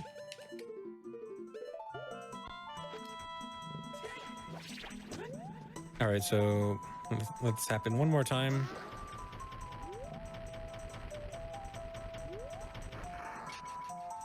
All right, so now I want him to attack me over here. He's gonna bump back, and if I like lure him to, oops, messed that up. So if I like walk towards him, he eventually, oh, come on, I can't get to where I need to go. There we go. If I walk towards him as he's backing up, he'll keep backing up and go into the water. So he can breathe underwater. It's all fine. So I'm gonna go down here and have him attack me. And right as he attacks me, I'm going to unequip the iron boots. And this means that the full attack animation didn't go through as planned. And now something weird happens when I pull out hookshot. Link just starts doing this. He's just like stuck doing this. I don't even know how to describe this. It's just weird. But yeah, you're just kind of stuck doing this. All right, so next thing I'm going to show is at a very specific point in the game, it'll start raining at Kakariko. This only happens after you've learned the Nocturne of Shadow, but before you've beaten the Shadow Temple. So it's a pretty specific point in the game. So what I'm going to do, the rain starts as soon as you enter past this gate. I'm going to start the rain and then immediately try to backwalk out to Hyrule Field. And this causes something weird to happen in Hyrule Field. It's all green, and now there's this super thick green fog everywhere with incredibly low visibility. And so this actually happens all over Hyrule. It persists through loading zones, but a bunch of different areas have different colors and like different things happen. So I'm gonna head over to Zora's River. It is completely blue, even worse visibility. I can't even see Link. I'm kind of just gonna take a little Hyrule tour around, see what all the places look like. Kind of reminds me of some of the hazy effects that they use in like the Banjo games. Yeah. Mm-hmm. I'm gonna head over to Lost Woods, see what Lost Woods looks like. Uh-oh. The Lost Woods is completely blue. Literally can't see anything. Literally zero visibility. Out into Kokiri Forest, it's completely black. I can't see anything but the little sparkles flying around. All right, so I'll head over to Gerudo Valley. Gerudo Valley actually has my favorite place in the game for this. Gerudo Valley has this like purple aura, and the water is all purple. I think this looks super cool. It's really dark. It's hard to see, but you like get enough of a purple lighting to like make out what's going on. You have this really cool purple waterfall. Whoa. I'm trying to hookshot over here. It's creepy, but it's cool. Yeah, it's creepy, but it looks so cool. Mm-hmm. And I'm gonna do another thing. You can do what's called a mega dive. If you take a bomb damage as you dive off a ledge, you get essentially super slide speed from a dive. The Olympic diving Link. And then off to Lake Hylia, and it's completely green. Can't see anything. All right, so now I'm going to go to Deku Tree. So one cool thing about the Megaton Hammer in relation to Deku Scrubs is that they instantly pop Deku Scrubs out of their hole. But for these scrubs specifically, if you pop all three of them out at once, they, don't really, they just go right back in. But using some camera manipulation, I can get them to actually pop out. So I got a hammer here. And this causes all of them to pop out, even the ones that aren't supposed to, like this one, who says, "You finally woke up, I'm Navi the Fairy." So this guy is a little confused right now. So 2 of these 3 scrubs aren't programmed with any specific text, so they use like a sort of default text box, which is like the "I'm Navi the Fairy" text box. And so these guys just say, "Hey, I'm Navi." Okay, so this next glitch is actually a very recent glitch. This was actually only found, I want to say like a month ago, maybe a little bit over a month ago. Pretty recent. So this glitch can be used to activate NPC events when you normally shouldn't be able to. So first I need to do some damage to the Cucco. That's why I just threw the Deku Nut at him. So this carpenter right here, this is the guy who you give the poacher saw to in Gerudo Fortress or Gerudo Valley as adult. He's the guy who advances in the Big Goron Sword trade quest and gives you the Broken Goron Sword. So you're not supposed to get the Broken Goron Sword from him as child, but actually you can. So what I'm going to do is I'm going to have this Cucco get hit right as I talk to him. This is kind of precise. I got to have this happen at just the right time. Okay, so I'm going to talk to him right as the Cucco is about to attack during the cutscene. And so by doing that, I closed the text box while the carpenter was off screen. And that way the game didn't fully say that, oh, you're done talking to the carpenter. So now if you see, I can't actually talk to him. There's no like speak option. But what happens if I play Saria's song? So because it essentially sort of still thinks that I'm talking to him, if I can trigger some kind of event, like Saria's song triggers like a text box option, which triggers an event, then he'll say, oh, thanks, kid, and then actually gives me an item. So you can essentially use this to use Saria's song to cause NPC events that shouldn't happen. Weird. Now, this is a really fun application of it with King Zora. So I'm going to try to do the same thing. I'm going to do a camera glitch. So I talk to King Zora as he goes off screen. And this should do the same thing where the game doesn't properly say that, oh, I'm done talking to King Zora. And now I'm going to play Saria's song.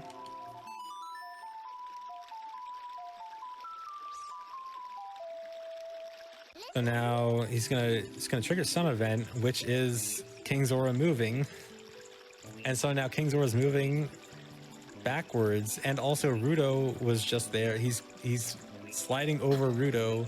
Link is in the way now. He's gonna slide over Link. Let me get a better view of this. Yeah, I'm being absorbed by King Zora. and then he does a U-turn once he gets to the end. He goes the other way. Oh, he's not at the end yet. Okay, now he's going the other way. So he's going the other way around. Gotta go back. He's like, oh no, I squished him. Yeah, gotta fix the mistake. And then he's freeing Link slowly.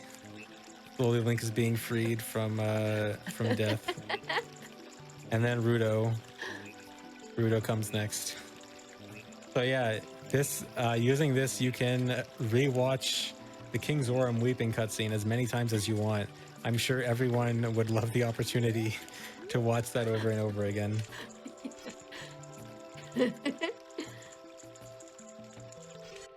All right, so I'm going to show some things with some bosses now. So I'm in the Phantom Ganon room before the fight even starts. If I do a weird shot,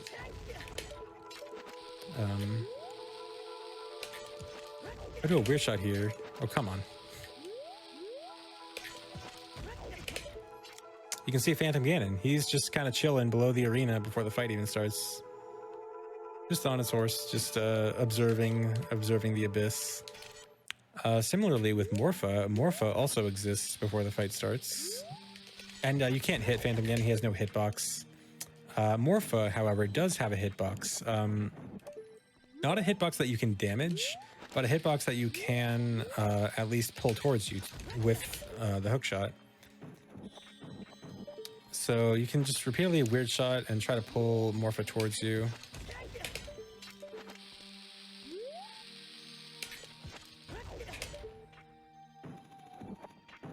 If you do this just right, you can actually get Morpha inbounds. I'll try and see if I can get it. Oh, I actually got hit by Morpha when I did the weird shot.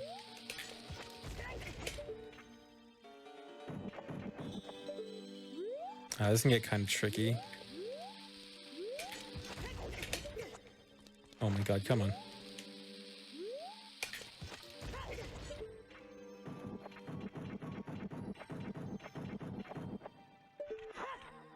Was that enough? I don't think that was quite enough. A little bit more.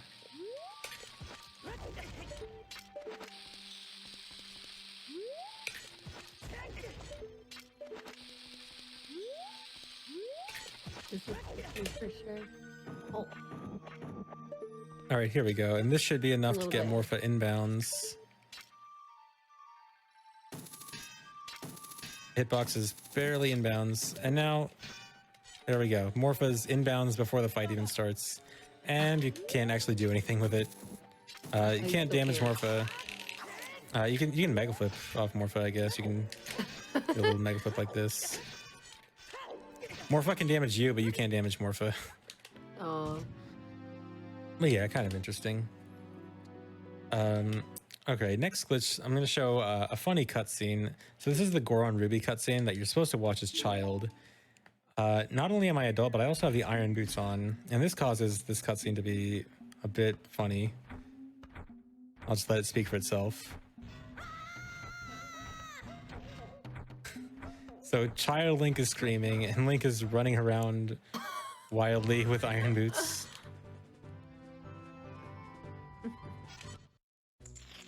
Okay, next glitch I'm going to show is called Action Swap. So the way this works is Link has to have some item in his hand, and then you try to take out another item, but it gets interrupted.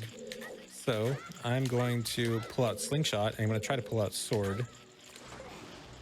And Sword didn't come out, and if I try to press it now, the sword comes out instantly with no animation. If I try to press it again, Link does this like weird slingshot animation. He kind of like shot a slingshot seed from his sword. And now if I try it again when I have no ammo, then it actually makes the Haunted Wasteland sound. So this is the sound you hear in the Haunted Wasteland, like the wind. And I'm going to try it with another item this time. I'm going to try it with Deku Stick.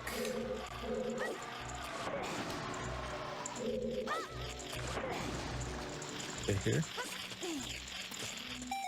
So I'm going to try to light this Deku Stick right after I do Action Swap with it. And something weird's going to happen. It's going to turn upside down and inverted. And it's also really long now. And can reach all the way across the room. And can reach these really far things. Yeah, so you have this huge stick going in the opposite direction. It's got a huge hitbox. Oh yeah, you can also light that from far away. What was it? It reminds me of like one of those like old guys in an anime that has like a walking stick. They use it to attack enemies, and they would just like. Oh yeah. You know, I would so see him coming from any direction. Yeah, let me just show the hitbox for this thing. So let me pull up free camera. So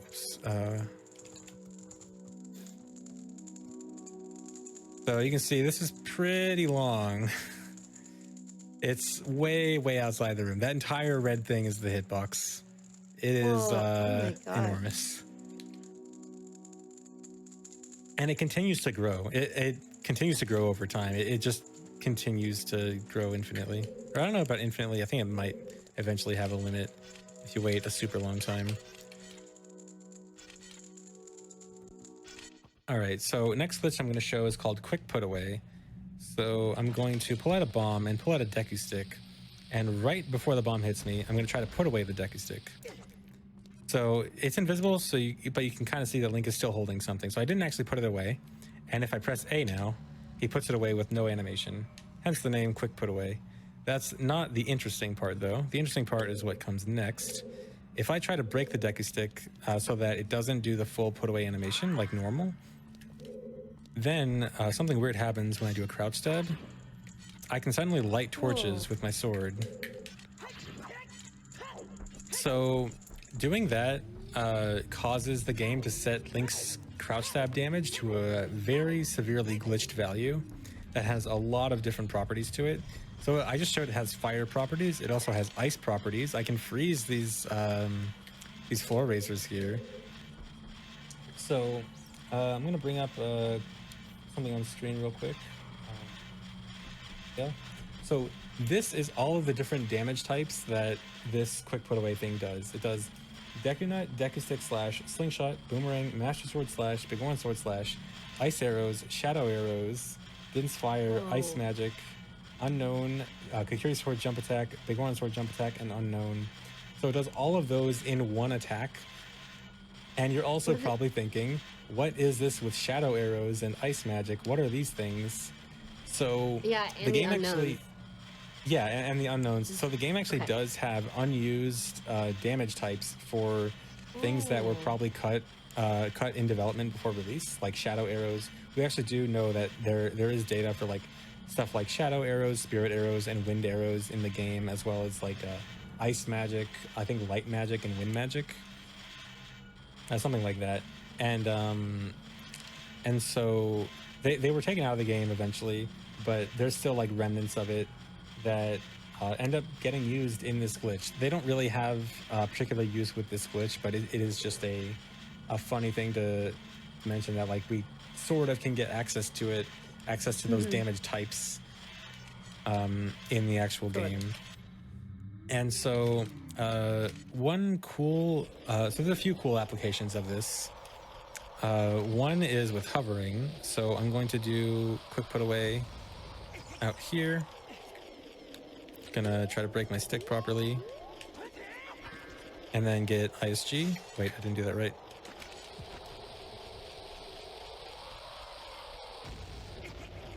Okay. Break it in the air. And then I'll wait for Navi to get ISG. So now if I pull out a bomb, it just explodes instantly. Like it doesn't even get a chance to come out because I have Din's Fire active in those damage types. The Din's Fire is blowing up the bomb instantly. So what I can do with hovering is I can just backflip, pull out a bomb, shield drop it, and instantly do this like for very easy hovering. So normally hovering like this isn't possible in OOT. You can do this in Majora's Mask. Like this is how regular hovering looks in Majora's Mask, but in regular Ocarina of Time, this wouldn't work, except under this one specific condition with quick put away.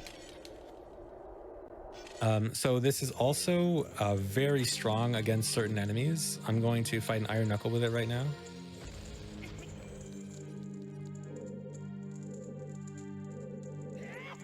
That wasn't it.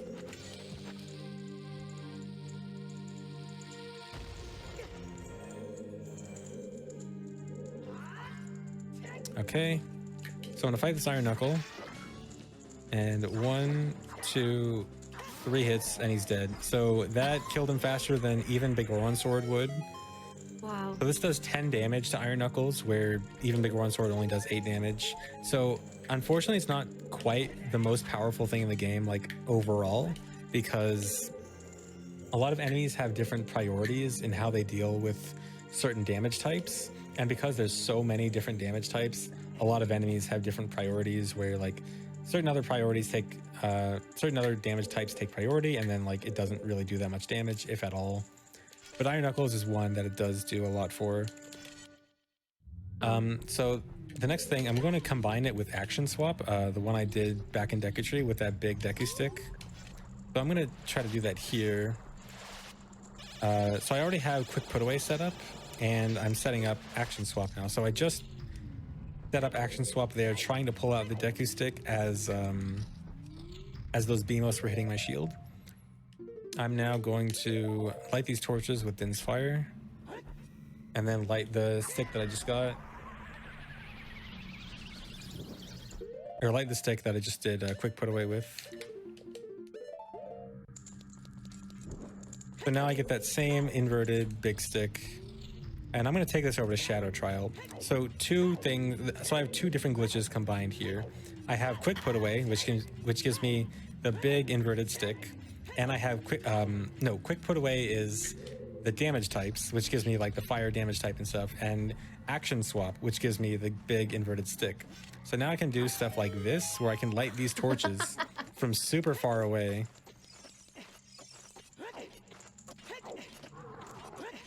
And I'm gonna go over here. There's another torch I can light over here. And I can use this for a very simple way to get gold gauntlets.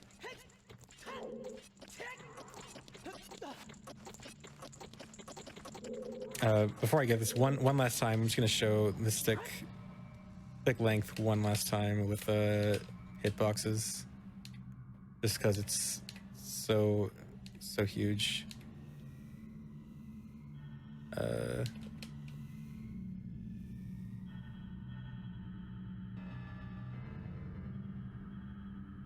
There's the whole stick hitbox. All of that red wild. Is the hitbox. Oh my god. Yeah. That goes into the was that the main room that I saw in the background? Yep. Yeah. Okay. Yeah, the little like beams there. Yeah, all the beams of light. Okay. Okay, so now I'm going to show off some fun stuff with RBA. So as I showed earlier, back during the RBA section, you can like modify parts of your inventory. So one cool thing about RBAing with Kajiro, the blue Cucco on C right, this modifies your quiver and bomb bag. So when I catch the bugs on B with Kajiro on C right, if I check my quiver and bomb bag, I have a 40 bomb bag and a 30 bomb bag quiver. This is the quiver slot, but it has a 30 bomb bag there. The game interprets this as a glitched 20 arrow quiver, which is actually smaller than the normal minimum. The normal minimum is 30 for a quiver. So you have there's a glitched item that actually has lower than that.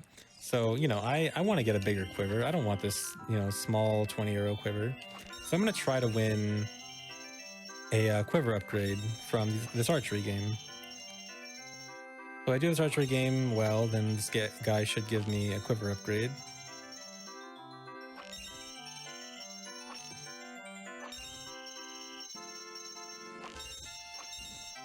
Okay, I won. So where's my quiver? He's not giving it to me. But my A button says grab. So if I press A to grab, I pick up the archery guy, and I can just walk around with him. Yep, he has no legs. Most NPCs behind the counter in this game do not have legs. And I can get him right up and close to the camera. Oh. Okay, practice see me. I've had my mouth open or my hands over my mouth for about a third of this episode. You just can't see it.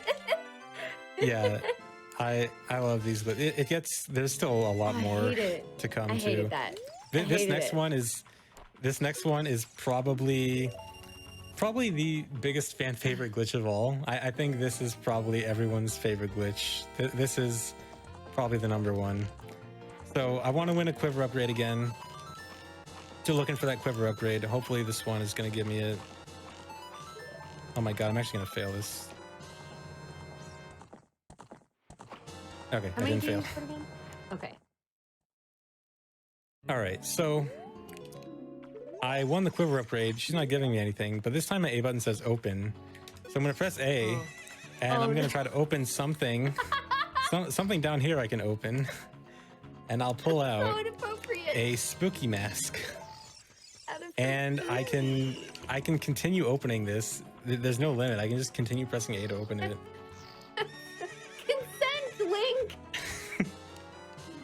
And so this actually is different on different versions. On certain versions, like the GameCube version, you actually pull out fire arrows from there, which is really interesting. And if you get really complicated, it's a bit too complicated to get too much into detail, but there's also things you can do to manipulate the item value to different stuff, like gold scale or heart piece or something like that. It's not really that useful, but it's like it's super complicated. Mm-hmm. Okay, so even the girl who is in I think it's the bomb chew, like the girl who like kind of the bomb chew sways back and forth, like she doesn't have legs. No, I'll go show that right now. She's just a torso who just waves back and forth. Yep. Where is it? Bomb chew bowling. So if we were ever gonna cosplay any of these characters. Oh no! yeah. Cosplaying these characters might be a bit rough. Just green screen the bottom half. Yeah, exactly. All right, so here she is.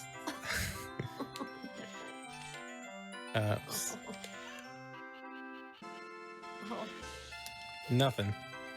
Okay. Oh, no. I hate it. It's great.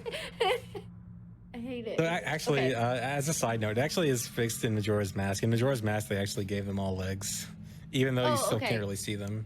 Yeah. I need to look up the difference. Yeah. Okay.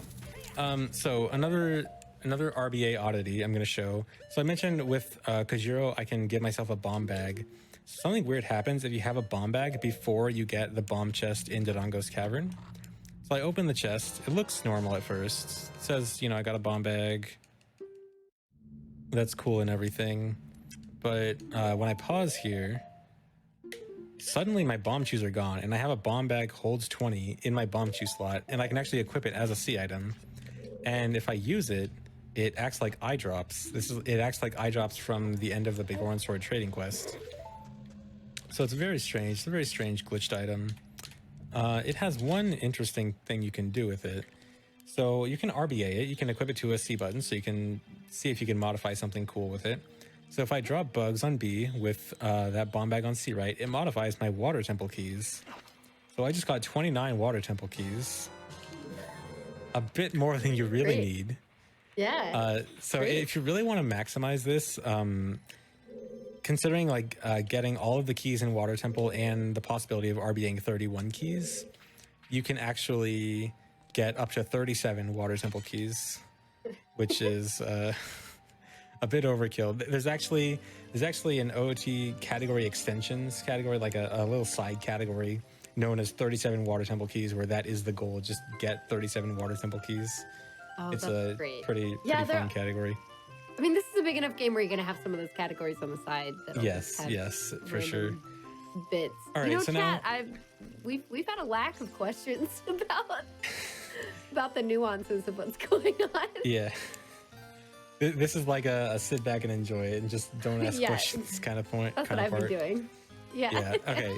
So now I'm gonna show off some fun things with some Kokiri NPCs. So this NPC is the same one from the beginning of the game who tries to block you from exiting Kokiri Forest. He's still trying to block you even as adult when he's laying down on the ground. If you haven't beaten Deku Tree yet. So you can just slide along the ground like this, and he can actually fall out of bounds like that. Oh. Oh no. Poor guy. Is he gone forever? Until you reload the area, yeah. Okay. Okay. So also, there's this guy here. So on my C-Right item, my C-Right item is Broken Goron Sword, which, as I explained earlier, when I do RBA with it, it modifies my medallions. So when I dump my bugs here, I'm going to delete my Forest Medallion, because Forest Medallion actually affects like certain things that should happen in the area. So when I lose my Forest Medallion, the Kokiri kid sinks into the ground and just falls. And yeah, he just goes down. And I can cheat to go through the ground and like check out where he is. I'm falling a little bit faster than him, but we're both falling. We're both heading towards the abyss. Oh my! Is this just make all the Kokiri children disappear? 'Cause I think Actually, that's only not that one guy. Oh, only that while the other one fell poor to the guy. floor. Yeah. That one poor guy. All right, so now I'm going to try to equip the Gerudo mask as adult. So Gerudo mask is supposed to be a child only. All the masks are supposed to be child only. So it doesn't look like adult is actually wearing anything when he puts it on, but he can't put it on. It has a really strange thing that happens as adult though, where it lights things up. So like if you see in the distance, there's some doors that just light up when I put on the mask. Oh. And it's really strange. This only happens as adult. An adult isn't supposed to equip the Gerudo mask in the first place, so it's a really strange phenomenon that happens. Also, that tree gets lit up. Yeah, the tree. Doesn't happen for everything, but just some things. And ironically, one thing that this is most interesting for is the Haunted Wasteland, where putting on the Gerudo mask lights up the flagpoles and very easily shows you the path through the wasteland. Which is pretty weird considering it's, you know, the Gerudo area, the Gerudo mask helping you through this area. Although, of course, this is never supposed to happen in the regular game Like, logic. there's no way that's intended. Yeah, it's definitely not intended, but just a really weird coincidence. Really weird thing that can happen. Yeah. Okay, so I'm gonna go to Gerudo Fortress's Child. So I showed earlier how you can get to Gerudo Fortress's Child when you're not supposed to be here. There's some interesting differences. There's like no guards hanging around out here. And this chest that normally has a heart piece in it as adult, the chest is still here, but what it has inside it is a bit different.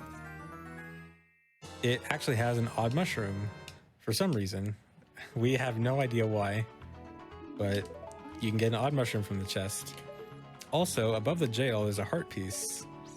And that heart piece is not there as adult. That is an extra heart piece that only child can get. And so to get it, I'm going to try to do a mega flip through this wall.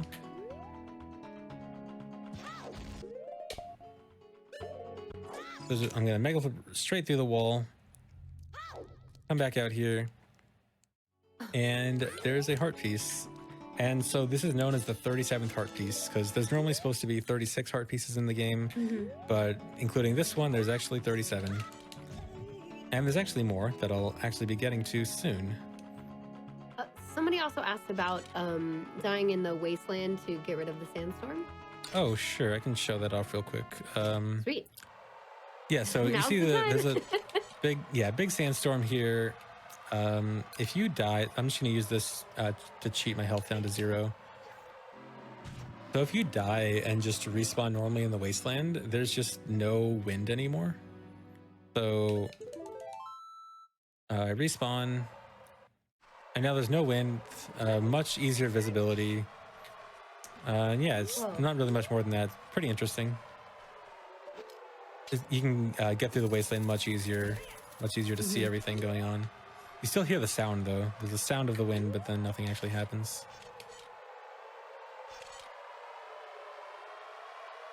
Okay, so there's a fairly well-known Easter egg where the Gerudo that gives you the Gerudo card will wear your the same color as your tunic, or in this case the gauntlets, because I actually have gold gauntlets.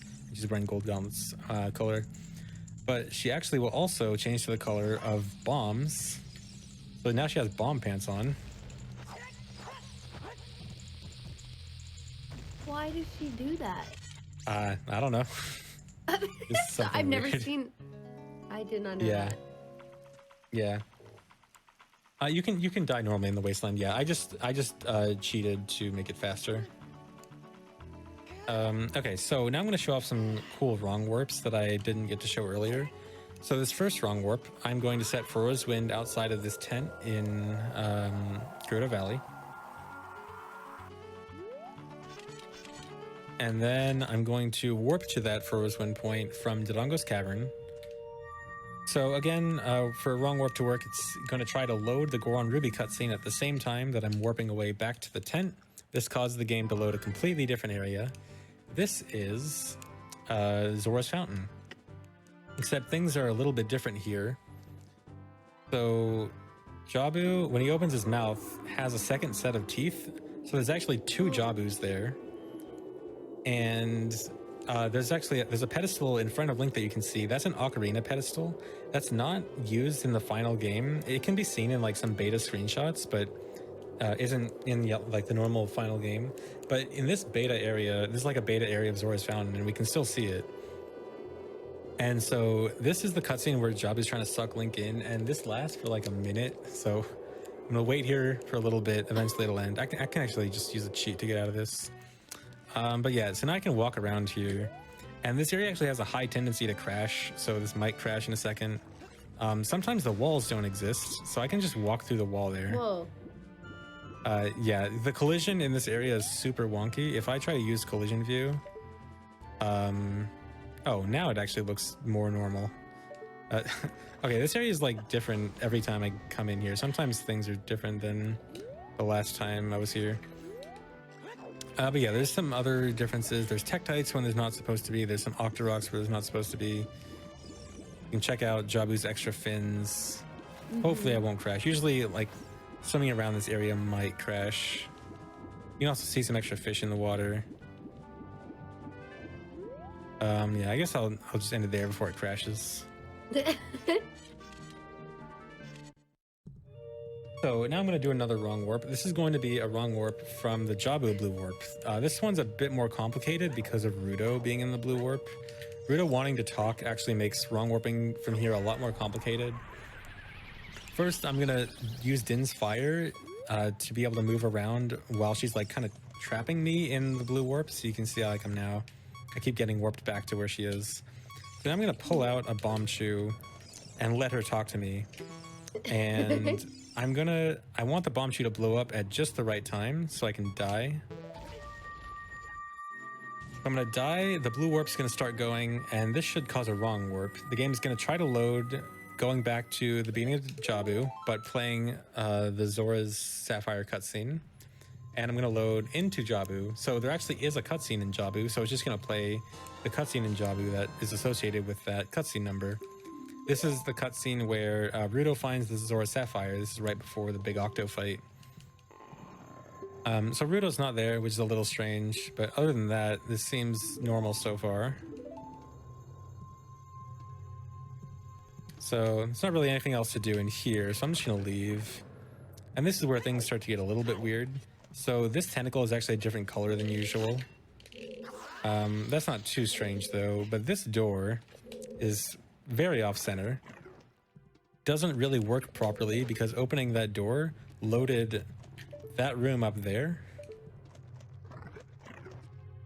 And if I try to go up here, so this is beta Jabu. This is an unused beta version of Jabu that has a bunch of weird differences from normal.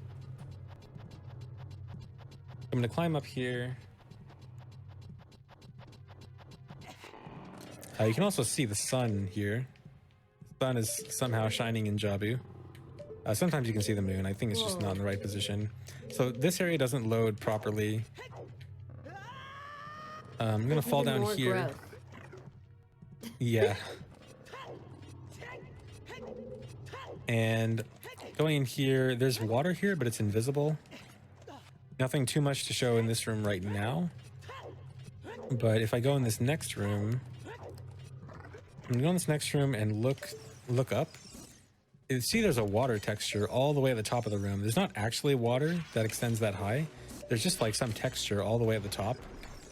Maybe it might imply that there was originally going to be some like higher water in Jabu at some point in development. Also, if I go back into this room, if I go in the water now, the water actually extends way higher. I can now float up through the ceiling. There's like a little clip I can do through the ceiling here. And if I continue to float up, I will eventually hit a loading zone. And this loading zone is the loading zone to the boss, and I go straight back to the boss room. But there's still a bit more I want to show off in Jabu.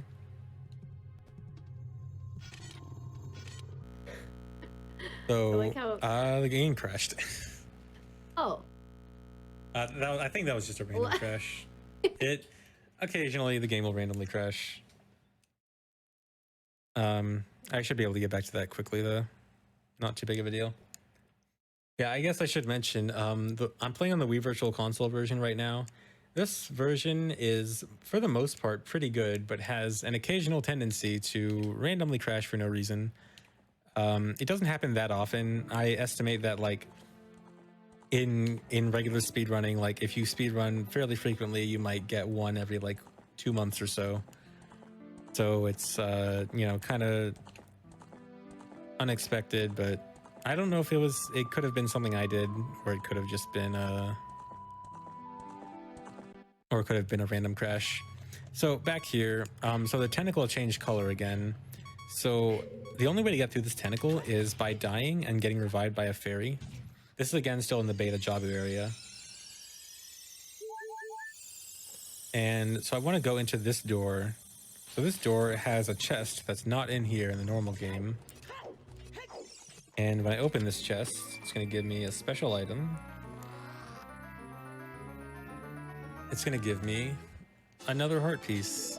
So this is the 38th heart piece. So this is the second of... yes, actually one more, which is the next one. So okay. I'm going to set Roswind in Graveyard. And this is going to be one last wrong warp.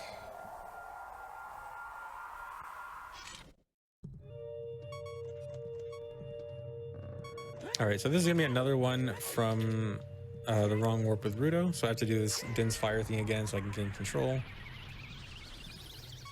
And then I'll also need to die and get revived.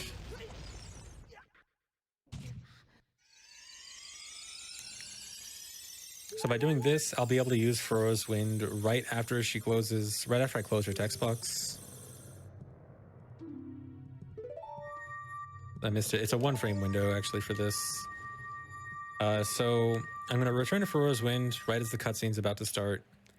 And this is going to wrong warp me back into the graveyard, but it's going to play a cutscene this time.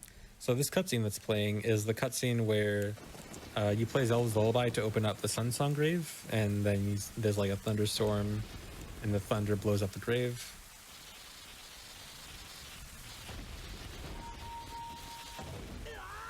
So this is all normal so far. But just like the wrong warp to the Jabu area, this is not the normal graveyard.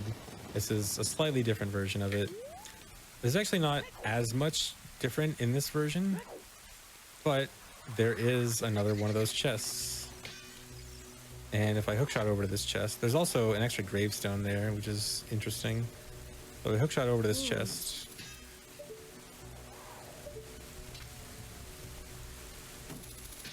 Oh my god. Come on.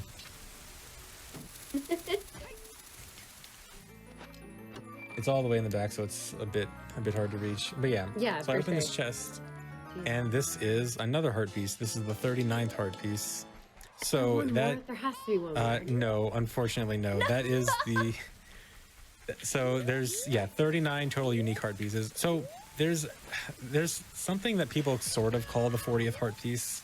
It's not really a 40th heart piece, but there's one thing you can wrong warp to in Kakiri Forest where when you walk into a certain area, you'll just see a heart piece appear above Link's head. It's not an actual heart piece that like goes into your inventory or anything. It's just like a graphic that appears above his head. It's sometimes called the 40th heart piece, but I don't think it's, really right to call it that because it doesn't go in your inventory. Bummer. Yeah. Okay, so I'm going to show setting Furrow's Wind in some weird places now. So I'm going to set Furrow's Wind in Market. And Market normally has, this fixed camera view, but if you warp back to Furrow's Wind with it, the fixed camera view is broken, and now you get the regular camera view, and it looks like everything is just sliding around, and it's super weird because the pre-rendered picture in the background is just static. So if I can turn collision view on, so you can kind of see how it normally looks, so it doesn't look as strange, but then turn it back off and still walking through the city. It's just the background is not moving with you. Yeah. And then I'm going to go through here. So all the collision and loading zones work fine and everything. So this area is also weird when I use Furrow's Wind. So I'm going to use Furrow's Wind here and warp back to it. A little bit different though. When I warp back here, it's just green polygons. You don't get to see the pre-rendered background image. You just see some green polygons and a door. Wow, oh my gosh. So odd. Yeah. Okay, so next I'm going to show a super old trick. Some people might know about it. This is probably one of the oldest glitches ever found in this game. This is the gold Skulltula dupe. So right now I have 23 gold Skulltulas. And I'm going to go in this hole. Kill this gold Skulltula over here. Try to grab it with the boomerang and then go back in the light here. And I'm going to grab it right before I leave. And if I check my Skulltula count, I counted, I have 24 now. But the game didn't actually get to the point where it says, okay, the gold Skulltula should no longer be available. So the gold Skulltula is still there. So I can kill it again, get another Skulltula. And you can repeat that over and over again for infinite gold Skulltulas.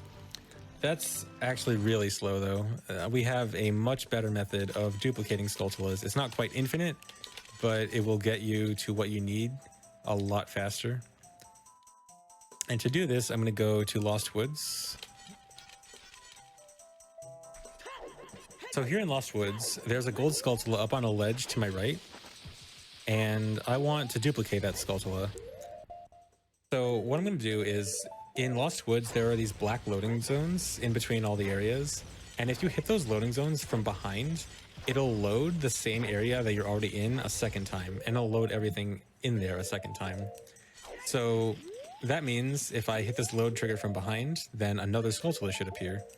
So I'm going to hover out of bounds, and after hovering out of bounds, I should be behind the load trigger, and I should be able to make another Skulltula.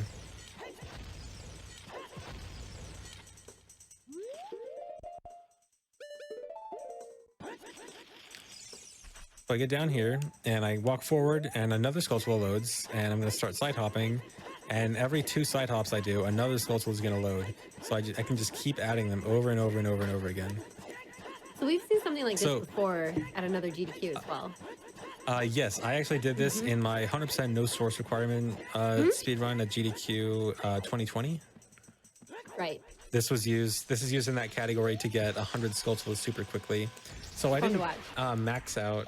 So I didn't max out the Skulltulas that I could get here. I only got about, I think, 25 or 26 just to speed this up. Also, this is sort of a version difference. The Wii VC version, which I'm playing on right now, cannot actually get as much as the GameCube version. This version can get, I think, max out at like 70, and the GameCube version maxes out at 97. It's just shy Okay. of 100, but I mean, it's not hard to get 3 more. Hmm. So I just showed my Skulltula count there. I was at 23. Pause again. Now 49. So I just got a bunch of Skulltulas all at once. Awesome. So it looks like we still might have a lot left to show. I wanted to check on your progress and what else This is we actually have. pretty close. This is actually pretty close to over. I want to say we have about 10 minutes left.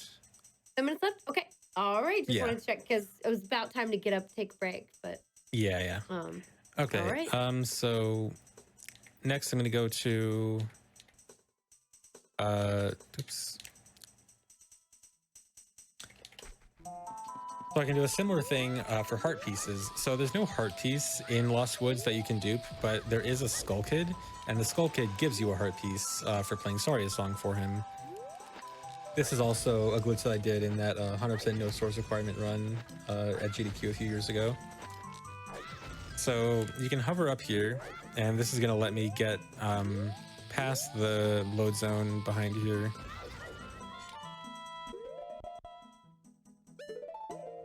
And now I'm going to try to load a bunch of Skull Kids again. So I'm going to keep doing this over and over. I'm going to try to load about 25.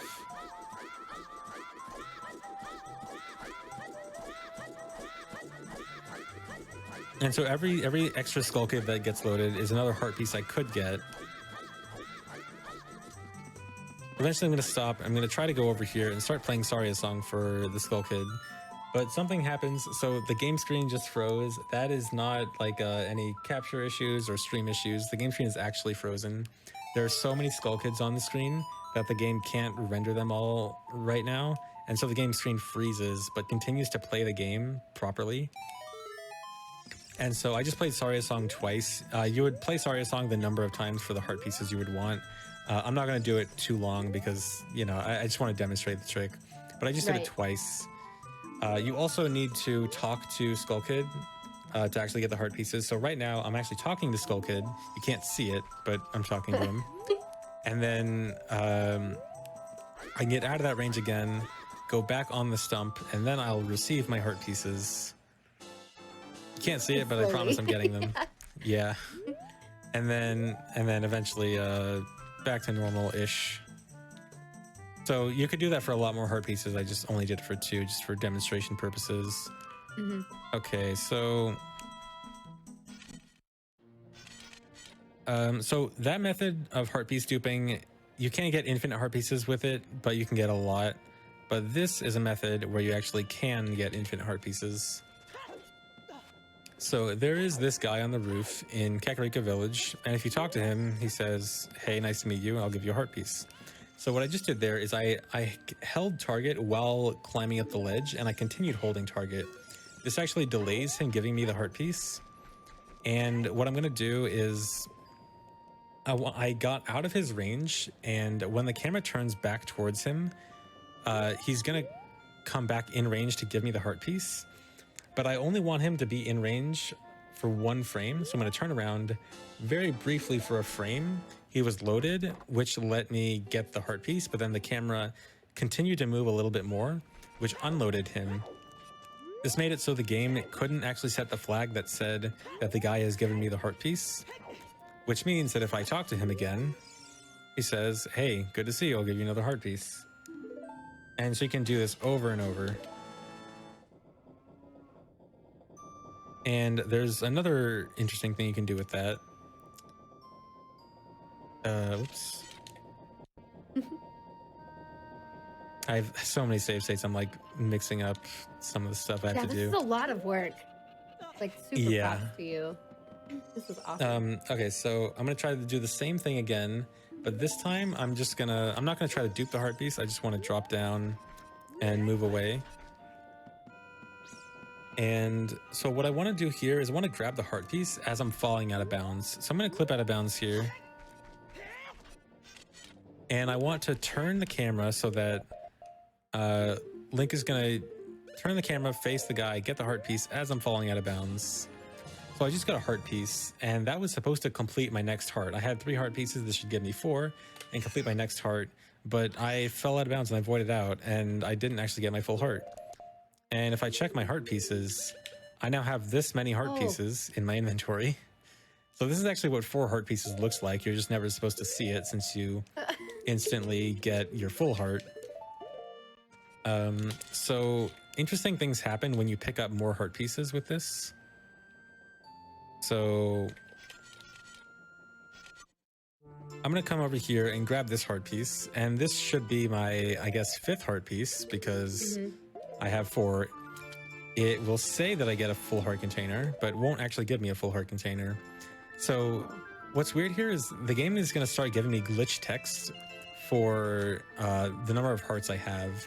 So I'm just going to use this to increase my heart piece counter. I could do this normally, but this is just faster for demonstration purposes.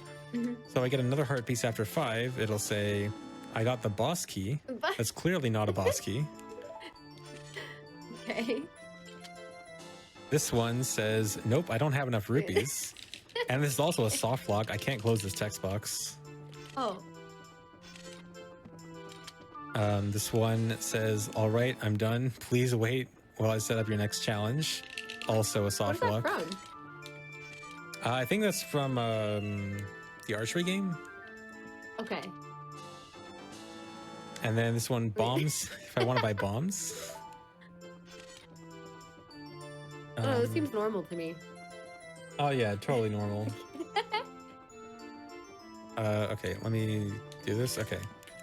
This one is gonna say I got the gold scale. This doesn't actually give me the gold scale. It just gives me the text box, but it's kind of interesting. This one is nice.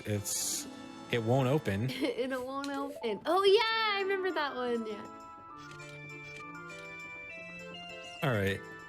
There's a few more, but some of them are not too interesting. All right, so now I'm gonna go fight Twinrova. So here in this Twinrova fight, I have Twinrova at very low health. She's gonna die in 1 more hit. And what I specifically want to do is I want to hit Twinrova. I want to kill Twinrova while the beam is still shooting out of my shield. And you can kind of see there the blue, like the ice beam that was coming out of my shield, still had like that effect on Twinrova. So I hit Twinrova again with the beam right as she died. What this does is it sets this 10,000 frame counter for like saying that she has to be stunned for this amount of time. And 10,000 frames ends up being about 8 minutes. So if you wait after the fight ends for just about 8 minutes, then something weird happens. I'm gonna wait a few seconds. And then there's a weird sound. So something happened. I'm gonna turn on hitboxes here.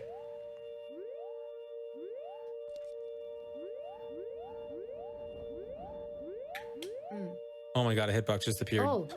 And Twinrova's attacking now, except she's not attacking from the direction that the hitbox is coming from. She's attacking from the same direction as where she died from.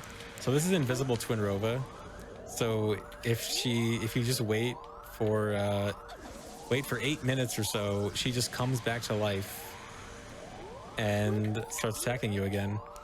If you hit her at the same time, if you like kill her at the same time that you hit with the shield, you said, right? Yeah. So weird. And she can still die again. I'm actually trying to kill her if I actually would get good luck and keep getting the wrong one.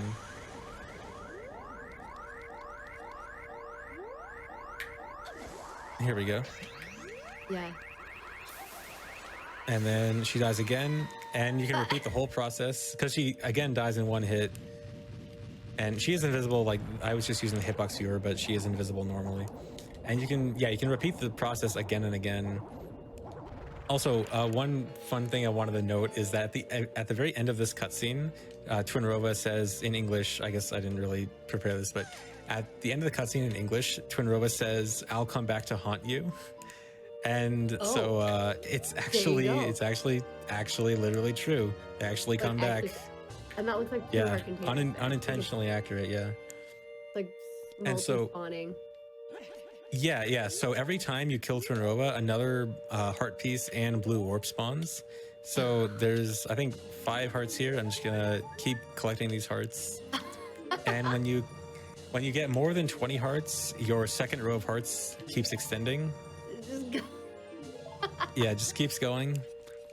And then the blue warps. So something really fun can be done with these blue warps. So I'm going to set up for what looks like a setup for like a wrong warp or something. Mhm. So I'm going to catch a fish here. And I'm going to do Ocarina items on the edge of the blue warp. This will actually take a bit longer than usual because it's essentially playing the cutscene for like every single blue warp that's For there. 5 in a row, yeah. Yeah. And so when blue warps start, Link will kind of like spin in the blue warp, and the spin of each blue warp gets added to Link. So when you start lifting off, Link is going to start spinning really, really fast. This is the spin of multiple blue warps all added up. And oh, did I not? I was supposed to save state. There's one more thing I want to show with this. I forgot to save state like after this extra long cutscene. No worries. It's just trying its best. Trying its best, yeah. And yeah, it does take 8 minutes for each heart container. And so you can wow. also like jump off and fly and do a jump slash, and you jump slashing while spinning looks fantastic. And then also just a close-up view while Z targeted. You get super close-up Link spinning. So I showed multiple different ways to get a lot of different hearts. So some people are probably thinking, what happens if you get a whole lot of them? So this is what happens when you keep getting hearts. I think this is like 160 something hearts or so. Your second row of hearts just keeps extending and eventually wraps around the screen and goes back over your first row of hearts. It's like Lesser Dog. Yeah, it's very Yeah, and so I want to beautiful. save and reset, and I want to show the file select screen. So this is what file select looks like with lots of hearts. The hearts are just all over the place. They're going over the medallions and stuff. They're just choosing a place and having fun with it. It's gonna be like your Valentine's Day special.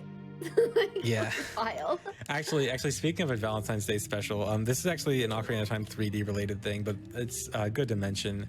So in Ocarina of Time, normally for the Dampe heart piece digging, I didn't really prepare showing this off, but it's a fun story. For the Dampe heart piece digging game, if you dig up the heart piece and leave the area normally, then the heart piece actually doesn't come back, and you just like miss out on the opportunity to get the heart piece at all.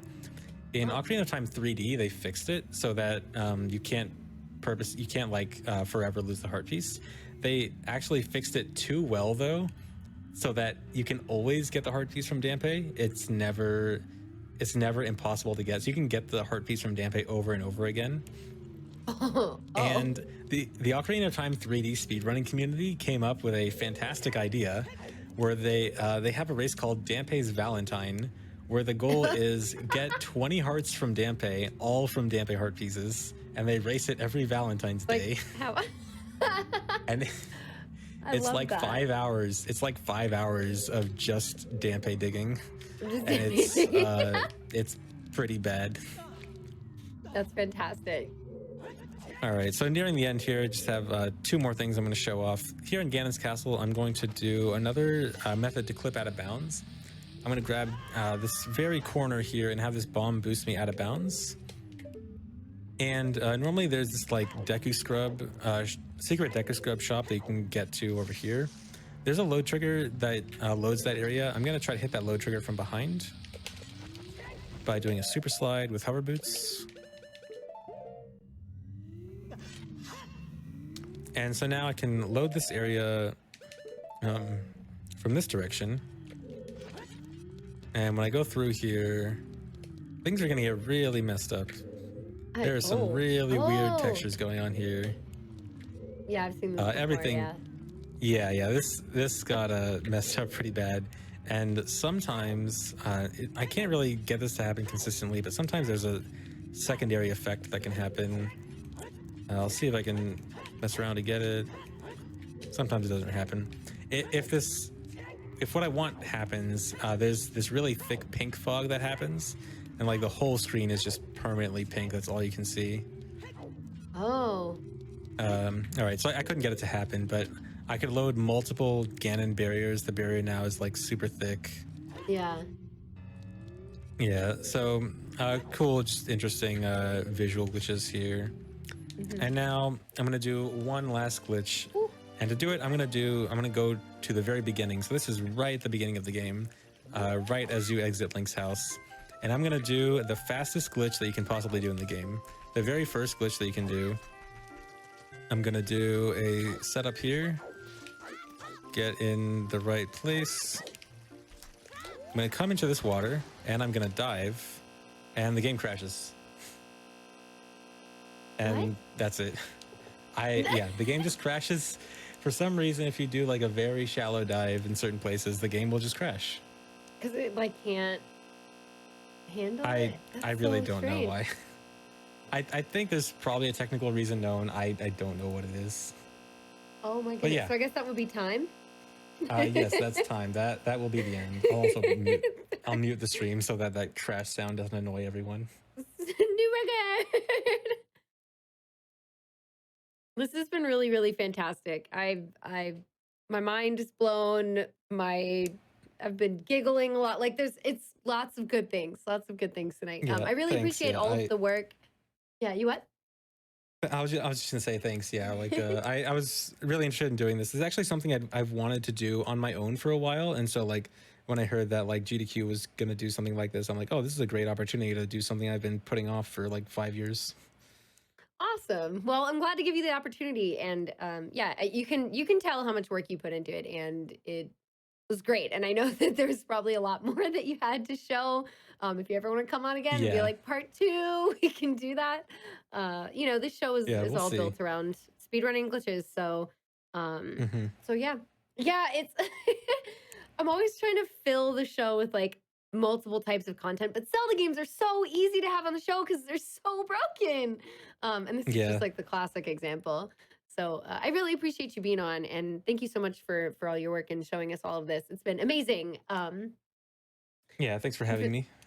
of course, for those who are watching live, yes, this will be on our YouTube channel, so you can go to the Games on Quick YouTube channel and check out the rest of this. If you are watching on YouTube and you'd like to support the live content, you can check out the Twitch channel at twitch.tv/GDQ. Um, if you have an Amazon Prime account, you can sub to any Twitch channel of your choice every month for free. I don't know if you guys know that, everyone, but you can consider using your Prime Gaming to subscribe to the GDQ Twitch channel for awesome showcases like this. We have a ton of other hotfix shows you can all check out. And please tell us before I let you go, ZFG. Please tell us where we can find you. Like, give us all the links for your things. Feel free to tell us more about your stream, your hours, etc. Yeah, my Twitch is just ZFG1, Twitter ZFG111. That's pretty much it.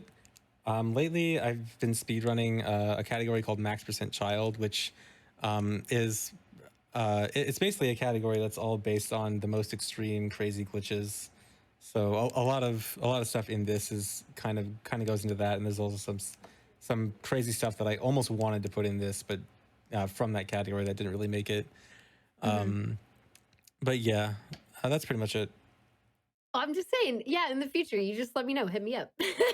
Yeah, And be like, I have a lot more to show on the show, we can always talk about it. But yeah, thank you all so much for watching. Really appreciate you all joining us. We have again shows that happen all week. We also have SGDQ 2021 online coming up in just a few weeks as well. It's going to be awesome. And this Monday, we have the community spotlight. Speaking of our hotfix shows, that's the next one coming up. So that will be there's a Mega Man Battle Network Showcase. That sounds awesome. That's starting at 7 p.m. Eastern with a network transmission and Battle Network 3 randomizer race. So should be a ton of fun. And there's a line. What's the line you need to deliver, CFG? No, I'm not gonna say it. Okay, not gonna say it. All right, great. Okay, well then you can go follow him. Make sure you stop by his stream, and then you can ask him for it. Okay, if you want to hear it and hear more about, the like I have. There's the question about the new rules being discussed, all of that stuff. For any updates, the best place to go check out ZFG's channel and say hi and check out more of these awesome runs. Or well, I mean, this wasn't a. I keep like saying like this run. It was, I mean, the showcase, but you can see it all in action in the runs that he does, and go give him some love. So thank you for being here again. I really appreciate it. Today was awesome, and we will see you all next month with the next episode. Have a great night, All right. everyone. Thank you for being here. Bye.